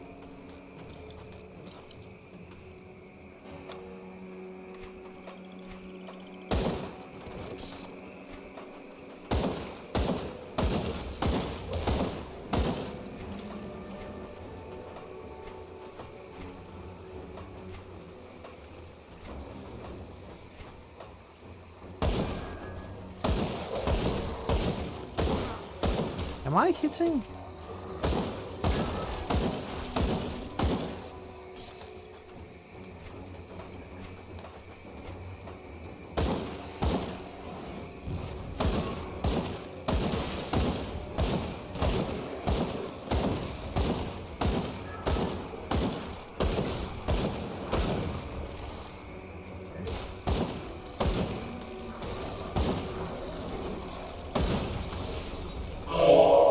I think this character has good potential. It looks like it's going to work out well. Oh really, Ash? Wow, that's cool. Nice one. Oh, 100k for Planescape Tournament by Jer. Those are some strong sacrifices, guys.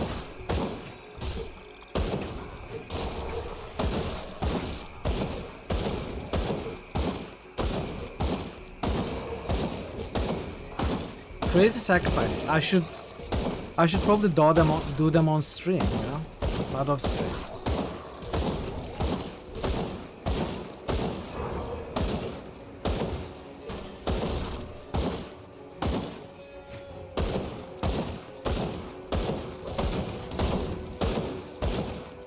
We can take a moment to do them in a second. We killed Milton Hart.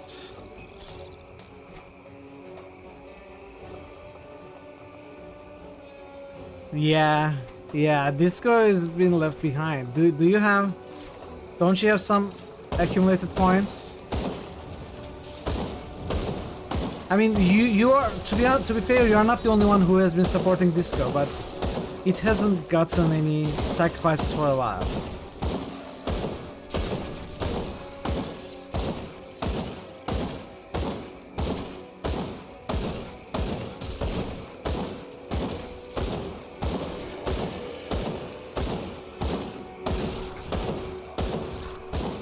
I did, Kaz.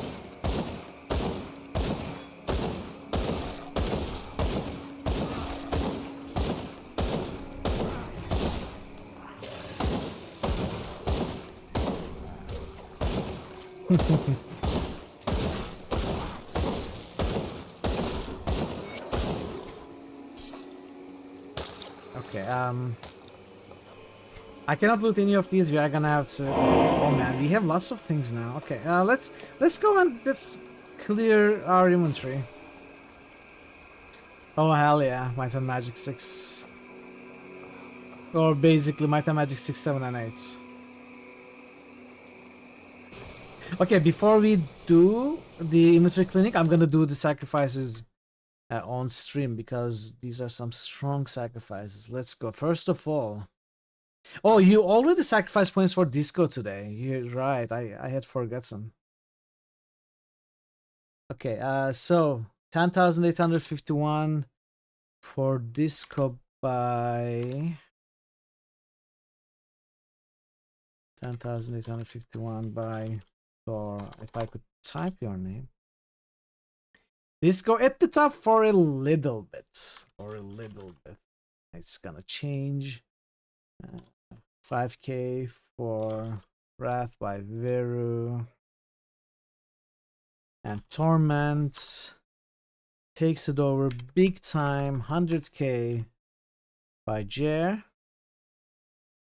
That's rough. It's gonna need a huge sacrifice. This guy's gonna need a huge sacrifice. And Deus Ex. 50k by Ash. That covers the deficit. It becomes completed with 0 surplus at the bottom of the completed pool right now. Well done. And Might and Magic 6 gets 5k, not 500, 5k by Parrot. And Wrath gets another 69. You can use the points command. Those are the same points that you use for boosts though. If you want to boost, consider keeping some for boosts.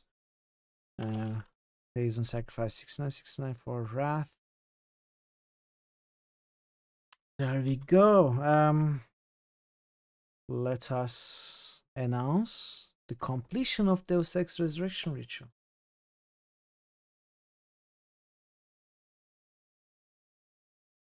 There we go.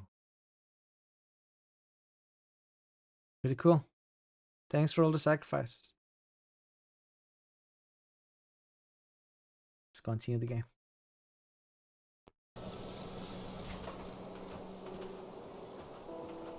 It is hilarious, yeah. Let's see it's what awesome. I can do here. I'll give you a good price. Okay, let's sell these.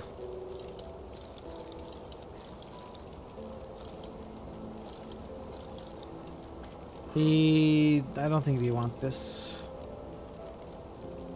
it's great.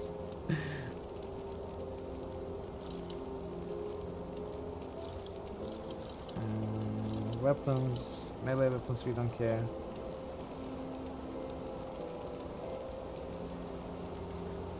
This is worse than the one I kept.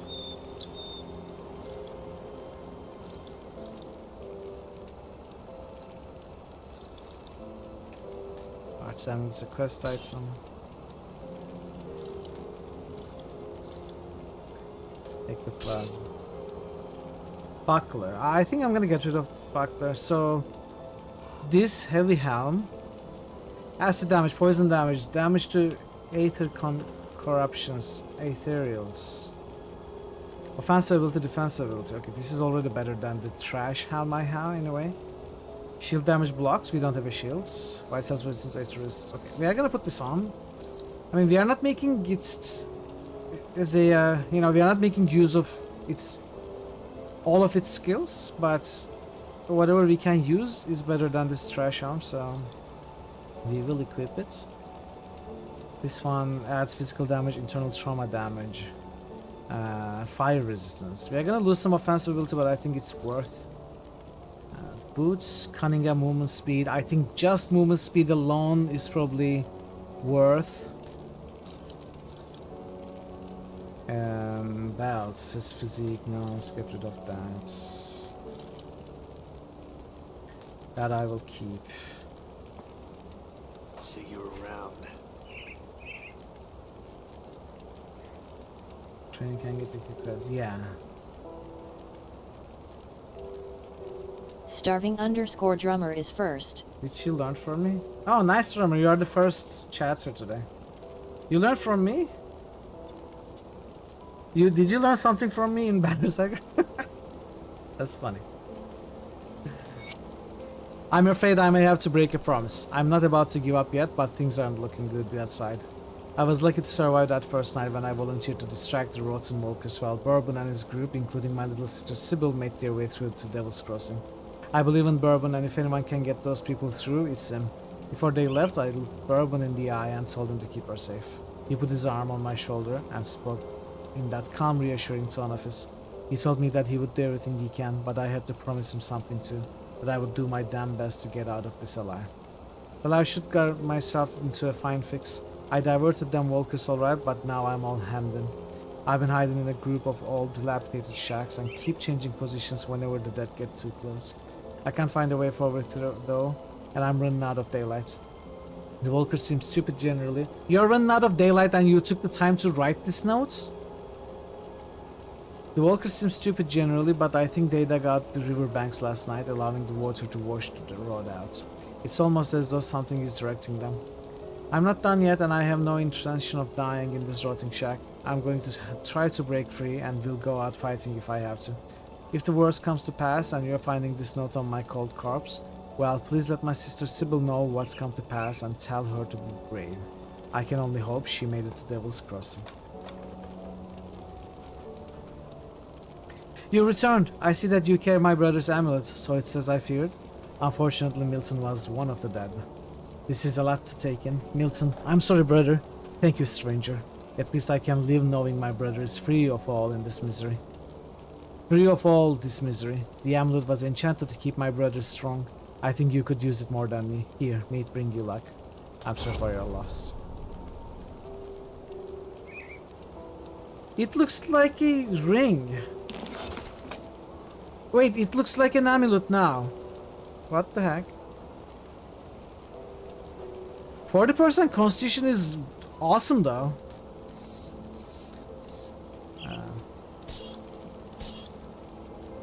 Yeah, it's crazy. How much health does it give us? About 100. See anything you like? Put it to good use. Okay, let's go back.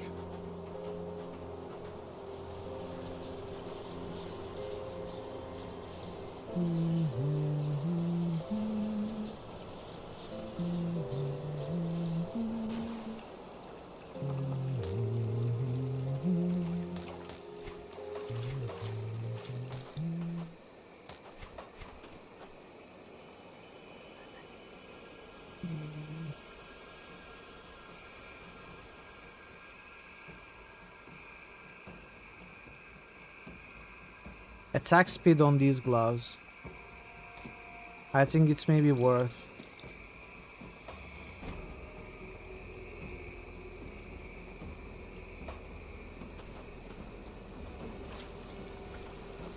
I don't know what that is. It didn't look familiar to me. What does the loss mean?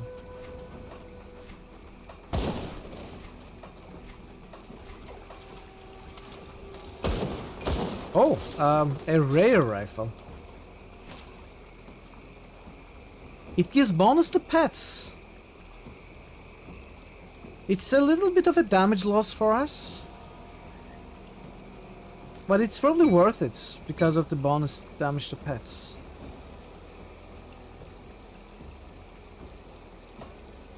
Welcome, Maze.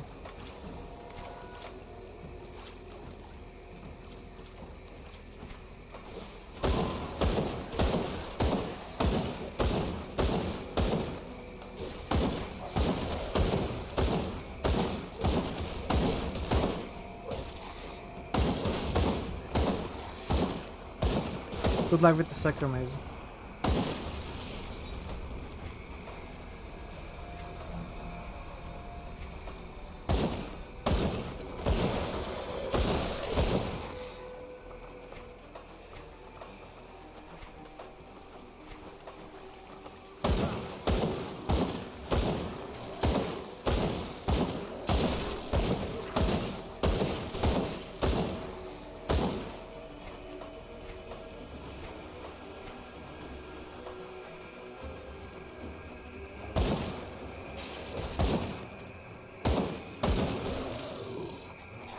4-panel comic about the guy rushing to the hospital being taken to his wife who is crying. The lines are the people in the panels.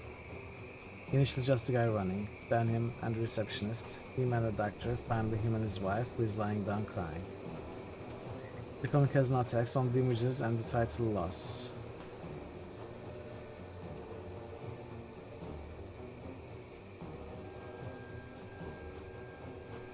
Wait, what? Guy is rushing to his hospital, being taken to his wife who is crying. The lines are the people in the panels. Initially just the guy running, then him and the receptionist, him and the doctor, him and his wife who is lying down crying.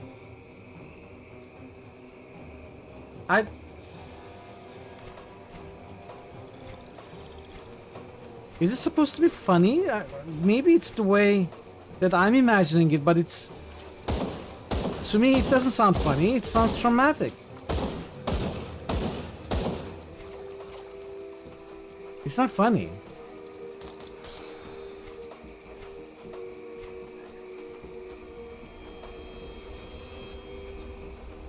His wife has miscarried. Yeah. I usually made funny comics, then suddenly lost. The internet reacted weirdly. We travel a dangerous path, stranger. This solitary refuge is one of the few safe places left in the White Mire. If you plan to set out on the road again, perhaps there's a way that we could help one another. And what might that be? The Slith are unnatural creatures and poison the land itself, so it seems only fitting that we should turn some of their wild magic against them. Their shamans carry bone necklaces, primitive things, but they carry primal power within them. I can weave this power into something more potent for you. If you bring me a few of their necklaces and 100 bits to aid us in return, I will fashion a magic ring. You have a deal. I think we have 2 necklaces. We need 3, maybe? You are the first to find us in a long while. You are welcome to warm yourself at our fire, but when you leave, I ask that you keep this place a secret. Sure, I can do that.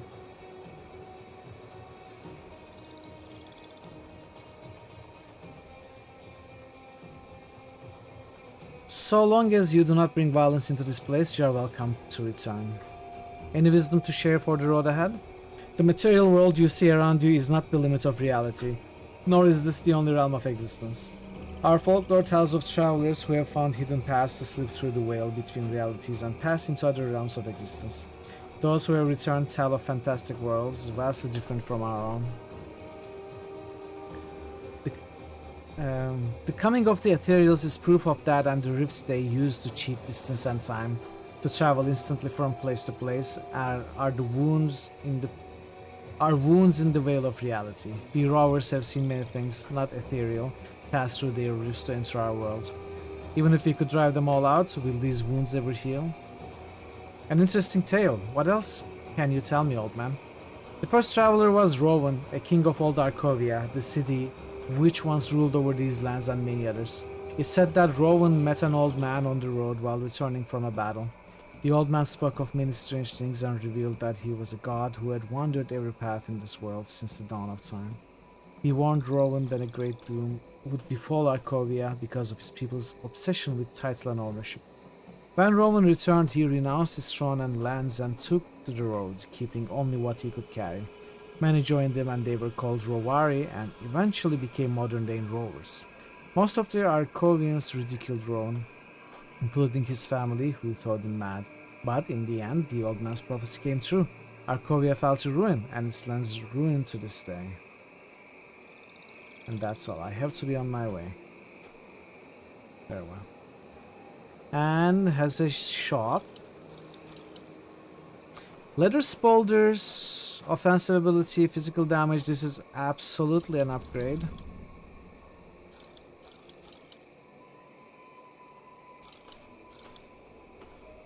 Do you sell anything good? Do you sell any offhands? Oh, you sell these, but I don't have money to buy them. You don't sell offhands, but you sell very strong rifles. What the heck? Plus 40 damage per second? Look at that base damage on these things.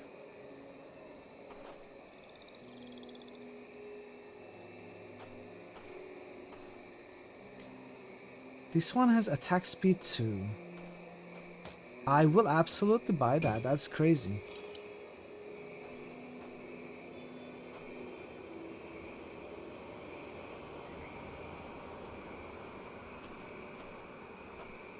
Artist 5, comic characters, comic character. I mean, it honestly sounds a lot like it was a personal experience that led to that dramatic shift in tone. If he was always making comedy, some sort of trauma may have led him to make something very different like that. So I thought maybe it's a real world experience that caused that.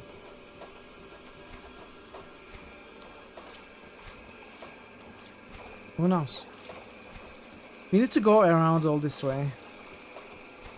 Actually, let's do it like this.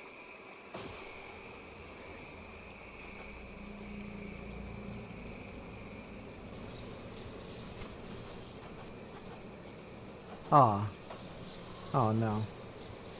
That didn't work. I looked at it wrong. Anyway. Wait, what? What? Oh, I have to go here and here. We have to run. We have to run a long way.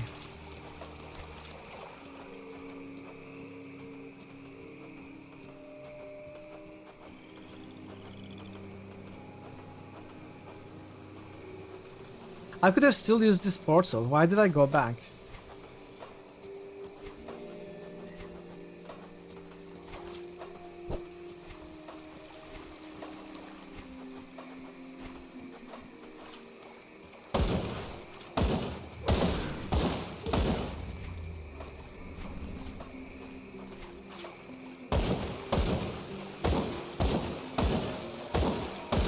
Yeah, the damage is out of this world now, compared to what it was. There was nothing here. Wow. It's fine. I did say we are gonna uncover every little bit of the fog of war, so that's what we are gonna do.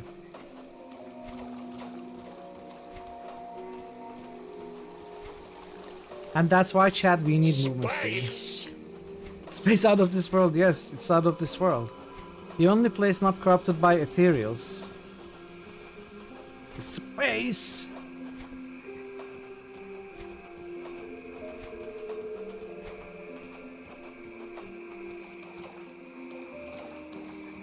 Oh, there is... Vicky has things to say about it? I cannot go and read it now. I can either read about it later, or you can maybe give us a summary.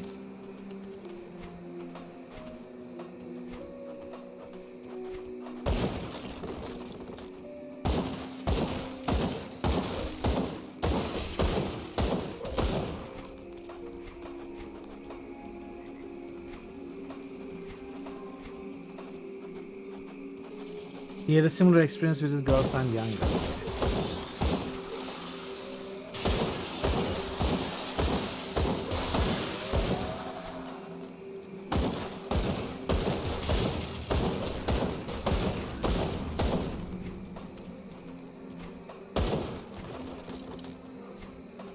Okay, let's go into the cave.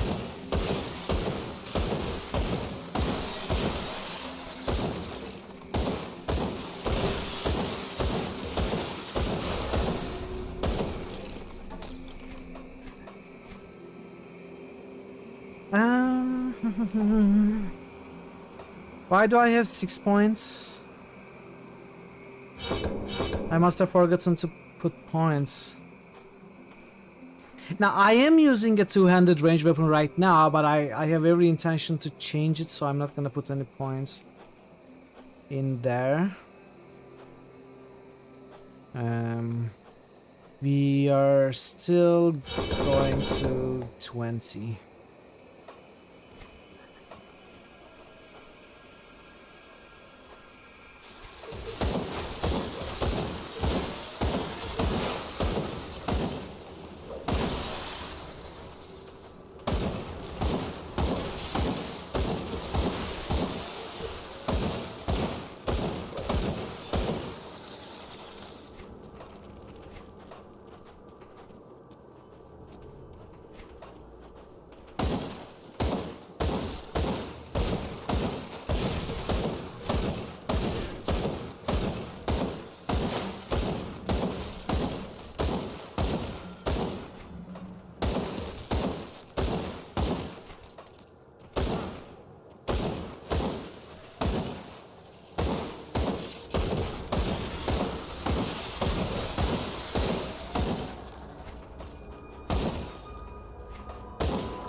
We need one more of their amulets. We need a third one for the mission, right? That's what was said. Yeah, 3 slith necklaces.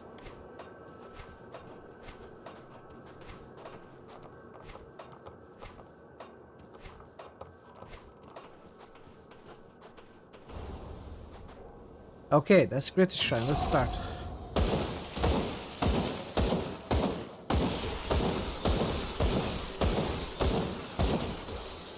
Okay, a third slith necklace, nice. Stormcaller's circlet. That sounds like a shaman item.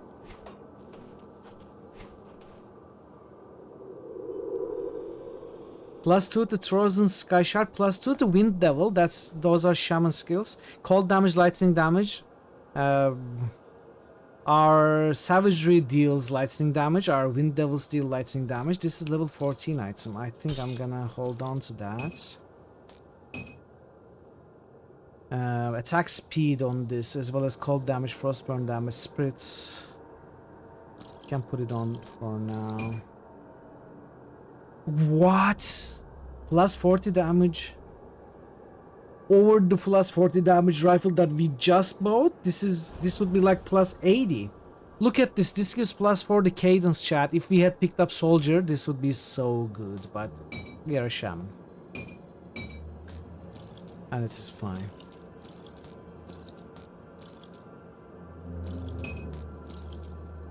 Let's see.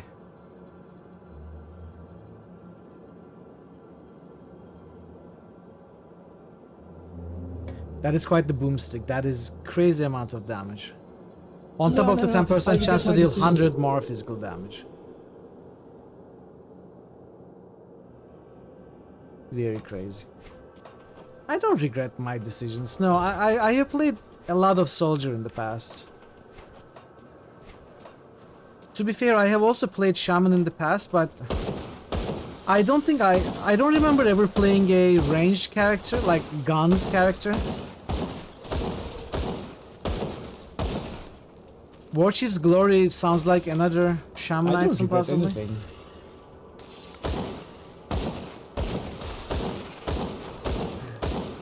No man is Inquisitor Demolition is complete and utter explosive madness. That was a thing I considered, but I feel like most of the damage would have to come from other explosive skills like mines, bombs, and stuff like that. And I wanted to buff my guns. So demolitions didn't really work in that regard. You can remember these commands, yeah. Some of your favorites. Warchief's Glory is a belt with cunning and physique. It's the same one that we have. Is it exactly the same? This one is less physique, this one is less cunning. Resistance is... it doesn't really make much of a difference. Let's go with the higher cunning one. If you like buff guns, we cannot lie.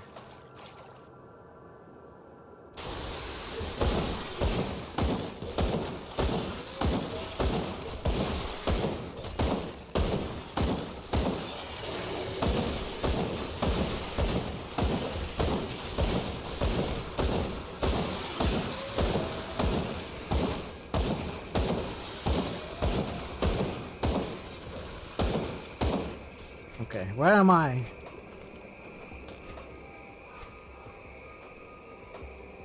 I'm deep in enemy territory. I'm not ready to be here.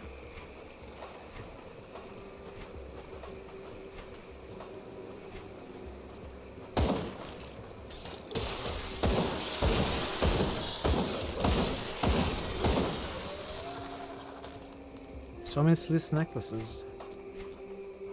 I think we entered this, got out through there. Let's turn the quest in first.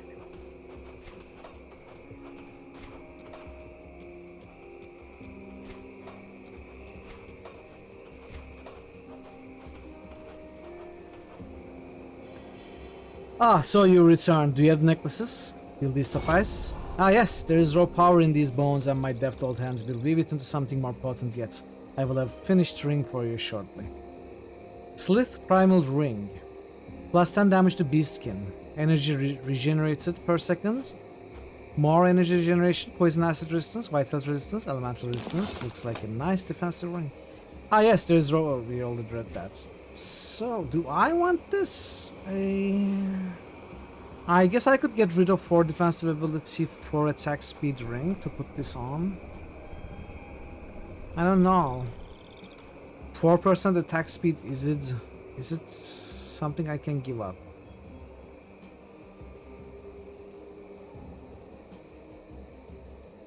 Beastkin?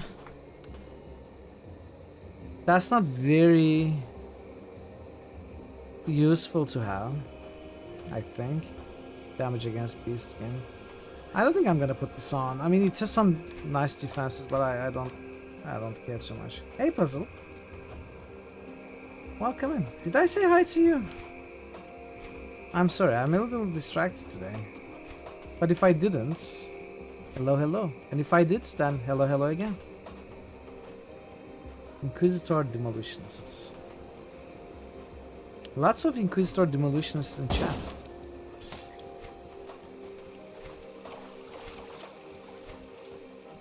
Bogey Bang.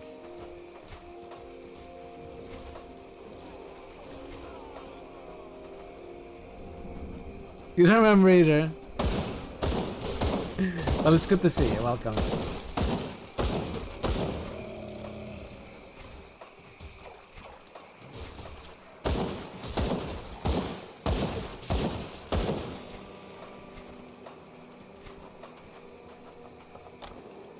Okay, we are going down.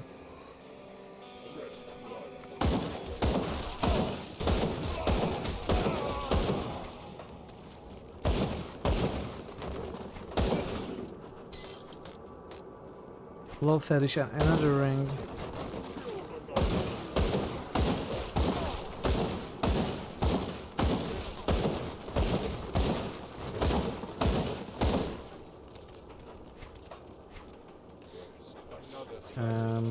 Claw fetish with attack speed and bonus to pets. Not very good otherwise, but something to consider. 40% constitution is maybe too strong to give up though. Lightning resistance, poisonous resistance, white cell to down. Don't care much. It's fine. Missive to Whitemire Bloodbound. The time has come to strike at our ethereal nemesis in Whitemire. Even now we gather our forces in the hills above Burwich for an assault on the village. However, before that can happen, we must first secure Whitemire so that there are no enemies at our backs. Though strong, loyal, and ready to die in the name of Catan, I believe you have insufficient bloodbound to overcome the ethereal presence. You have had great success recently in bringing forth more people servants of Catan from the void. A single harbinger could wipe out all of the ethereals in Whitemire and even take on Devil's Crossing, which could serve as a stronghold for our order in this region. To bring forth a harbinger, you will need the blood and lives of at least 3 men. Gather the sacrifices however you see fit, either from refugees on the road, rover camps, or chosen amongst your own bloodbound. Inform me of your success when it's complete. 3 men! What about this mission, chat? 3 men, something for nothing, right? 3 men who were taken. Maybe it was... they were used as sacrifices to summon the Harbinger.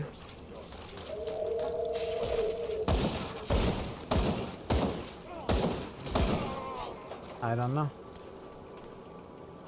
Isaac. Ah, my rescuer arrives. I'm afraid you are too late though. Those bloodthirsty bastards already took my best parts for their altar. There must be something I can do. I'm as good as that. Don't waste your time on me. My valuables are going to do nobody any good hidden away under a tree stump though.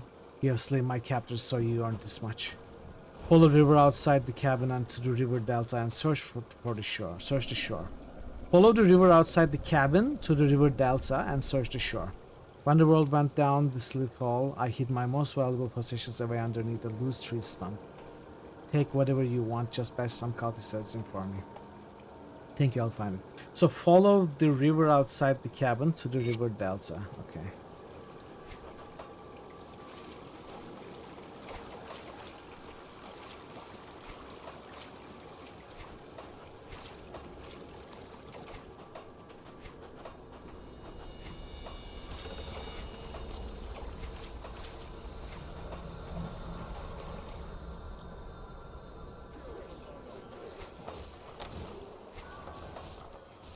Follow this river to the river delta. Wait, what river?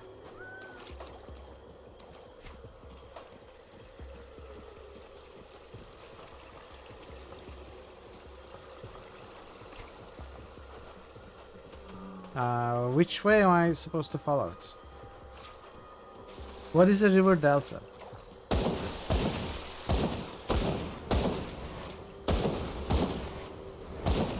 I don't see any triangles.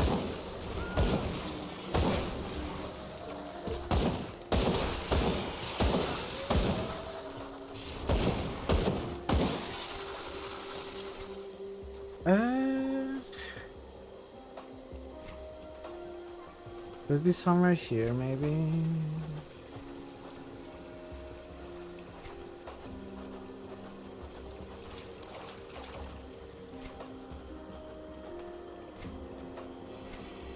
Maybe here? No. Maybe we probably have to follow this way.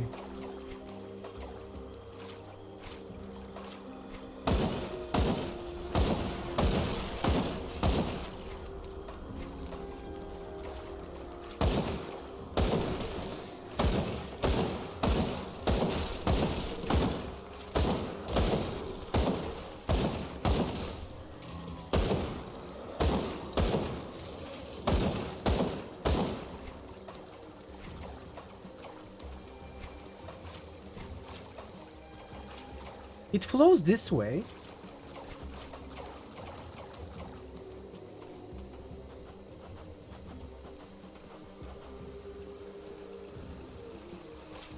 Here?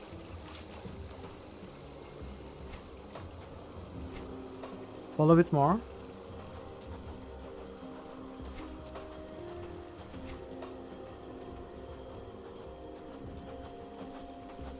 What are the chances I already found it?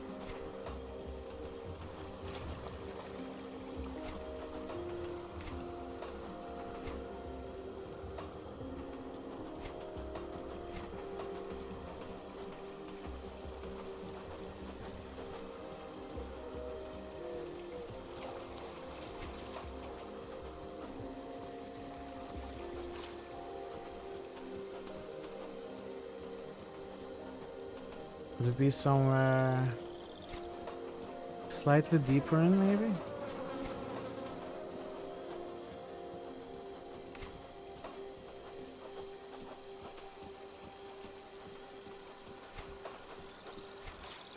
It keeps flowing this way. Maybe I need to keep following it.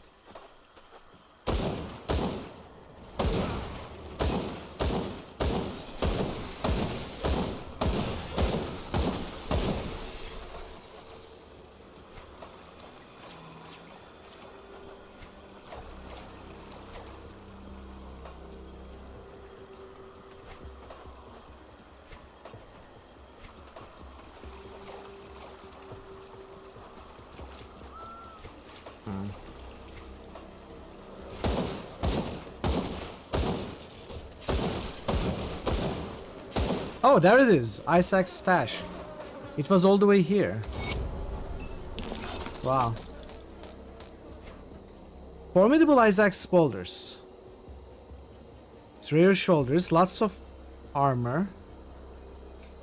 Healing effects increased by 10%. Cunning physique, health. You would be losing some offensive ability and physical damage buff. I think the defensive stuff it offers is worth it though. Let's switch.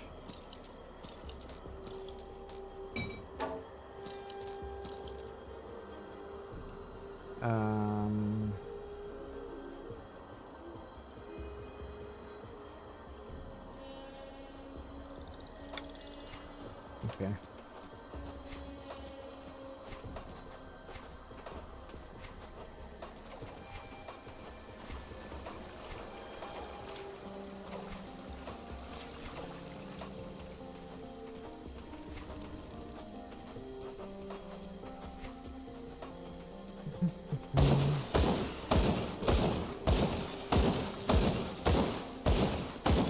I guess the beast skin damage bonus is primarily for the slith. primarily against the slip, which we face off against in this region, so it does make sense to have that on, honestly. But you know, I like the Constitution bonus still.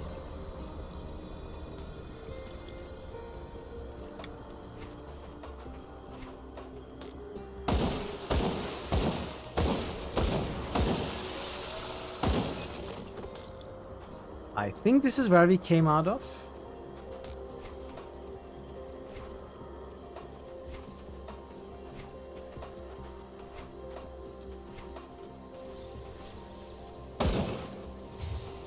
Oh, Ethereals didn't come out of this one.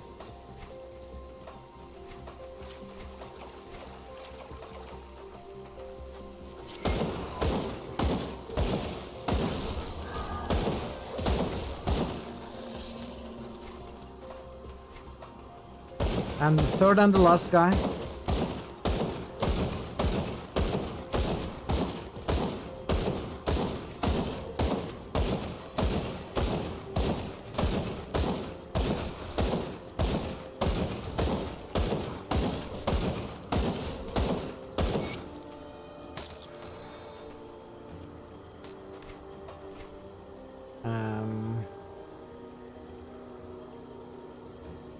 What did I loot? This small? No, this one. I looted this one. Pierce damage, health. 40 health, flat health. Ring of Steel, 20% chance when hits. In the blink of an eye, hundreds of phantasmal blades encircle you at little speed, cutting down adjacent foes. Not very good though for us, because it's melee range, I think. Good luck, Mason. I'm not gonna be using this. If I was a melee character, that would be awesome though. 20% chance? That's really, really high. To proc off of each of your melee attacks. Very high. Let's go empty inventory.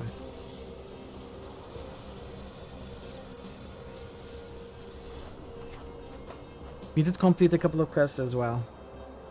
There's a fire in your eyes and blood on your clothes. Did you put those tainted men down? Tell me, how did it feel? Regret. These people once lived. I am in pain for a lecturing conscience. Those things are abominations. Abominations that killed my wife, Annabelle, and turned me into a cripple. The only way I can get back at them now is by paying someone like you.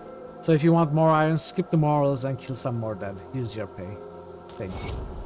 You killed scores of Shamden dead, but I think you can do better. The Aether corruption created some truly monstrous mutations in the dead. I heard tales from the Berwick survivors that witnessed a horrifying transformation with their own eyes. Walrus and Hagra, they were fine folk, ran the boarding house up in Burbage. That is until the Aether got them. Turned them into things you used to only see in nightmares. Those that got away spoke of bloated flesh and blades of bone. I cannot even imagine it. Word is they chased the survivors as far as Mouldering Fields, to the south of Burbage. Go out there and hunt some down, then tell me of the slaughter, and I'll make it worth your while, alright?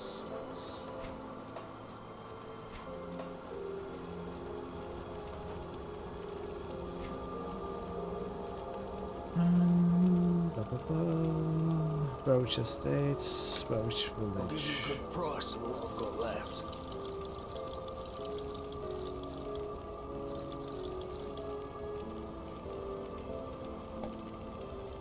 Wait, maybe I can get to the 4% attack speed. Nah, I'm just gonna sell it. I'm just gonna sell it. We are close to 14. We are gonna be equipping these items soon. They are still tolerated. Iron well spent.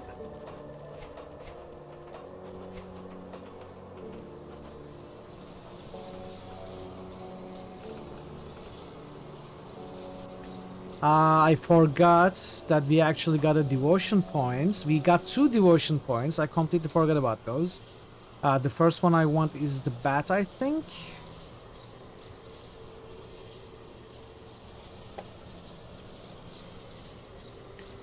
Or is it? Or do I want spider for attack speed? I could get 6 greens if I pick that up.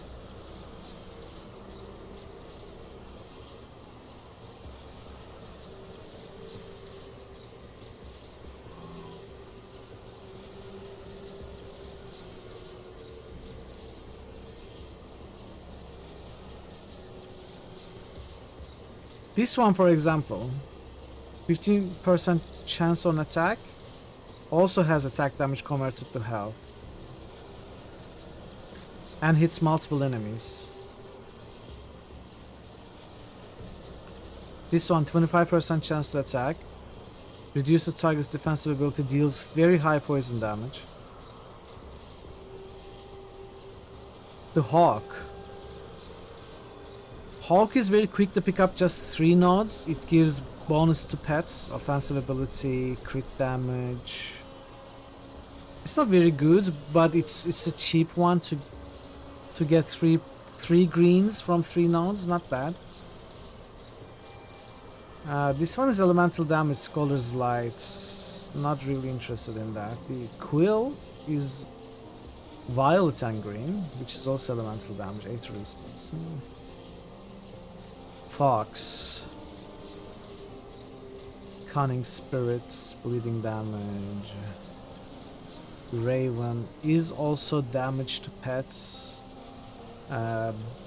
Tons of damage to pets. From this node, 60% to all damage to pets. 80% to lightning damage. That immediately boosts. Okay, Chad.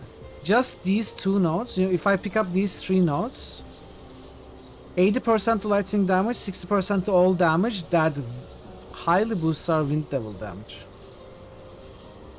Pretty crazy.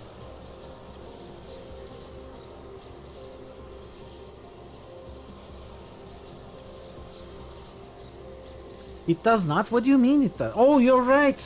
Because Wind Devil damage does not take... Wind Devil does not take bonuses from pets. It takes bonuses from my stats. You're right. That sucks. You're right. But Briarthorn...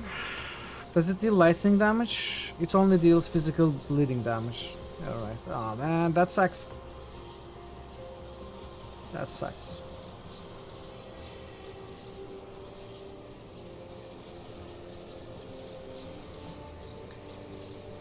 Oh man, I was excited for a second.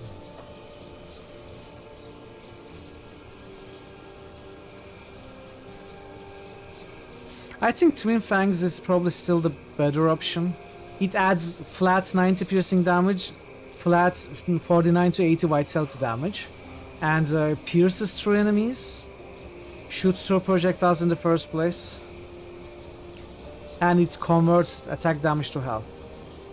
And on the way, it adds white health to decay, white health to damage, bleeding damage, offensive ability, attack damage converts. I think I'm gonna be picking that up first, likely first. Yeah, I need to remember. It's easy to forget. It's not that I don't know, but it's easy to forget. We'll figure it out. Carnage looks recent.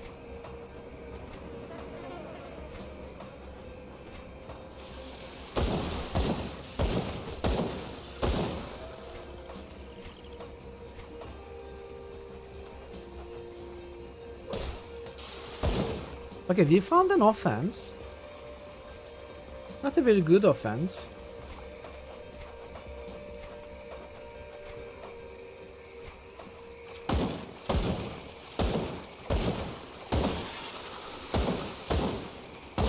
It's not that I decided, it's just the rifles that I have found are so much better. I still want to go gun plus offense, and I will. But I need to find a good gun and a good offense first.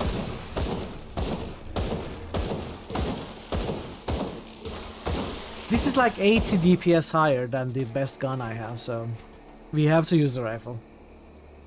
It would be silly to not use it. Okay, we are level 14 now. Lots of stuff happening. First we get Chilling Grounds. A barrage infused with chilling arcane energies freezes the target to the core, ensuring an easy kill. 10% chance to be used. Pierces. Deals 60% of your main hand damage, as well as piercing damage and cold damage and frostburn damage added. So we are going to be able to scale our cold damage as well now. Also, I put 1 point in Vigor, which is going to buff our Word of Renewal with more health and armor and stuff like that. Gonna be awesome. As well as putting on these things. This is 6% movement speed.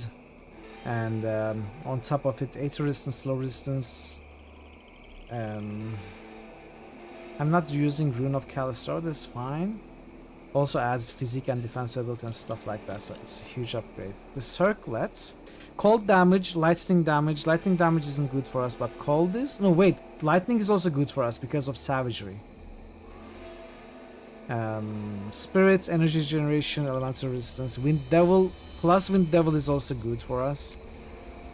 And the belts, physical damage. That's our main damage from our weapon, so it's always good. As well as physique and cunning. So 3 good items, 3 good upgrades. Gotta love it. Good level. 14 was a very good level to gain.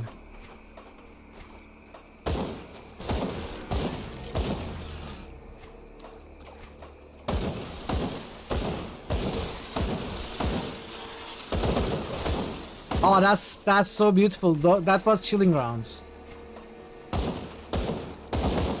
Oh, that's so good. Especially with a slow weapon like a rifle, like this rifle. Activating chilling rounds on a boss. It's gonna deal so much damage. Like, it wouldn't be that effective with a gun, right?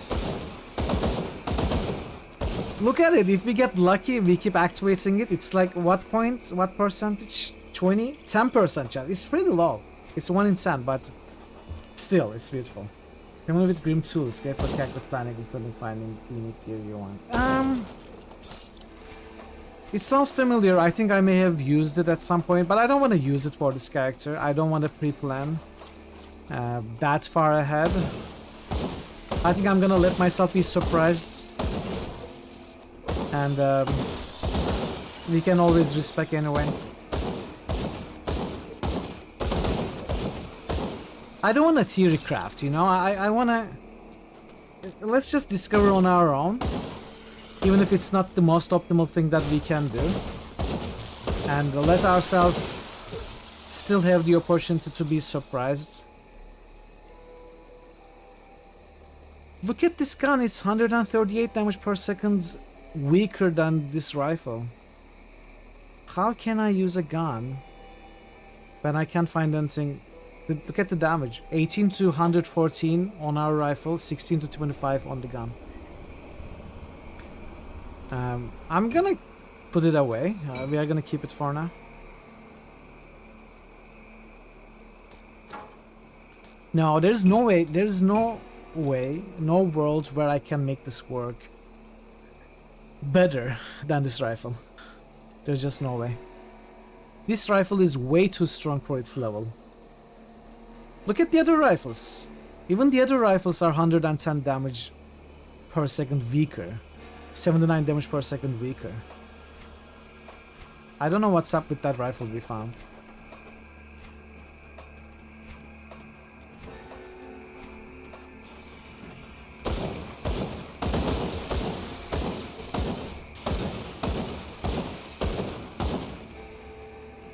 Sure. So 18 to 114 physical damage, and then it has 10% chance of causing an extra 106 physical damage. Then it has 32% physical damage buff, pierce damage buff, attack speed. And if we were a soldier, it would also give +4 to cadence, but yeah, we are not a soldier.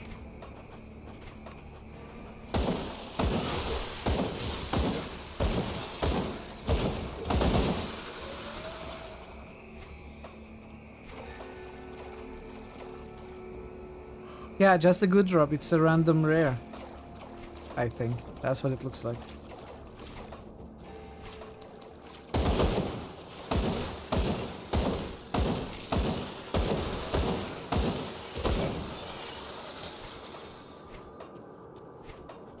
Streamer luck, you know, it's real.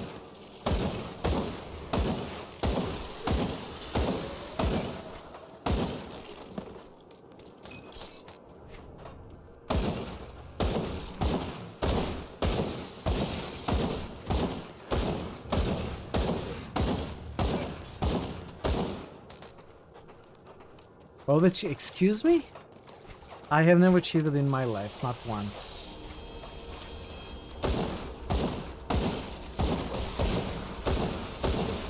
I've also never told a lie in my life. Not a single time.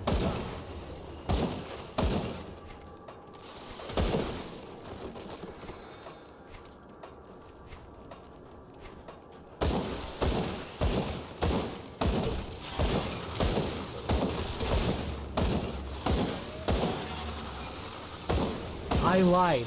I lied. I'm a liar.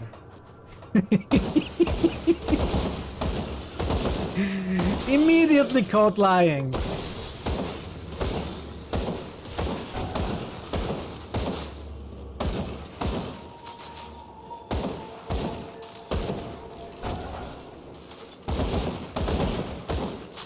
I can't do that yet.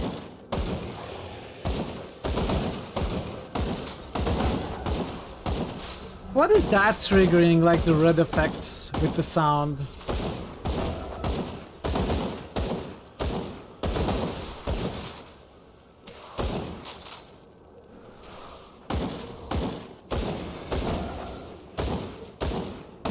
It's some sort of maybe debuff, I'm not so sure.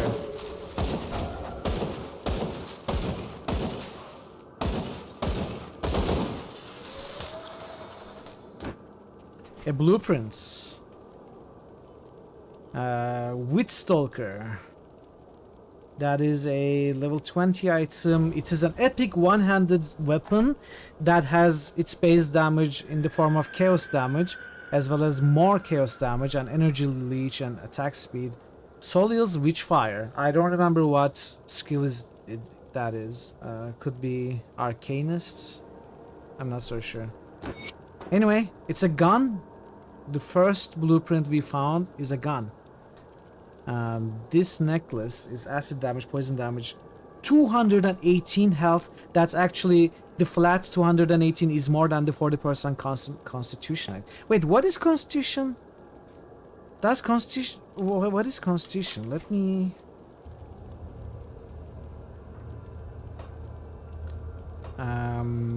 Constitution. Can I find it anywhere?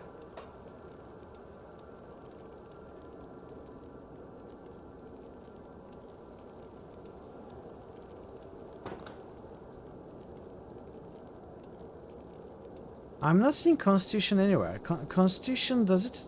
I'm under the impression that it has something to do with our health.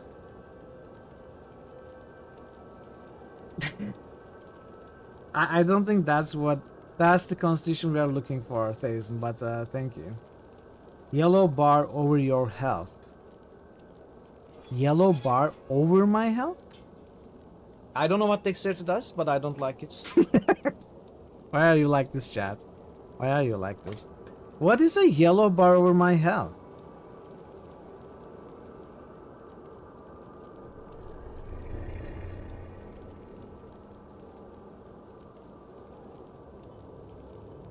Oh, maybe I don't have any right now.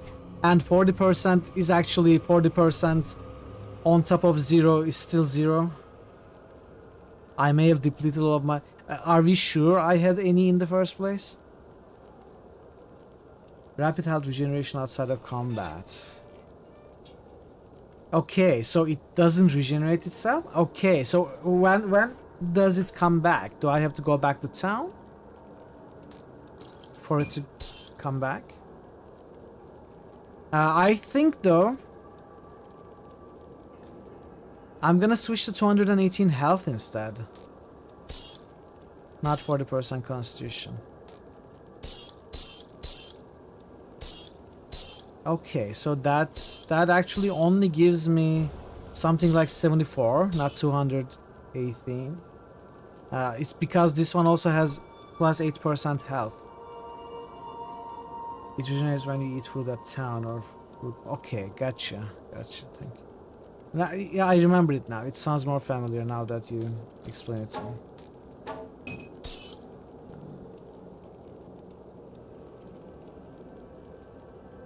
Okay. Well, I'm gonna switch to... I don't have any poison damage anywhere, right? Do I?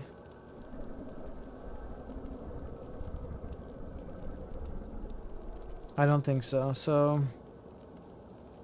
I don't have acid damage or poison damage, so this is good for poison and acid resistances, some defensive ability, and some extra HP. I think I'm gonna go back to this actually. Yeah, I think I will go back to that. Because it has more all-around resistances, even though it's lower.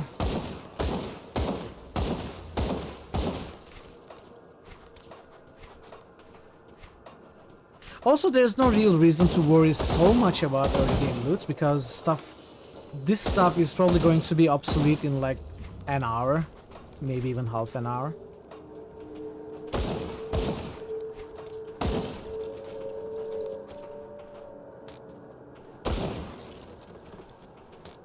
Oh, I missed something here. And there's food here. Let's see.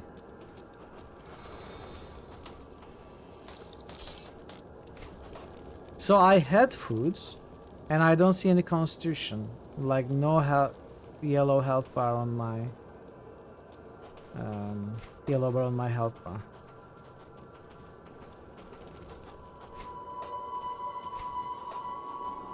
Maybe I don't have any constitution. Maybe I never had any constitution.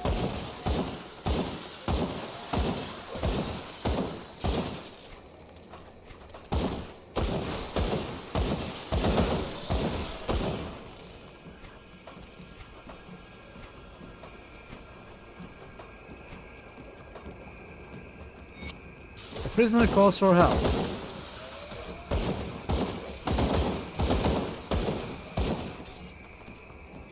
Thank goodness someone came. Those slit, they attacked my caravan and killed all my guards.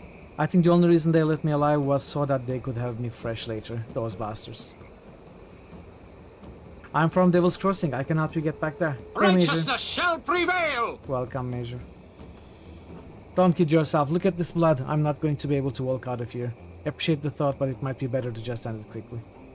You probably won't like this, but I can open a rift for you. Last thing I want is my legs to stay on this side while the rest of me goes back. But you're not giving me any alternatives, are you? Send me off then. I'm pretty sure this is safe.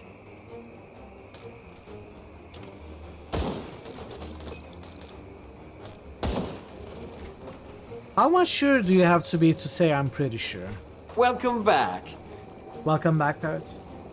Would it be fair to say I'm pretty sure if you are 66% sure?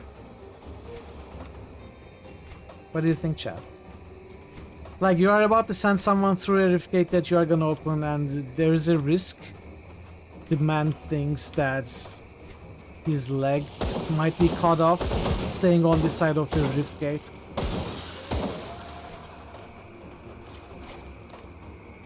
You have to be pretty sure. How much is that?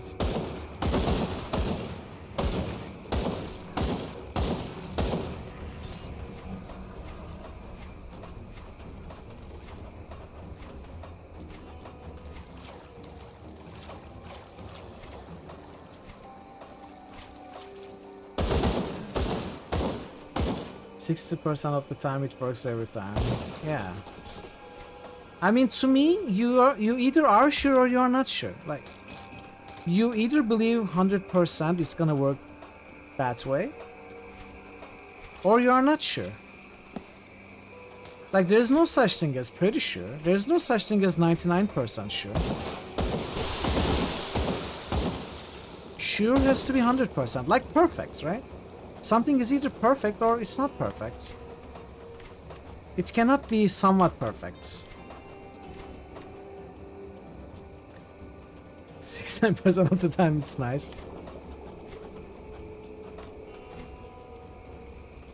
I think we went in here, came out here. Is that true?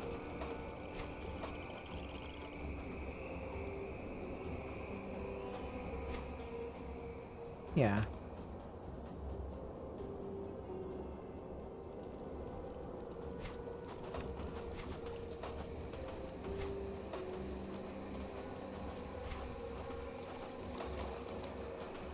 What have we done with our devotion so far? I have put 1 point in green and then started the bats.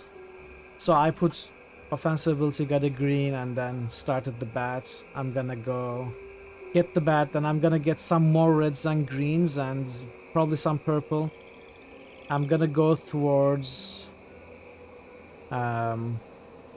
Hydra to buff up range weapons, and then I think we'll find something in this area. Well, technically it's not leech, technically it's attack damage converted to health. But yes, it's for healing through attacking.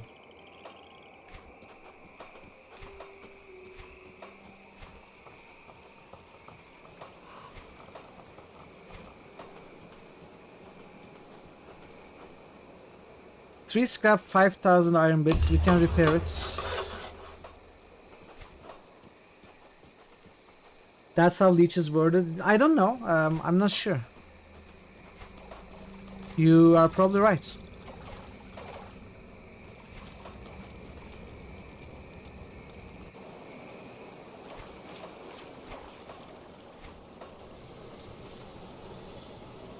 Flooded passage rifts.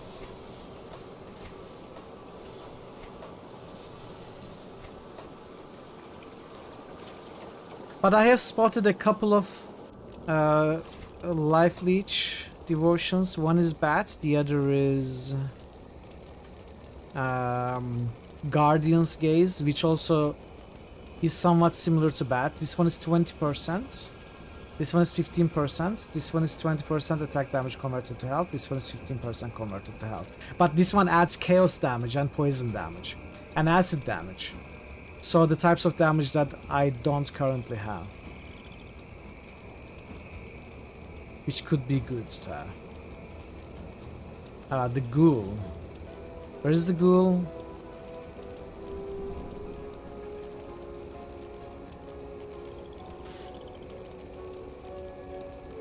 Ghoul used to be stupidly good. You think they nerfed it?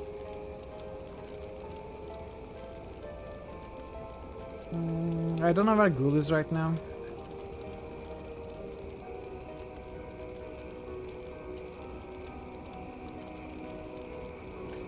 Berserker. Batrock is more reliable. Yeah. For me, leech isn't that important because I have summons in the front line. Just to the left of bat, okay. Ghoul. That's 100% chance at 45% health. 44% of attack damage converted to health. Healing effects increased by 15%. So it's like a save me in a pinch kinda press in case of panic sort of button. Oh, except it's automatic. It has more attack damage converted to health as well as health regeneration. This is a very good defensive node, it seems like Constellation. And a good red buff as well. Yeah. We could go there. We could go there. Burwich Outskirts.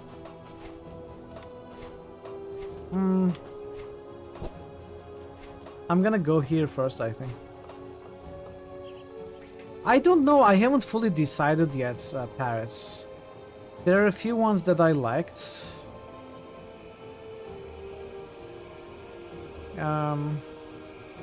Like this one is stun. And it's 100% chance on critical attack. This one has two big ones. Abomination.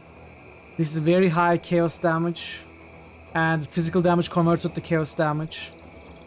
20% chance. And this one is 15% chance. Poison, hide, poison, and confuse. So this one could be good. Abomination. It used to be even more gooder. Yeah, I don't know.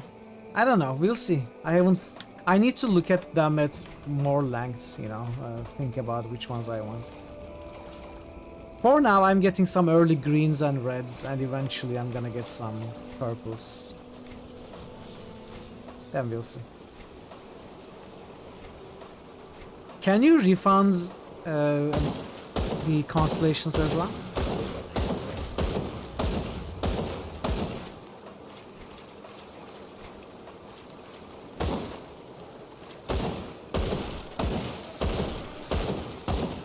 Once per game?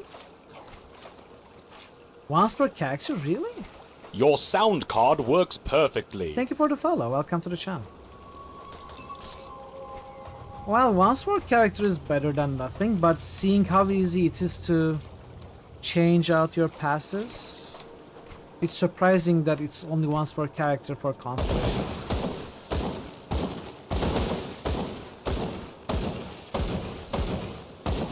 We'll figure it out. We'll learn. We'll remember.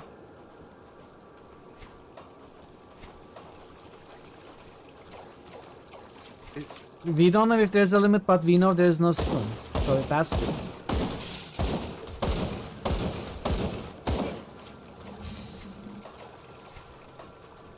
It's a potion, you can craft it. Ah, okay. You can refund with Aether Crystals, no limit. Thanks, Chris. Also, thank you for the follow. It's good to know.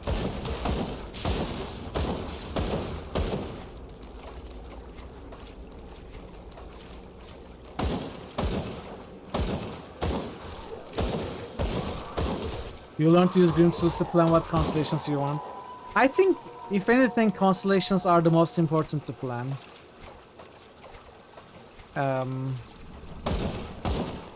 Maybe I will, you know, even if I don't use Grim Tools or any other tools, I will probably think about constellation, the order of constellations I want. At some point. We are fine for now.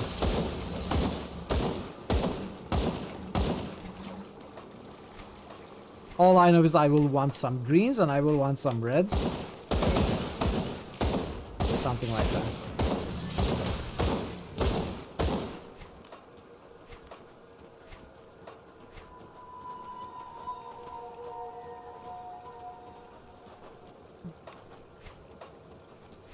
Let's go this way.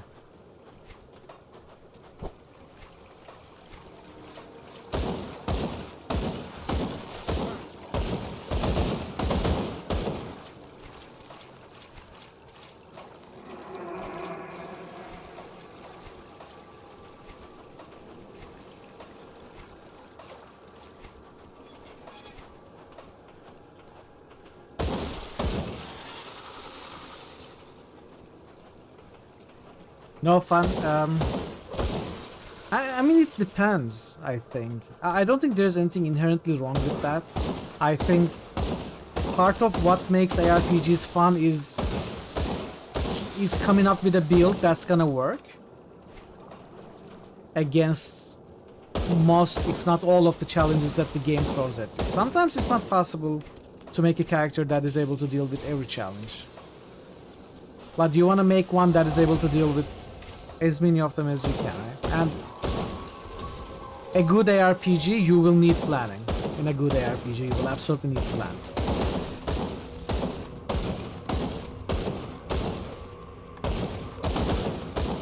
But I also don't like hours-long theory crafting sessions. Personally.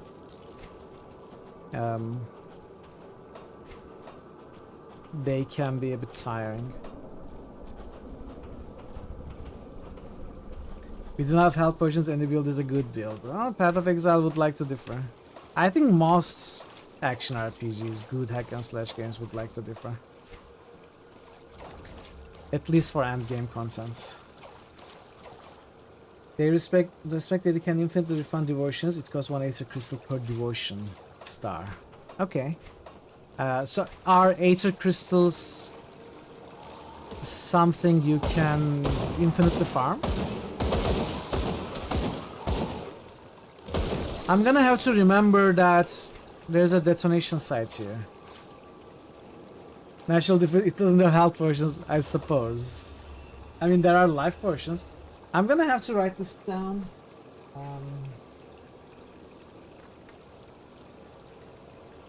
The flooded passage, the flooded passage. 3 dynamites. There we go. Notes taken down.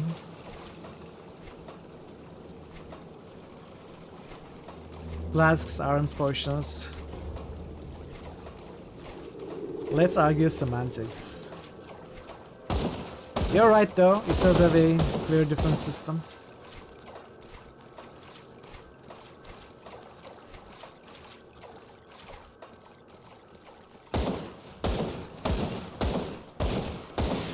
I think there's certainly something as too much pre-planning and not playing the game enough. But the amount can differ from player to player. Especially for my first few characters, or at least the first character for any ARPG, I like going in blind and discovering as I play rather than trying to gather all the info before even starting.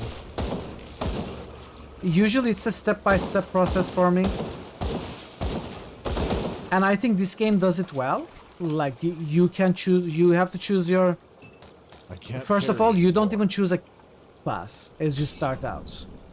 Then you choose your first class. After a few levels, you choose your second class. So it's good that the game does it step by step for you. I think it's more manageable that way.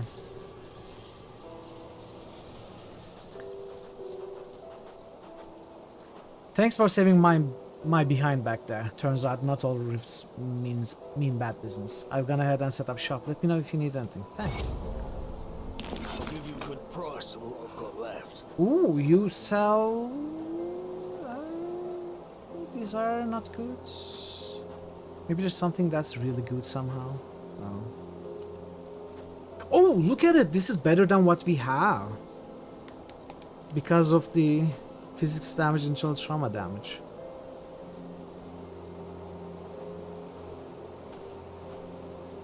Even better rifle than our rifle. Okay, let's look at what we have for now. This is trash. I think up until here or so I already looked. Aether damage, health. 6% health. That's not too bad. I'll keep my attack damage though. An epic ring with 28 offensive ability, 12 bleeding damage, and chaos resistance. I'm not sure what fighting form and bloody pox are. I'm gonna switch out this though.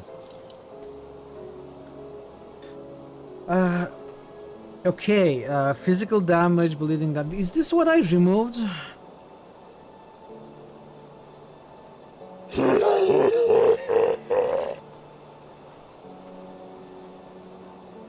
I'm not sure if this is what I removed. I think this is what I removed. I'm gonna get rid of it.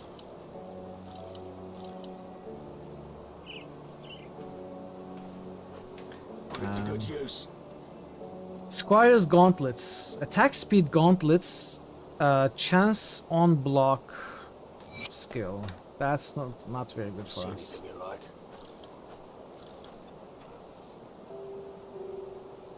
8% attack speeds, 9% to all damage.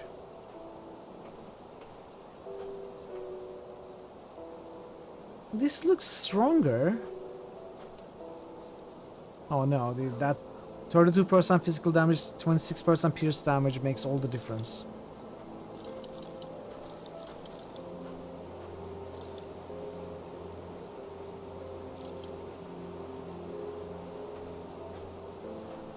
$12% to all damage on my armor, as well as 4% offensive ability. Hell yeah. Vitality damage, chaos damage, offensive ability, vitality resistance. It's still better than what we have.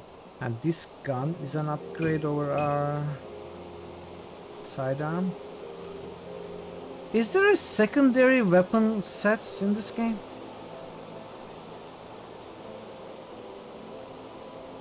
Lightning damage, aether damage, spirit, elemental resistance.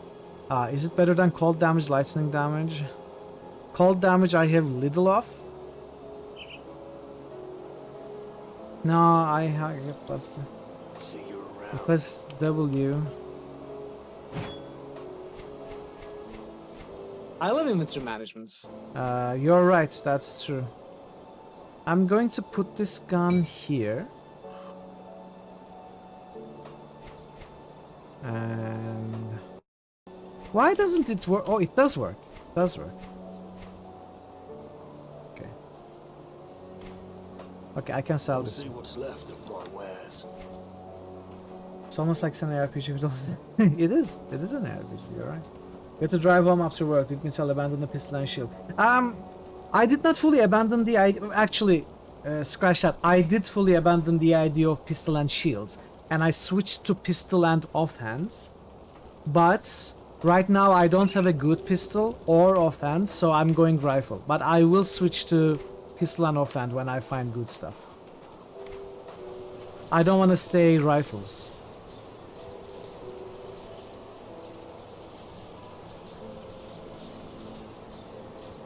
Weapon set swap also swaps your assigned attack skills. Yeah, absolutely. I should also do this.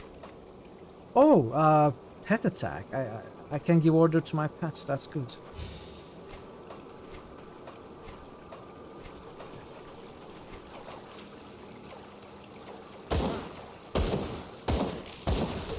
I mean, maybe I will stay two-hand guns. Who knows?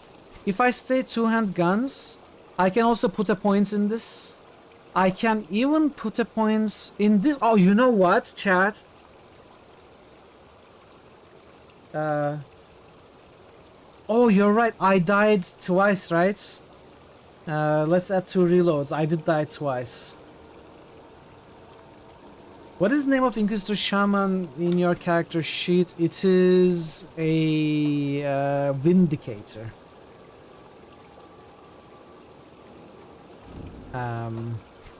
So if I stay two-handed guns, I can get bonus from brute force.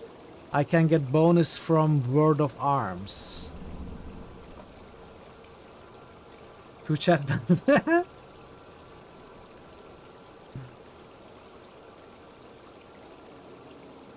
What do we think? Do we stay two-handed guns maybe? Stop it.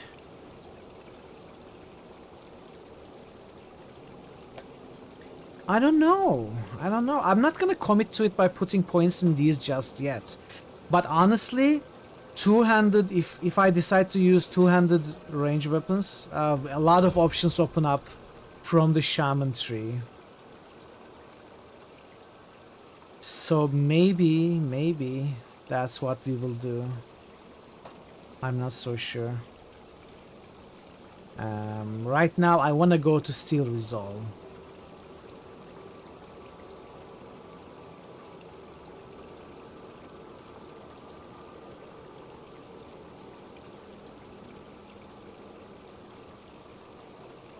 That's something to consider, yeah.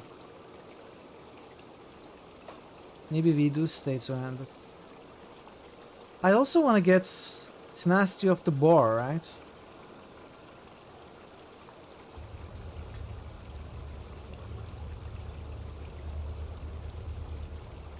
And Storm Touched. Maybe I want to go this first. Rather than pushing 32, 12 points with just stats.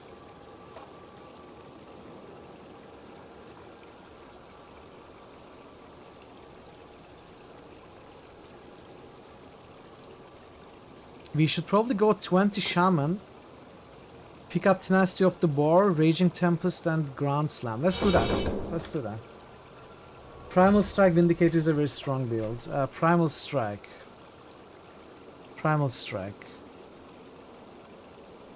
Yeah, something to think about. It's not a replace your auto attack kind of attack though, right? It's an activated ability. Which is fine. If I have 1 activated ability, it's perfectly fine. You know, even 2 is fine. But after 3 or more activated abilities, I start getting confused. And I start not using them optimally. And then I question, why did I get multiple activated abilities in the first place if I'm not gonna use them? I don't think we are gonna have that problem in Titan Quest. Why did I say Titan Quest? I don't think we are gonna have that problem in Grim Dawn. Even though you absolutely can, I don't think I will activate that many active abilities.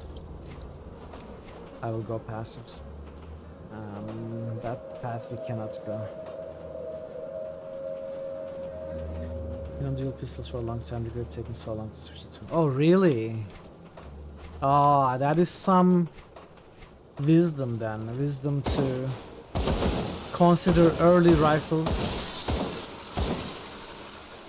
than pistols.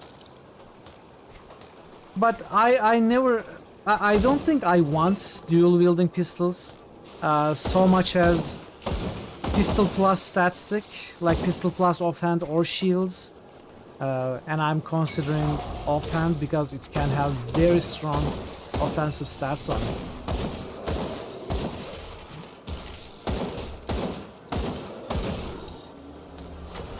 I'm thinking it can be stronger as well as faster than a rifle. Oh, hi.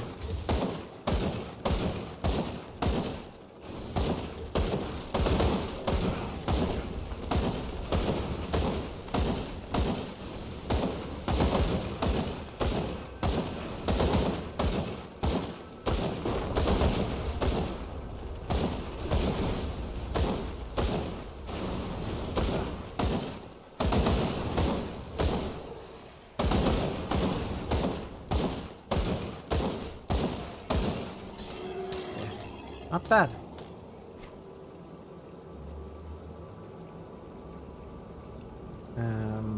Squire's handguards. It's the same one, isn't it? Same one. I'm not sure. Rare heavy gloves, lightning damage, aether damage, offensive speed, offensive ability, casting speed. It was almost good. Aether damage, elemental damage, we don't really want. Fire damage, lightning damage, they are good, especially lightning damage. But I have 12% all damage. This one has 12% elemental resistance. And a ton of fire resistance. I'm gonna keep the one I have.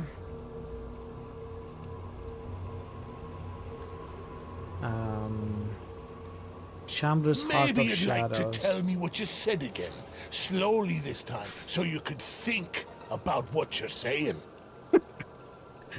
I think this is a good amulet. With 25% of physical damage and 14% of pierce damage, this is a huge bonus for us, as well as 9% increased armor. I mean, Force Wave, Temper, Shadow Strike, we don't have. I think this is still good though. It's a lot more offensive than the purely defensive amulet we have. But I will probably want to switch to that.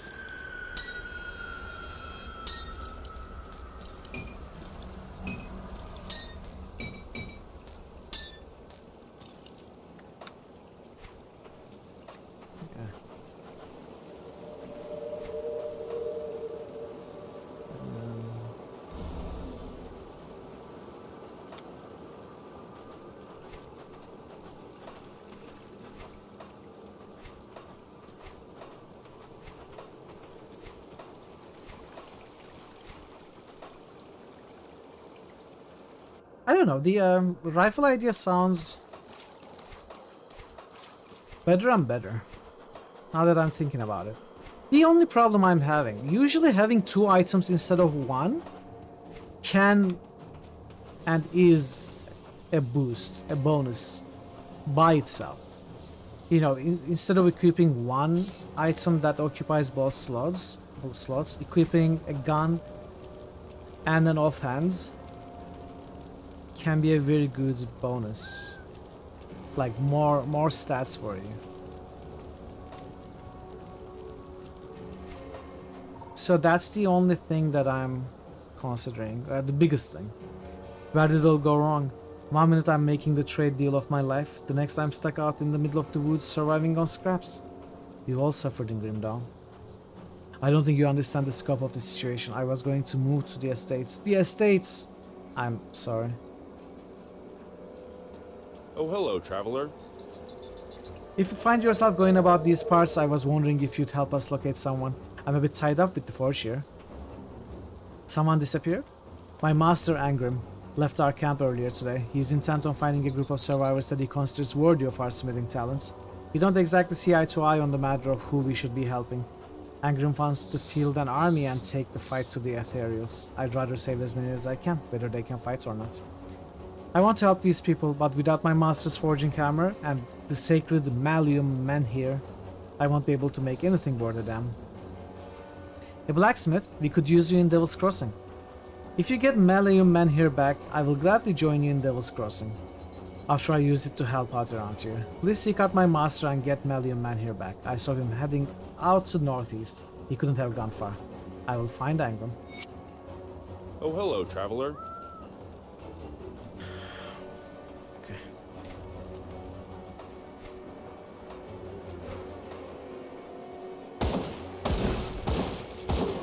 Reputation updated. You have reached despise status with beasts. They are not despised by the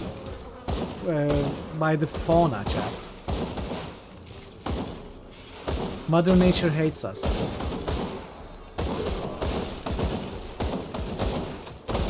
You are captured, stupid beast.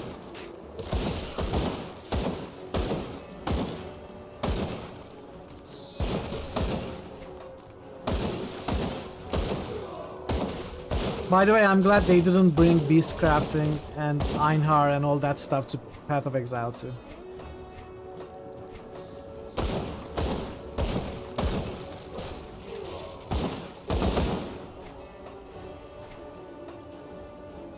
Yet. Do you think they will?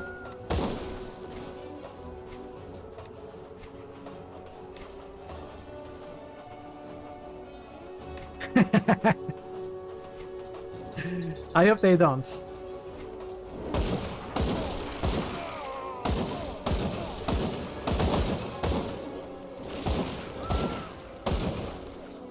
Do you know for a fact that they have plans to bring it, or you just think they will?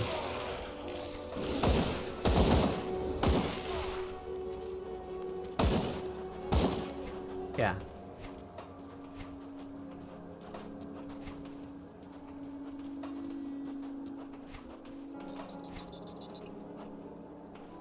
Come that way.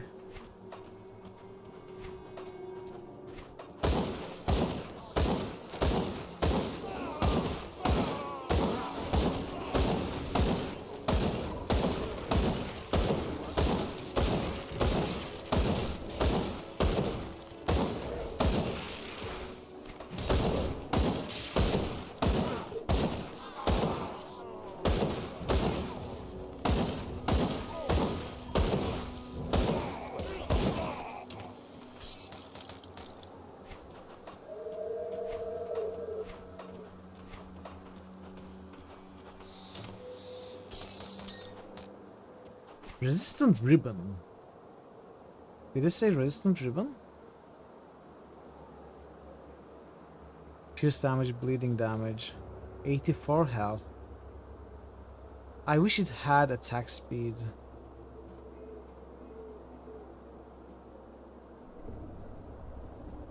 Burvish reconnaissance report. Wow, very long. Very long. We need to be prepared for the eventuality that the enemy gathered at Burvish will mobilize upon Devil's Crossing. Should it come to that, we must be prepared to flee once more.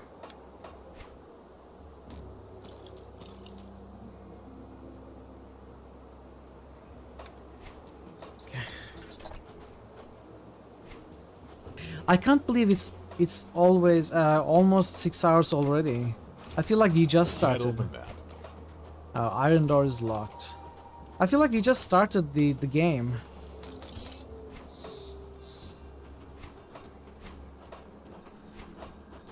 I mean, there's also the fact that we read documentation for an hour and a half, but still.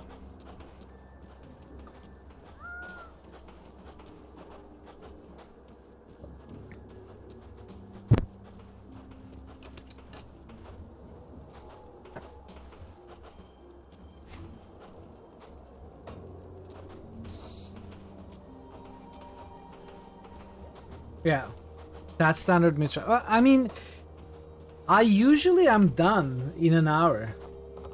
There are rare occasions where it lasts as long as this did.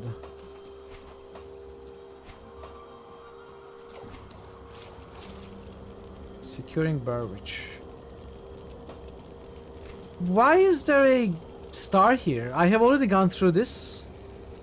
Come out this way.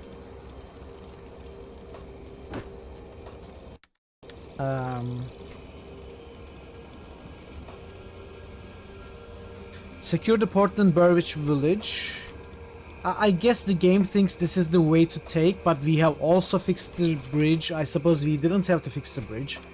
I wasted resources.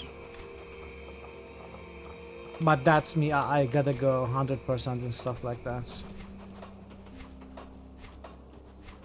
It's utterly suboptimal, but you know. Hey, we gotta rebuild the world, chat. That's like the ad blurb was saying. Rebuild the world, fix up the vendor shops for blacksmiths,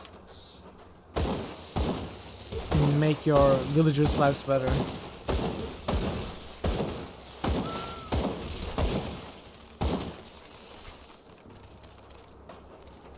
Kill everything, yeah. I hate these urges. I want to kill. I want blood.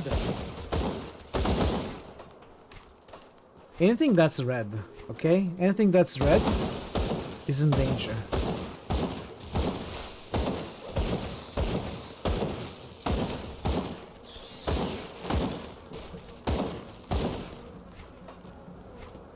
I'm like a bull attacking red.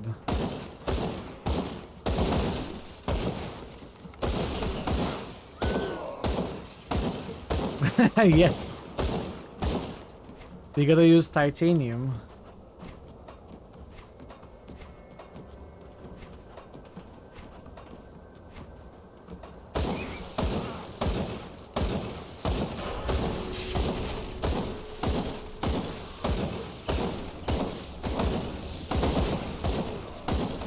I'm really enjoying the character, by the way. I wasn't sure at first, but the early game has been really fun, and I think we have seen how the character, like with each addition of passive, especially with the addition of the shaman, how it started coming together and how it already works so well. We'll see if it continues to work. But right now I'm pretty happy with it.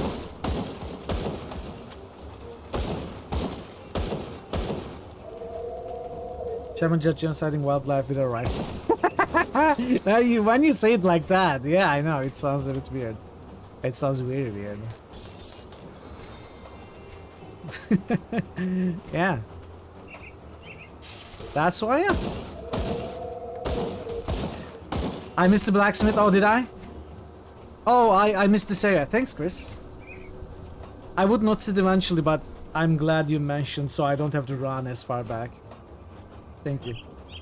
It's incredibly you build for an ARPG. You like it a lot? That's nice. I'm still in the tutorial, pretty much. Move along now, stranger. That's true. I hope you're out here fighting the good fight. I'm here for Malium men here. What do you know about that? Duncan needs it to help the refugees. He's a talented boy, that one. The way he weaves magical properties into his craft astounds even me sometimes. I prefer a finely honed blade and a solid shield to that nonsense though. Duncan was my finest apprentice, but he still needs to learn some priorities. Those people he's trying to help can't even help themselves. Our knowledge is a rare gift. We cannot squander it on those that refuse to fight for Cairn. It's time the hammer was passed on.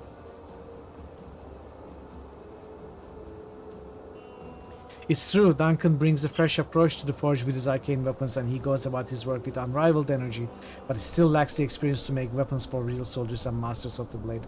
I cannot have the power of Malium men here wasting away when we are at war.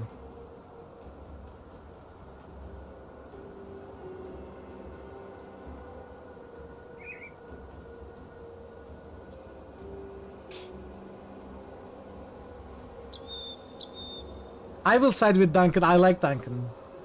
I will see that his work benefits humanity. You'd put him to work, eh? You certainly do seem like the capable sort. Angrim sighs. Very well. Duncan will inherit the Malium man here. Take it to him. Let him do his charity work. But after that... Thank you. He and I will do great things. I don't know what kind of difference does it make? Please see that Duncan uses the hammer to bring justice for Cairn. What will you do now? Much as you, my past still lies before me. I will find a way around this avalanche. And then I will seek out the Black Legion. What's the Black Legion? The Black Legion? That's better, man. Surely you heard of the Imperium's elite. Or were you living under a rock before the Grim Dawn? Why are you looking for them? I heard solid rumors that some of the Legion escaped the chaos that broke out in the capital. I intend to seek them out and aid them in the fight against the invaders. Good luck in your search. So, what kind of difference does it make to choose between Angrim and this guy, Duncan?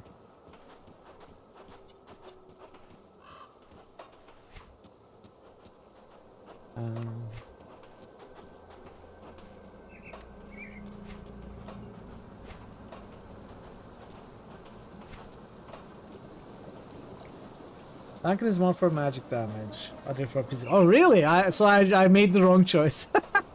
I just made the wrong choice. That's okay. You're back. Do you have the Malium men here? I persuaded Angrim to part with it. Here you go. I'm impressed.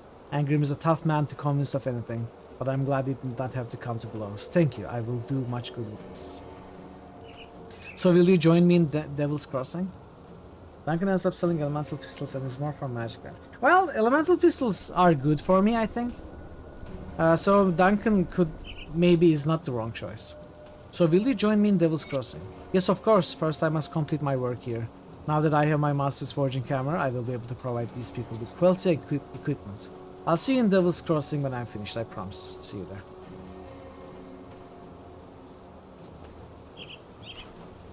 Okay.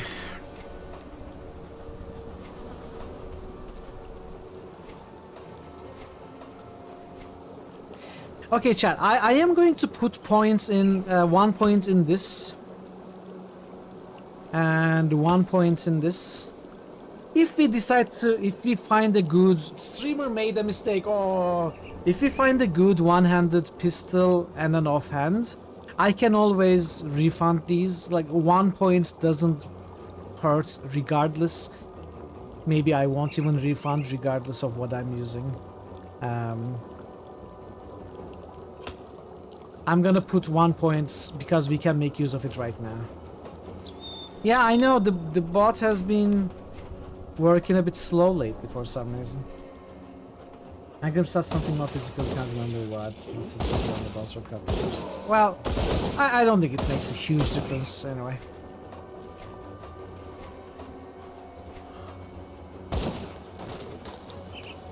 It's okay.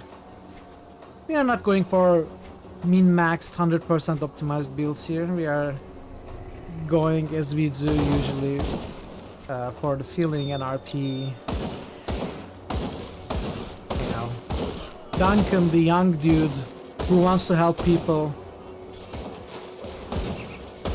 gets my support regardless of what he crafts as an RP choice. Yeah, for the campaign, I'm sure it's fine. We are not going ultimate difficulty level 90 plus secret boss kind of build, you know, just doing the story here. Any important optimized min-maxing campaign choice, if we were to continue with this character, we could do on ultimate difficulty anyway.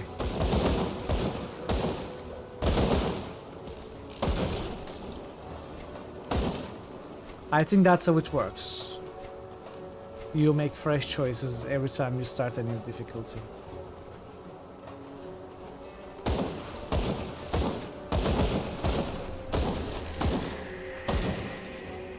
Moldering fields. Okay, let this stay here for a little bit. Guys, no, I just saw your message.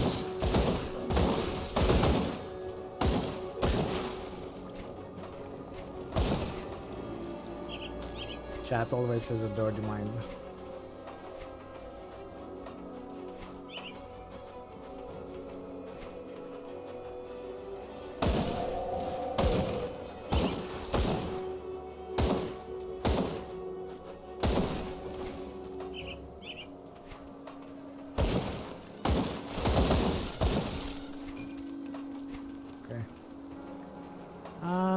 cannot go up.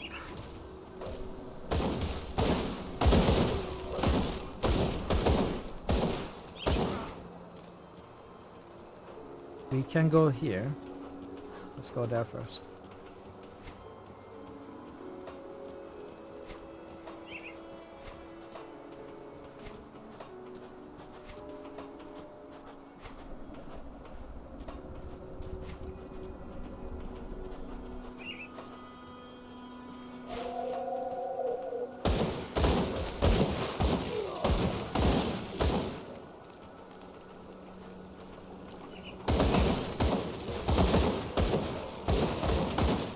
That chilling grounds is so awesome. It's also pierces. In fact, I gotta get into the habit of putting my character in a good position to pierce multiple enemies with every shot.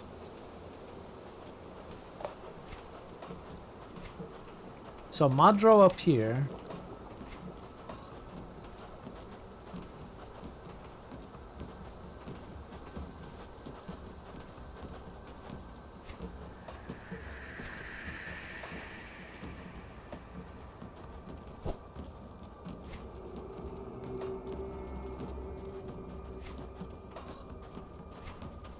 Cave here. Let's go into the cave. Let's see where it's gonna take us.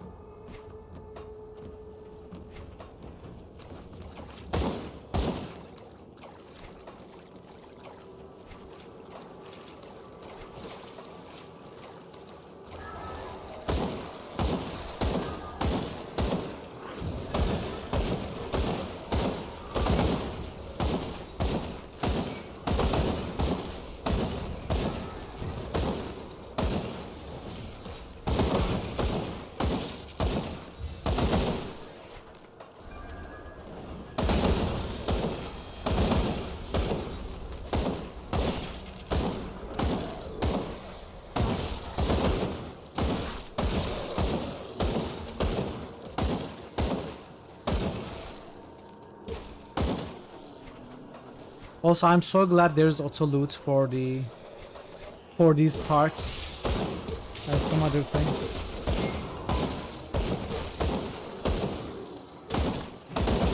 Like aether crystals and scrap and stuff.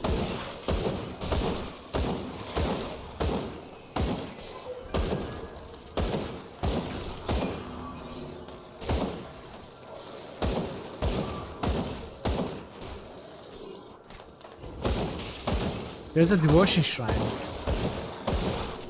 over here.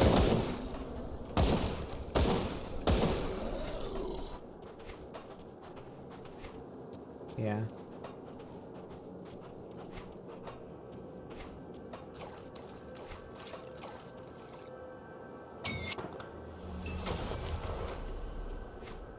Okay. Wait. Almost got Bat's thing. And oh man. Even a better rifle.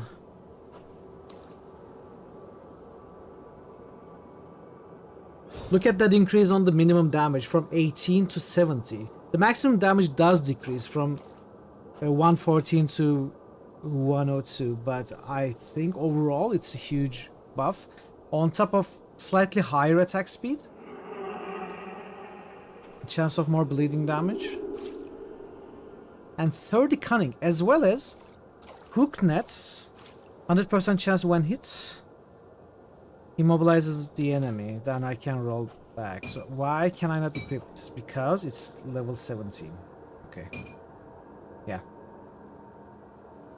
I wasn't paying attention to that, so... that's a lot of plus damage. No attack speed.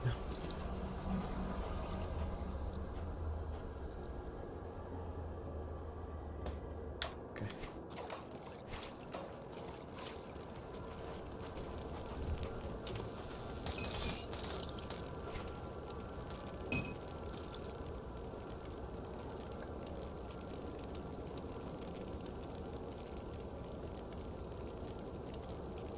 Why it's still to damage? It's not good enough. I guess I can put it here though. You know, just to have something. But we absolutely need a much better offense. I will probably stay rifle, honestly. If it goes like this, the rifle damage seems to be way higher. But who knows, maybe we will find a very cool unique pistol and a very cool unique offhand or something like that.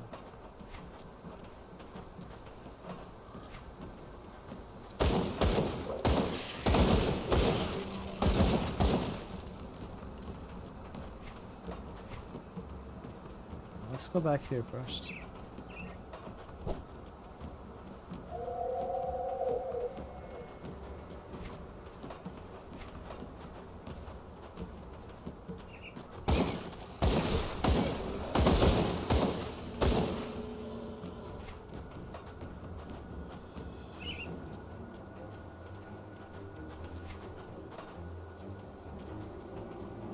Aether Warp Totem.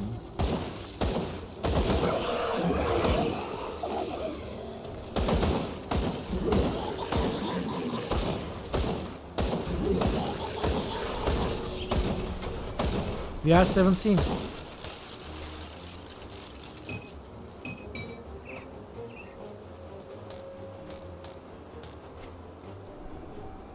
Adapts grips. Lightning bolt, 30% chance when hits. Pure bolt of lightning strikes your targets. That's a level 30 item.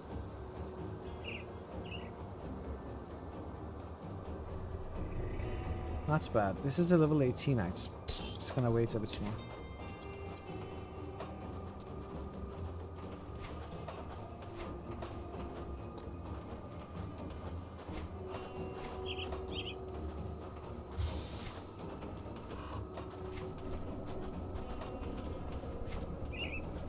Moldering fields, they will come back later, I think.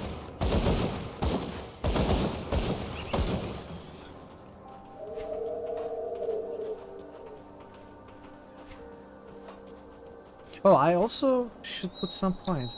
Now, what was I doing? Putting a point in this.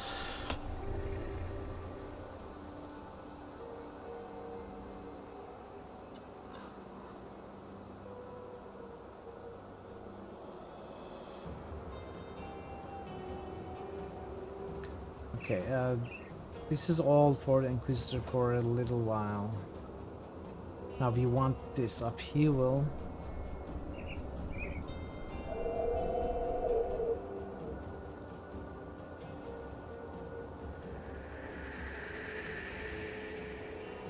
And this. So we want 15. Which we should get right away, I think.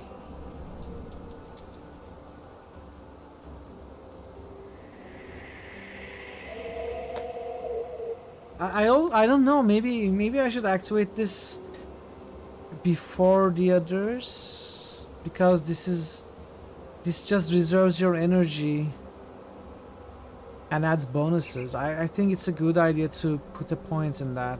Let's do that. I don't have anything else like that, do I? I haven't gotten any other buffs or skipped any. How did this work? Let's see.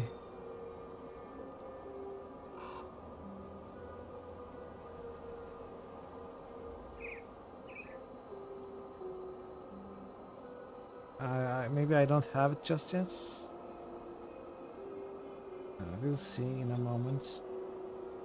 No, I wanna go 15. Okay, I'm gonna go there. Let's close. No. Oh, it is activated as soon as I put a point. So is there no way to deactivate it then? I guess they cannot be deactivated. It's always activated and it always reserves 50. But it's gonna give us, for reserving our 50 energy, which we don't use much of to begin with, it's gonna give us even more physical damage and health regeneration and energy regeneration and bonus to pets as well. Very strong.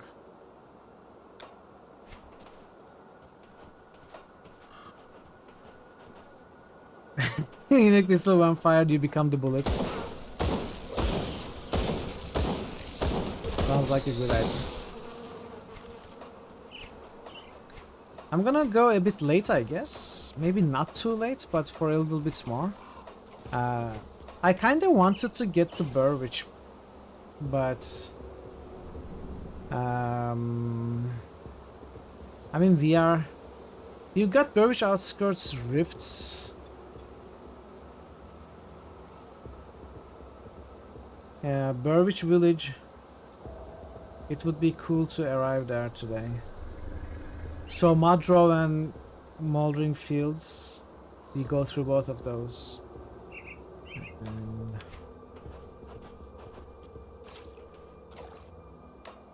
get to the village, and then we'll see. Village I will probably leave for tomorrow.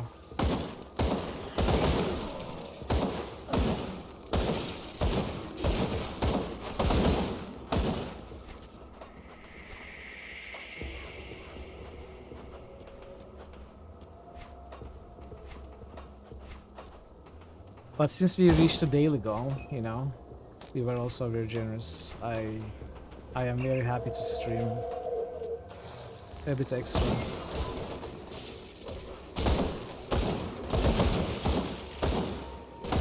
Okay, Balros Hagra.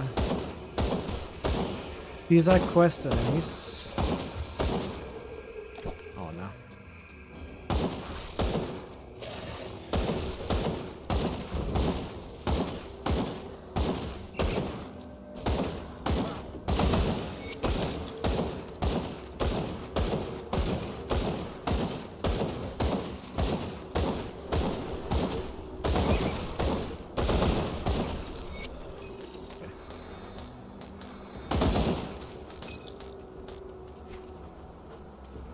That's so much.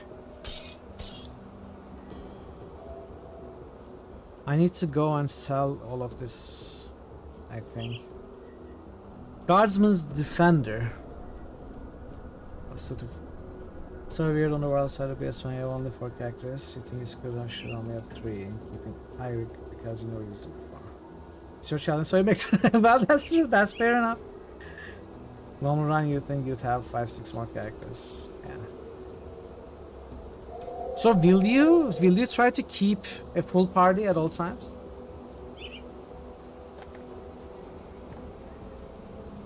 I guess not, because you think you should have 3 but have 4. That's absolutely not a full party. Yeah, this is a soldier set piece.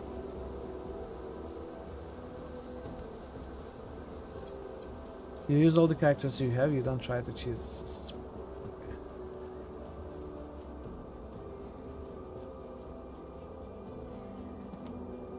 But you are actively trying to get the characters killed or lost. Unless you really want to keep some for some reason.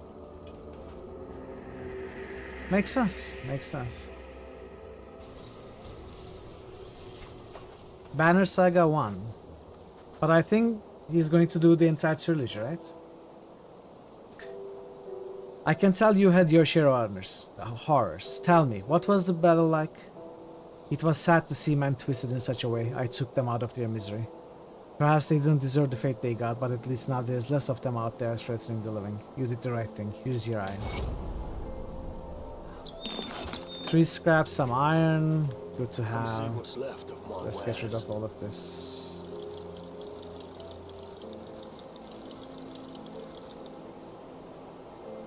Okay, are you selling anything cool? No, these are lower life. Did the blacksmith arrive, I wonder? Come see what's left of my wares. They are still tolerated. Blacksmith is here. Not a bad place you got here. Many souls in need of my services. Seems I'll be plenty busy. Glad you decided to join us. Do the best I can with what I've got. Okay, relic time. I had forgotten about this. Empowered relic. We need to be level 18 for all of these. I think this is the relic slot.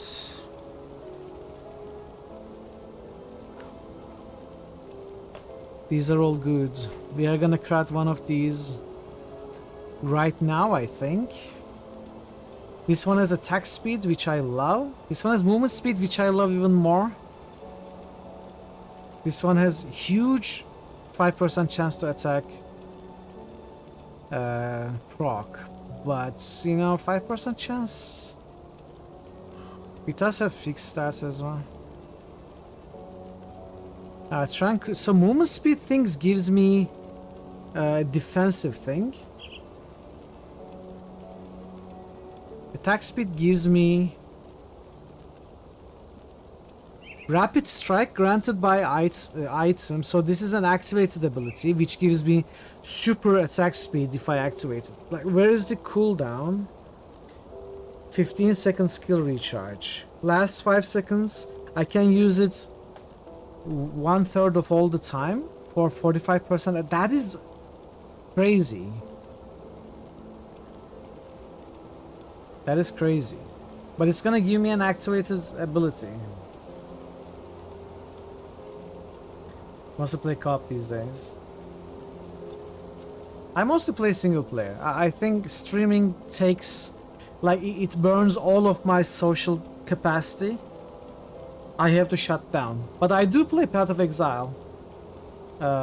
Mostly with parrots.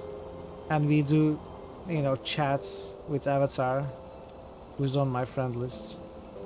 Otherwise, I just shut down and do single player things to recharge. This rapid strike is very strong.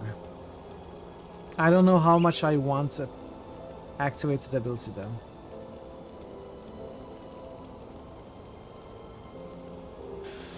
I think I want it. Go on now. I think I want. Oh, there are other things we can craft, like. Don't care about axes, blunts. What is implement? Oh, dagger? Sword to end melee. Okay, these are melee items. Ranged weapon, Witch Stalker. It's an epic one-handed ranged with chaos damage.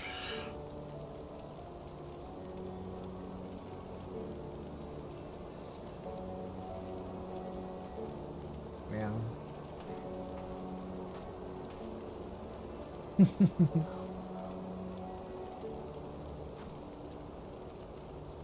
Very good pistol. It is good.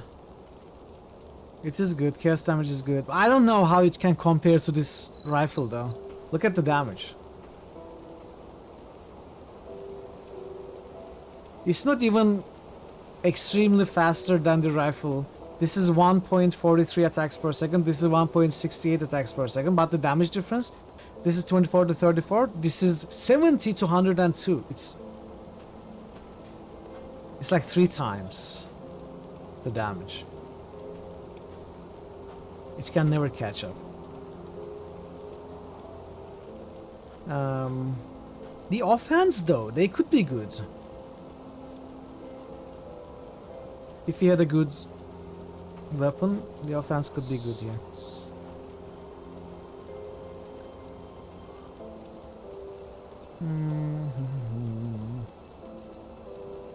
Attack speed on these gloves.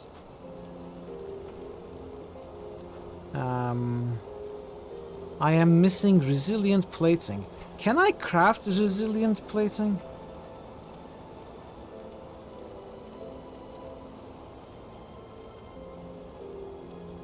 I can. From 3 scavenge plating I can craft. And it would... So the squire stuff is good, but I don't have enough levels for it. And its granted skill is on block. I'm not using a shield. So I probably won't craft these. I won't spend resources on that. Am I doing Primal Strike Vindicator? I haven't put a point in Primal Strike yet, no. But I was told it's very strong. Right now I'm doing just auto attack with Savagery. At some point I may get the Primal Strike though. For now, it's just auto attacks.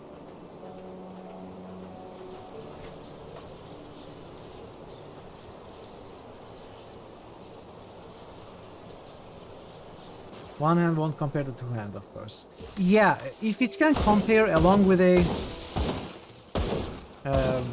off-hander, like a focus, I will absolutely switch. But yeah, we'll see. Second skill node of Primal Strike removes the cooldown, makes it... Oh, really? Torrential Force cascades from your weapon, shocking your target and leaping to further foes. No. Stormcallers, members of a sect of shamanism devoted to heavens, are known to call out to Altos, the god of the sky, when delivering the nature's wrath upon their adversaries, allowing them to call down lightning with greater... No. Primal Strike raw power surges through the target, bursting blood vessels. No. Which one?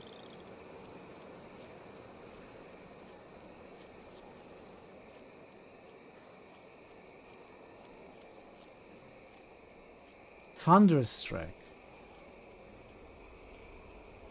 Thunderous Strike is not a default weapon attack enhancer and cannot trigger effects such as Feral Hunger.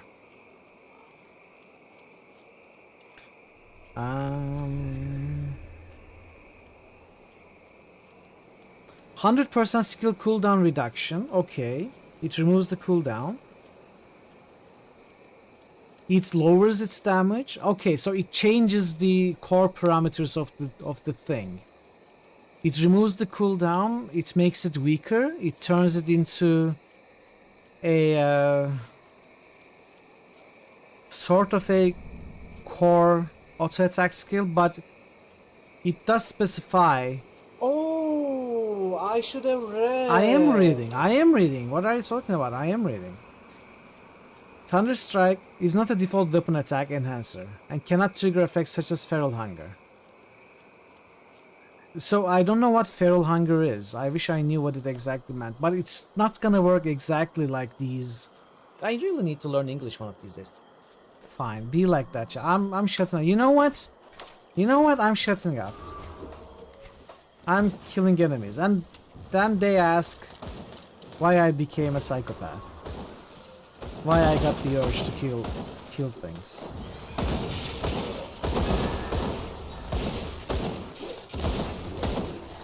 I hate these urges. I want to kill. I hate these I want urges. blood. I want to kill. I want blood. Chat is my pain and suffering.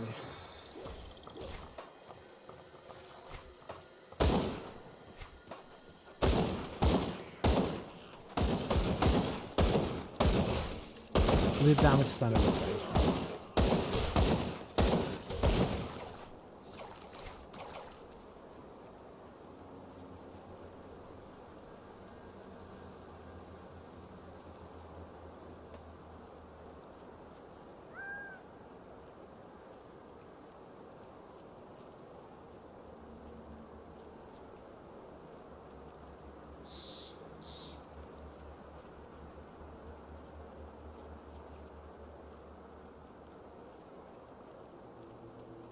Am I looking at the right thing?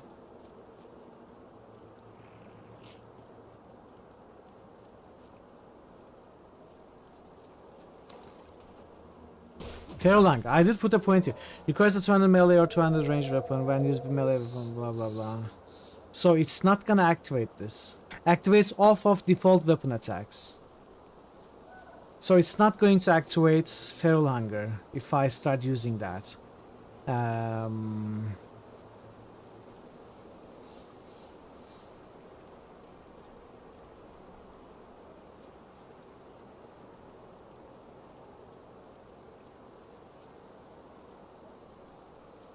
And it's probably won't activate Upheaval. Activates off of default weapon attacks. This we will still have. This won't work. This won't work. This will work.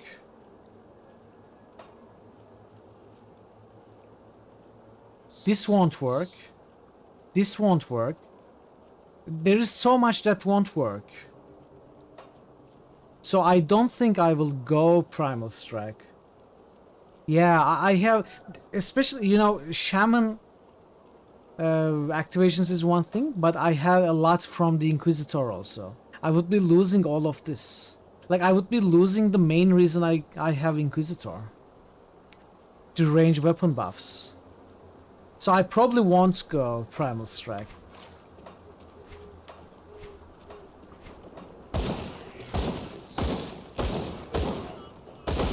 It's okay. I'm happy with Savagery so far.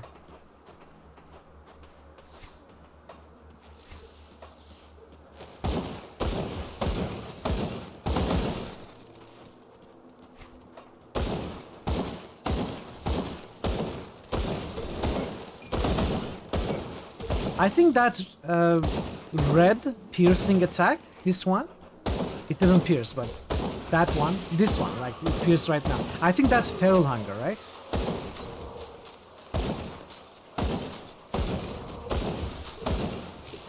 Savage seems like a good alternative, yes.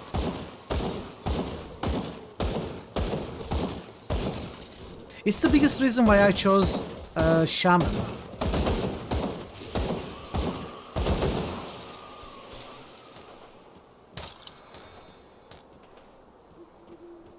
You still like Soldier's Pass is better, yeah.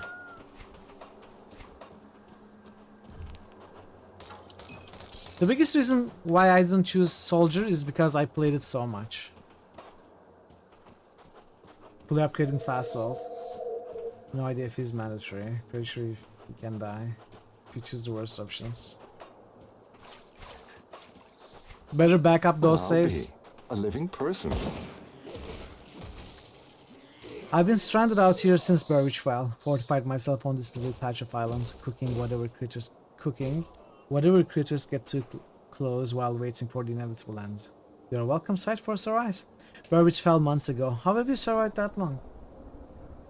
Demolitions Inquisitor. Okay. Well, I can cook for one. I used to work in the capital and had the honor of preparing meals for a couple noble houses and many foreign dignitaries. I'm not a fighter, but I've learned to hunt a bit when necessary. It gets me by. Scraps of bone, rat aren't exactly fine dining though. Most of all, I just keep quiet and observe. What about you? Where do you hail from? You could use a cook. Tell him about the prison. This prison of yours sounds like heaven compared to my current dwelling. I bet I could do my share as well. Men fight better on full stomachs. How will we get all my equipment to Devil's Crossing? I can open a rush gate to safety. A portal? I've only ever seen one of those before and it wasn't spitting out the good guys. I really hope you're not trying to pull one on me. Here goes nothing.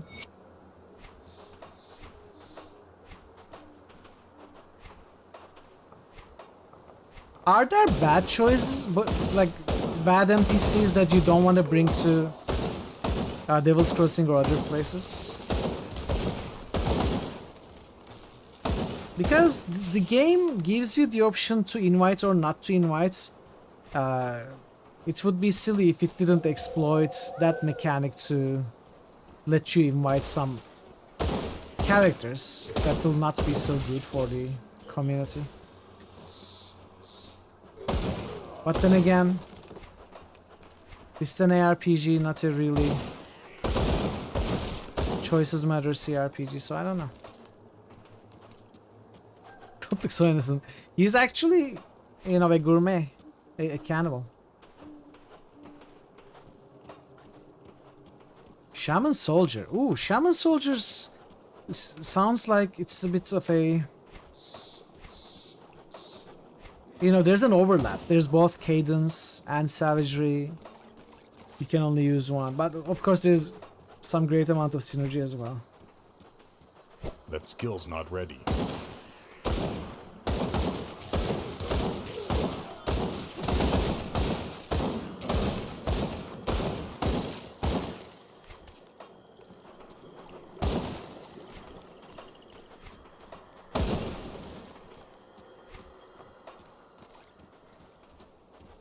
Soldier Necromancer. Ooh. Interesting.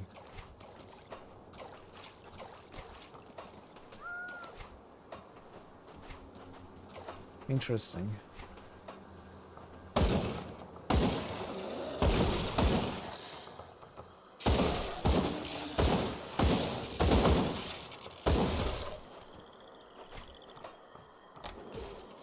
Let's go in here.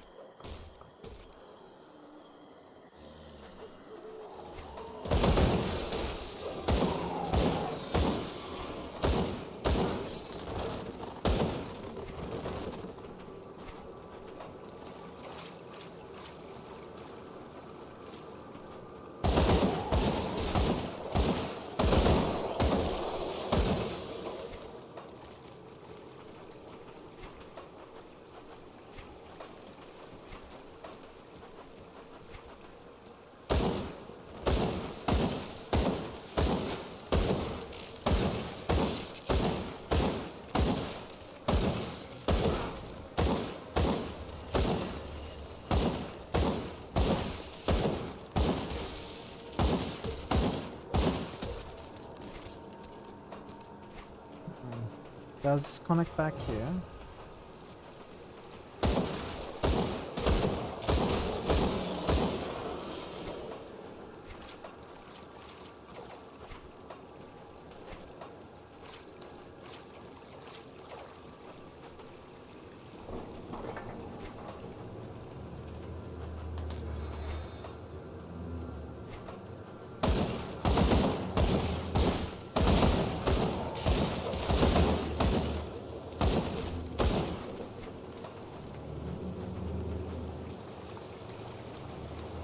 Grim Dawn DLC?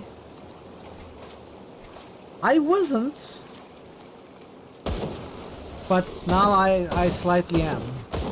Well, if you're being honest, I'm more than slightly hyped. I don't know if this playthrough will last so long that the DLC will be released while I'm still playing it. I may not be able to play the DLC on stream. Okay, we are in Burwich Village. We probably don't want that.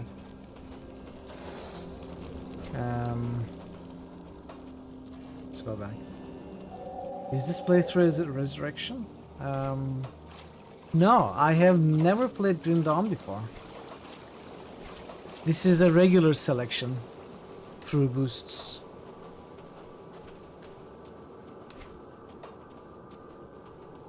But the game could be resurrected after this playthrough, and you know, the DLC will be out by then. So a second playthrough we could do with the Fangs of Amsterdam.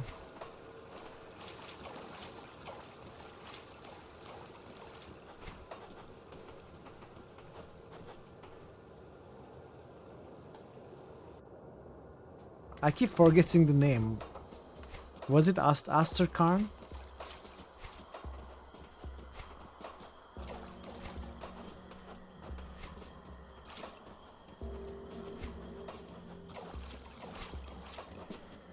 Asterkarn. Yes. That's very good. Astrakhan. Oh, we are in a dangerous domain. Ignited, monsters are infused with fire. A presence far more powerful than us is in here, chat. Challenge accepted. Heck yeah. Send it. Send it, game. I'm not afraid. No, it's too fast. Oh no! I can't do that yet.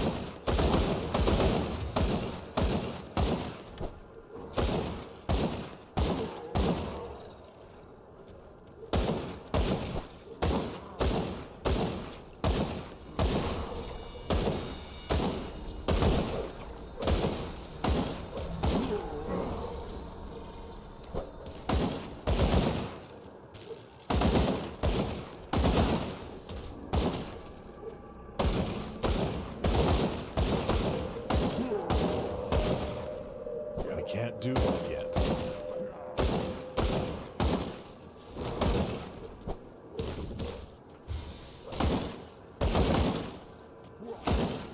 I mean, I think we can keep this up. I am going to do something stupid and risky. I don't know what you mean. I never do anything stupid or risky.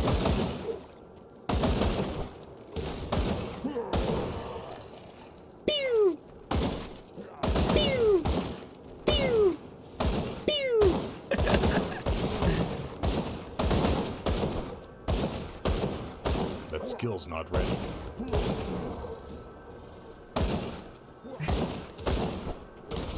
Oh no! Okay, we are fine.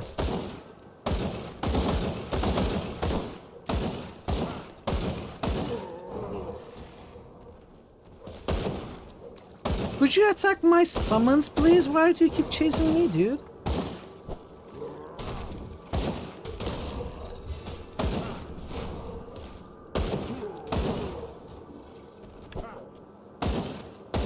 That skill's not ready. Oh! Oh yes! Hey, hey, hey, hey! Oh no! It broke! Man.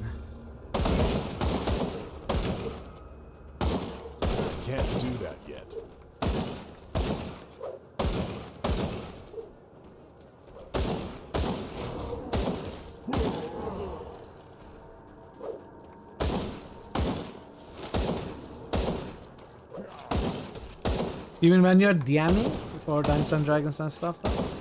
That skill's not ready. Pew, pew, pew, pew. Peep, peep, tap, peep.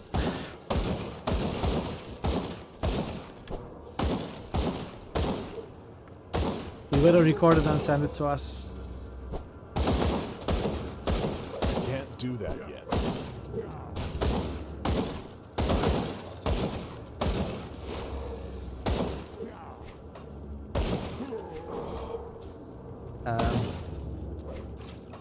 We are 17. It's 5 levels higher than us. Not ready.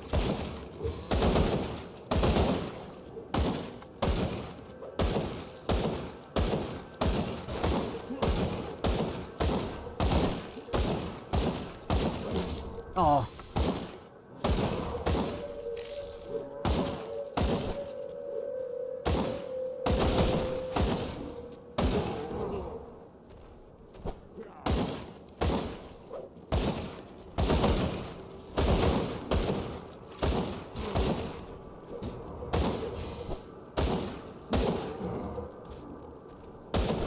That skill's not ready. Oh no.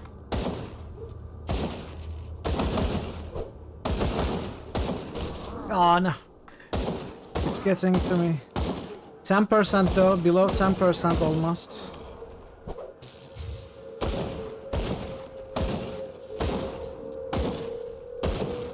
Oh, the pet is dead. Oh yes, get stuck. Get stuck, nerd. No. That skill's not ready. Yes, we did it. Was it worth it? I don't Streamer know. made a mistake. Oh, It's a medal, a rare medal. I didn't make a mistake. What do you mean? I killed the thing that's 5 levels higher than me. It's a big bad boss. I did well, okay? I did well. Alistair's diary. It was nice. I loved that diary, chat. That was so cool. Like you wouldn't believe how cool it was. So lots of pierce damage, cold damage, bleeding damage, they all scale off of my damages, and good amount of resistances as well. I would be losing flat health and experience gain, experience bonus. With 3%, it's not a huge deal. I think I will probably equip this. Yeah, it'll be good.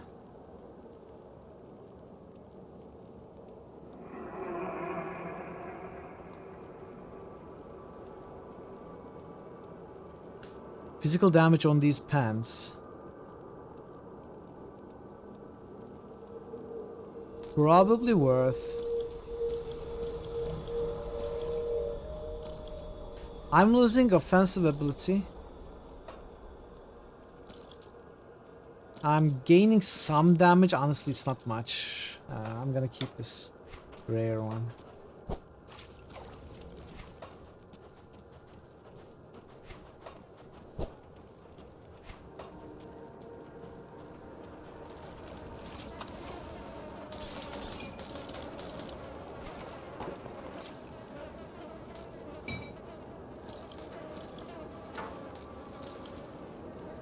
Battle Cry. Embolden nearby allies with a mighty roar.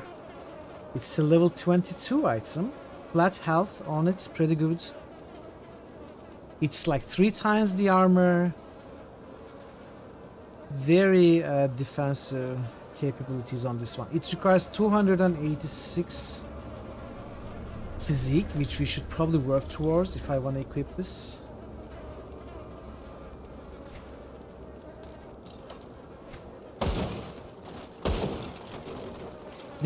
That is crazy. You are absolutely right. I have found so many soldier items.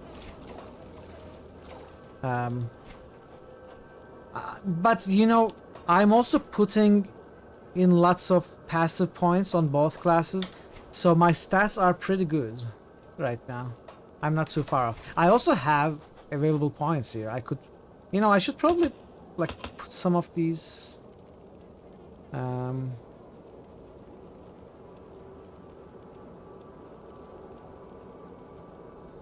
A little bit of spirits is also good, I guess. Because it affects any skill duration. Like this buff also scales off of spirits, so it's good to have some points in there.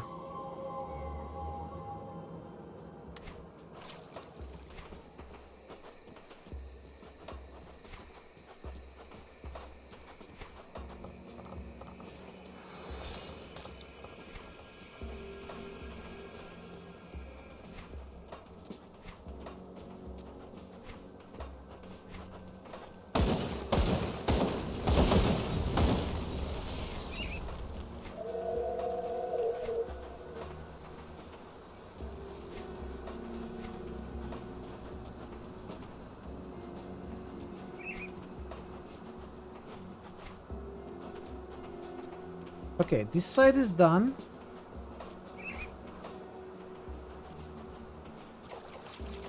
Madro, gotta explore Madro as well. Then we'll be ready for Burwich Village, which I'm gonna leave for tomorrow. We should be able to get 18 today, also.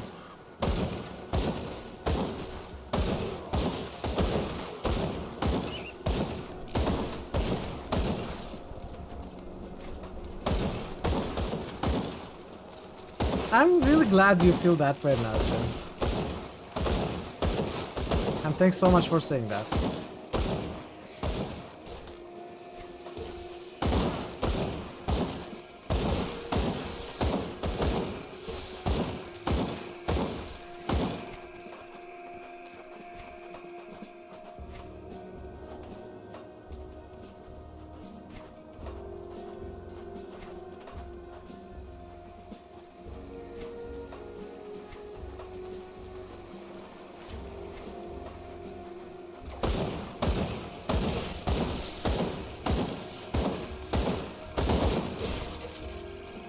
Aw. The community makes the person. That is true. Torma, you did a very tiring start to your day. Yeah, I'm glad you're able to, you know, enjoy your time here. Find it chill and relaxing.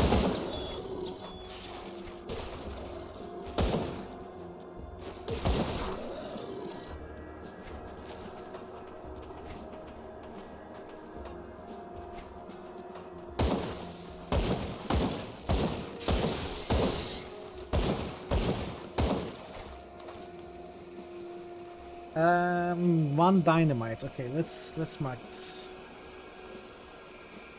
What is this called? Madro. One dynamite. Madro Bridge. Easts. Because I'm TNT, I'm dynamite. In the words of the famous bard.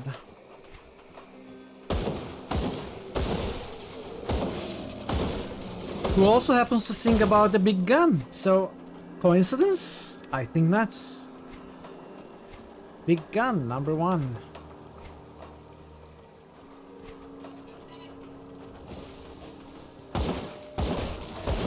In case you have no idea what I'm talking about, chat, I'm talking about AC/DC songs.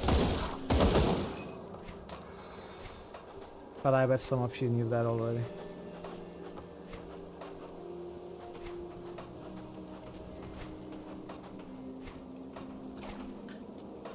Untouched meal. Did I never go there?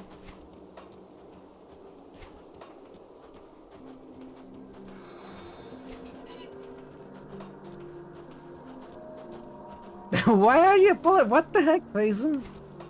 What would require an apology? Come on. You've never heard of these AC/DC? I'm sure you have not. You should go to bed, Faison, if you are feeling tired. DC is here all the time. Yeah, where's the AC Bueller? DC Bueller is here, but I never saw the AC Bueller.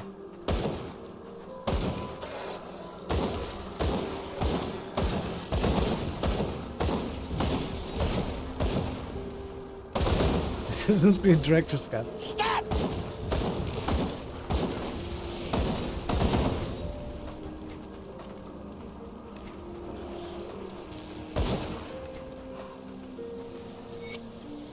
Okay, let's get to Rift Gates.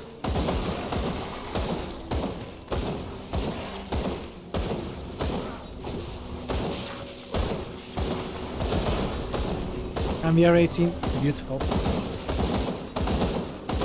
Oh, look at that! 10%! 4 times in a row.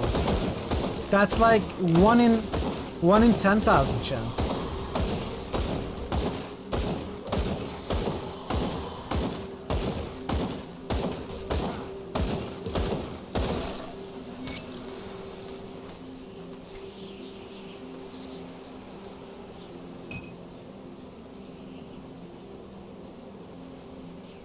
Cunning Spirit health.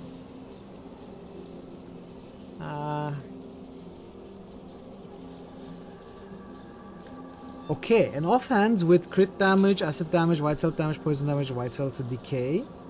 Spirit, energy generation, casting speed, 8 to resistance. This is for casters, this is not for me.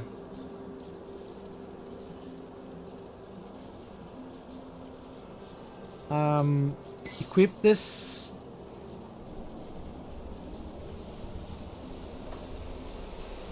And equip this. Here.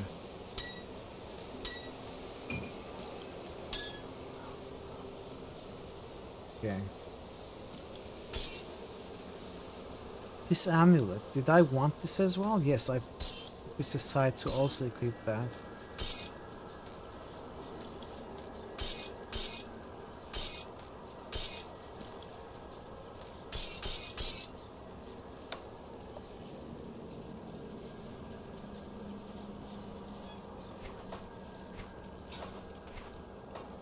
Okay, so we are 18. We got the Burwich Village Rifts.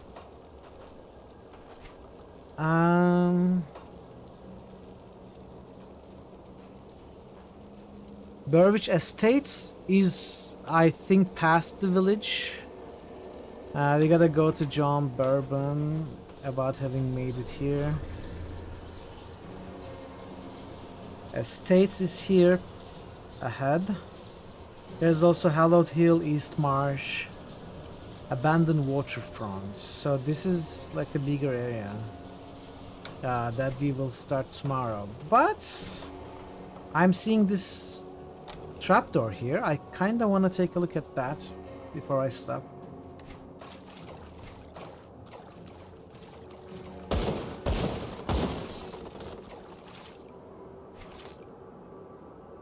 Physique, Cunning Spirit, Pierce Resistance, Fire Resistance.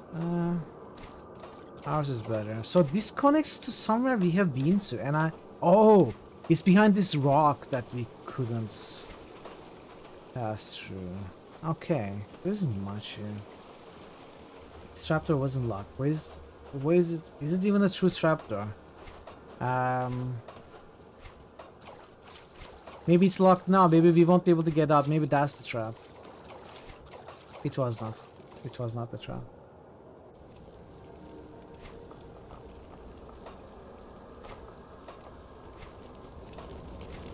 Well, you cannot expect every trapdoor to be a Daggerfall trapdoor, you know? That's something special.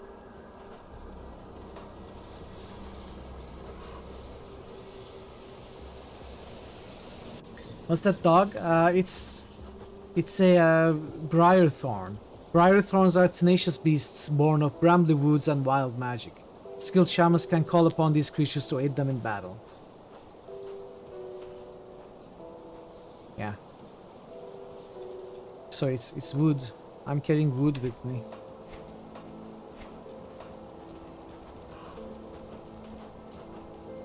Well, if it isn't my savior, I cannot thank you enough. I finally get to cook for other people again. Here, have some soup. Could use some salt, but Captain Whiskey over there is... Captain Whiskey? Captain Whiskey over there insists that it's for combat use. I thought I was the only one making fun of his name, you know, Bourbon. His real name is... actual name is Bourbon. But he also calls him Captain Whiskey. I'd never noticed this before. Can you pet that dog? It might hurt your hands, but otherwise. Glad you settled them. Come back anytime. I've got a few old stories to tell if you have an ear to listen. Let's hear one of your stories. How much do you know of the former warden? Rumors of Krieg's strange and violent behavior even reached my ears in the distant capital. When you failed to respond to multiple summons, an agent was dispatched from the capital to resolve the situation. Unfortunately, the Grim Dawn was unleashed before the man could reach Krieg. At least I assume that must be what happened. Let's hear another one. When I was young, I had the misfortune to witness a banquet that was thrown for 5 pathfinders of the biggest rover bands at the time. It was supposed to be a peace offering, but none of them left alive. The government thought the rovers would disband once their leaders were dead, but they just chose new ones and moved on. I regret how they were persecuted in the past, but it seems generations spent roaming the wilderness and back roads of these lands while evading agents of the Empire prepared them well for the Grim Dawn. They seem to be weathering it better than most, and have taken in many refugees from the Empire that once hunted them. Let's hear another one. I've served more than a few men and women whose ambition and lust for power exceeded their good sense. There are limits to human achievement, and when we grasp beyond our ability, it inevitably leads to calamity. Sorry, that's a bit heavy for a mealtime conversation. What would I know? I'm but a cook. Another one. One thing still bothers me about the way events unfolded during the Grim Dawn. I was working in the capital during the weeks prior to the attack, and I remember 2 of the 3 legions there were dispatched to remote provinces for seemingly no reason. It seemed very peculiar to me at the time that they would leave the capital so exposed, but then again, I'm just a simple cook. Who am I to question the workings of the military? So maybe people in charge knew? Okay, that's enough lore for now. Have you found a rift gate in Burwich? What's the situation out there? Swarming with ethereal corruption, but the rift gate is secure. Good work. While you were gone, I dug through some of the files in this office, and I think we have our target. As you are acutely aware, ethereals can possess humans and bend them to their will. I always had my suspicions, but now I have little doubt. The former warden of this prison is possessed. Well before the Grim Dawn, in fact. How can you be sure? There have been countless holes in the prison records, prisoners just disappearing, never to be seen again. The warden's personal logs paint a more complete picture. He's been transferring prisoners into a secret facility underneath his mansion in Burwich Village for years. What for, I don't know, but I'm sure it wasn't for rehabilitation. There are also several mentions of ethereals and rift gates. I need you to find this man, or whatever he has become. Where can I find him? Warden Krieg owned a mansion in the northern district of Burwich Village. The logs indicate that his facilities can be reached via the cellar. I'm afraid I don't have more to go on, but if we want to strike back at the ethereal power structure in the region, the warden is our prime target. I will end the warden's life. I tried to work with WASD. I knew this was gonna happen eventually. See anything you like? Let's sell all of this. Actually, let's keep that.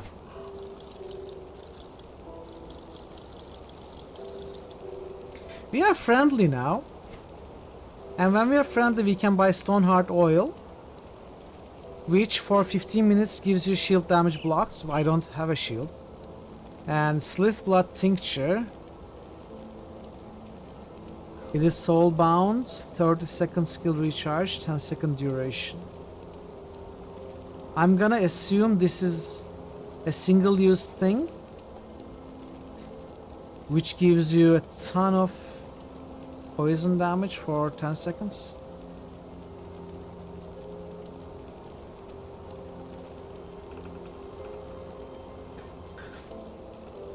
Let's not buy. But when we are respected, we are gonna be able to buy some blueprints, if we get to respected. I'm not planning to farm any reputation,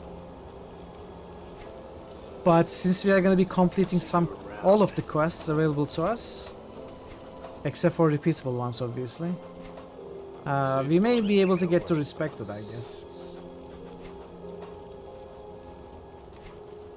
And I think this is where I'm gonna stop. Tomorrow we can pick up from the Burwich village. It was fun chat, it was fun. Really enjoyable stuff. The desktop. I miss this game. And I'm so glad our character is working well. Let me find someone to take you all to. Let me see where I can take us all to.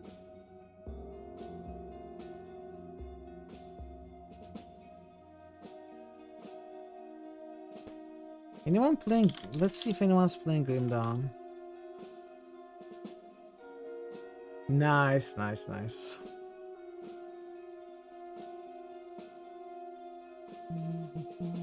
There are some people playing Grim Dawn. Someone is doing hardcore.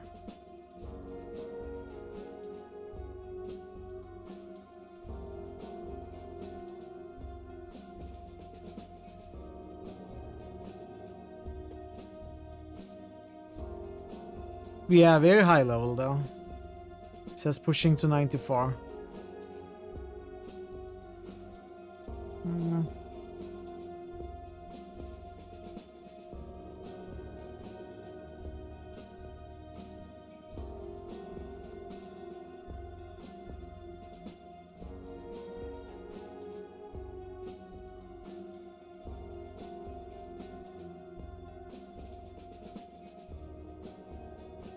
No one seems to be doing the campaign that I can see.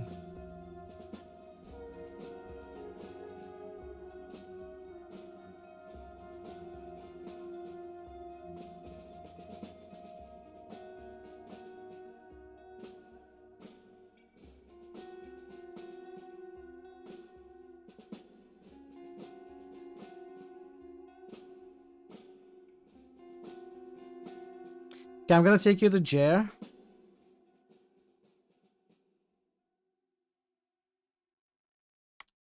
Who is playing Star Wars Outlaws. Let's go say hi to Jer. He is always fun to be around, very friendly, very relaxing.